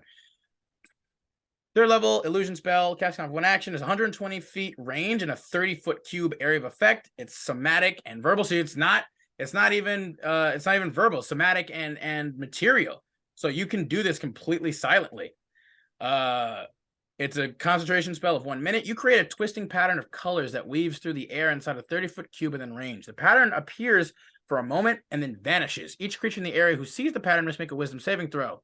On a failed save, the creature becomes charmed for the duration, and while charmed by this spell, the creature is incapacitated and has a speed of 0. The spell ends for an effective creature if it takes any damage or if someone else uses an action to shake the creature out of its stupor. So, they just... they're just there. Like, if they fail the save, they are literally just... They're not just charmed, but they're charmed and incapacitated. They can't do anything. Like, they can't take actions, they can't react, they can't move. It's nothing. Like... It's a literal save or suck kind of scenario here. You don't get a chance to get out of it after you fail the save, and it lasts for a full minute. So and if they're incapacitated, you can crit on them. Like melee attacks will instantly crit. Like that's just like, I feel like it's a great panic button spell. Yeah, it's definitely one of those, especially on some of the classes that can get it that maybe you don't have a lot of offensive capabilities. This is something that can kind of make up for that because it lets the other people in your group really shine. You're just like, ow! So it is also true that's like if you just tell people like close your eyes, like it does specifically stipulate that they have to see the pattern. So even you, like as a spellcaster, you can just close your eyes and just cast the spell, and you, even if you're in the affected area, you won't be affected, and everybody else will be. Yeah, it's a fun one. It's not my favorite, but it does have its merits 100%. I'm not going to deny that. Like I do like that spell a lot. Just begin for it's just got really great panic button potential where you're just like, I am in a bad spot. I just need to get out of here and do this thing. There you go. Great for quick escapes if you need it. Yeah, I do want to mention. Mentions there's counterspell, dispel magic. Just the blink. Now I've when I played my first D&D campaign, which was Cult of the Dragon Queen, Tyranny of Dragons, that whole shebang. Yeah. We had someone use blink in the final fight, and oh my god, blink is great. It certainly can be. Like it has to work out. Yeah, it really depends on your roles. Like it's a very well. Go ahead, tell the people about blink, Sam. Yeah, so it's cast in time of an action, range of self, transmutation school. The duration is 1 minute. Roll a d20 at the end of each of your turns for the duration of a spell. On a roll of 11 or higher, you vanish from your current plane of existence and appear in the ethereal plane. The spell fails, and the casting is wasted if you are already on that plane. At the start of your next turn, and when the spell ends, if you are on the ethereal plane, you return to an unoccupied space of your choice that you can see within 10 feet of the space you vanished from. If no unoccupied space is available within that range, you appear in the nearest unoccupied space. You can dismiss this spell as an action. While on the ethereal plane, you can see and hear the plane you originated from, which is cast in shades of gray, and you can't see anything there more than 60 feet away. You can only affect and be affected by other creatures on the ethereal plane. Creatures that aren't there can't perceive or interact with you unless they have the ability to do so. What this does is that at the end of every one of your turns, you have a chance to disappear from the material plane. Yeah. Now, what that can do is if you're a dinky spellcaster, you can just disappear. Yeah. Reappear at the beginning of your next turn, cast a spell, and disappear again. Yep. It can be extremely handy or not work at all. Yeah. One of the biggest things, once again, depending on what you roll, it might not take effect at all. One specific caveat is it's not concentration. So it just lasts for a minute. It's fun though. It is. It's really fun and cool. Okay, it can also have a lot of wacky circumstances, situations. You know what I mean? But there is also the other thing too, where it's like, oh, you disappear and go to the ethereal plane, or if you don't, then you're obviously still like whatever. But you go to the ethereal plane. If you pop back within like 10 feet of a certain area, like, and a dude dies, like you've effectively like, oh, I can't, whatever. And then it's like, or for instance, if you're trying to maybe like, if you want to heal a friend, right? If you roll an 11 at the end of your turn, or is it? Yeah, it's at the end of each of your turns. Like you're trying to get over to your friend, and you disappear again because you I believe you go back to within 10 feet of where you initially cast the spell. No, it's just from where you were last. Oh, was it? Okay. Yeah. And that's better than that. Then that's better than what I was thinking initially. Then it allows you to avoid even the prospect of being damaged. A little bit, yeah. It gives just a little bit extra, defense, which is always great. And again, one of the biggest things, I feel like we're going to talk about blank. We should also then talk about, although I think technically it's a second level spell, but it goes well with mirror image too. Another thing that's just great defense, not a concentration spell. I think both of these together are like phenomenal. Yeah, throw blur on there for fun too. Yeah, right. Why not? Why the heck not? Yeah, let's see. Any other things? You know what? Throw a last one in there. Yeah, maybe we'll go ahead and we'll throw in a pretty classic one as well, just for flavor. Beacon of Hope. Beacon of Hope. I like Beacon of Hope. Fantastic spell. Clerics, Life Domain, Peace Domain, Oath of Devotion Paladins. Get this spell. It's fantastic. It's a 3rd level abjuration spell, casting time of 1 action, a range of 30 feet, verbal somatic components, and a concentration spell for 1 minute. This spell bestows hope and vitality. Choose any number of creatures within range, any number within 30 feet. For the duration, each target has advantage on wisdom saving throws and death saving throws, and regains the maximum number of hit points possible from any healing. That stuff is bonkers. Like, first off, any number of creatures within 30 feet is insane. Like, that's already crazy enough as it is. But then for the duration of 1 full minute, each target has advantage on wisdom saving throws, which is great. That's always fantastic because most things are going to be wisdom saving throws and a lot of effects, but also death saving throws. There are very few things that have any effect on death saving throws in any capacity. It's like, there's rings and robes of protection that give like a +1 to that. But other than that, like, not a lot of stuff. And then on top of that, you also can regain the maximum number of hit points possible from any healing. So any healing that provides like hit dice or like to roll, like, again, you give a person, like, if we were talking about Prayer of Healing before, right? You Beacon of Hope with Prayer of Healing, that's 2d8 plus whatever. They just automatically get 16 plus your ability modifier of health, all of them. That's it's a great little thing to throw up in the middle of a fight or right before one. One of the best ways of literally warding off death. Like, I love this spell. We've started using it in my most recent campaign, and it's very good. And it's just one of those, like, it's also a really good spell just in general, like, for a character. Yeah. Like, it's got, again, like, even the flavor text is great for it, where it's like, you are a literal beacon of hope for your friends or for the people around you to protect them, and it's great. It's powerful, flavorful, just that's the meaty stuff that we like for our spells, especially 3rd level. Oh yeah. But I think with that, you guys, I think we're gonna go ahead and we're gonna end today's inciting episode of Arcane Archive MetaTalks. We're probably going to come back with a part 2, maybe a part 3, depending on how long it takes us to get through the rest of all the spell stuff. Well, the lists get shorter as they go on, so. Yeah, a little bit. It depends on the level, too. I think some are, like, longer than others in terms of, like, I think, like, 4th level spells and 5th and 6th. I think there's a decent amount of 6th level spells. But obviously, yeah, getting higher up with, like, 9th level. There are not a lot of 9th level spells. But with that, yeah, we're going to go ahead and call it here. Thank you guys again so much for coming along with us. If you made it this far, we love you all. Appreciate the support. And stay tuned for our next exciting installment. We talk more about spells. Yeah. Thank you. Maybe something else. We never know. Maybe it might be the exact next one. But, we'll see what happens. Have a great night, y'all. Thank you so much. Peace.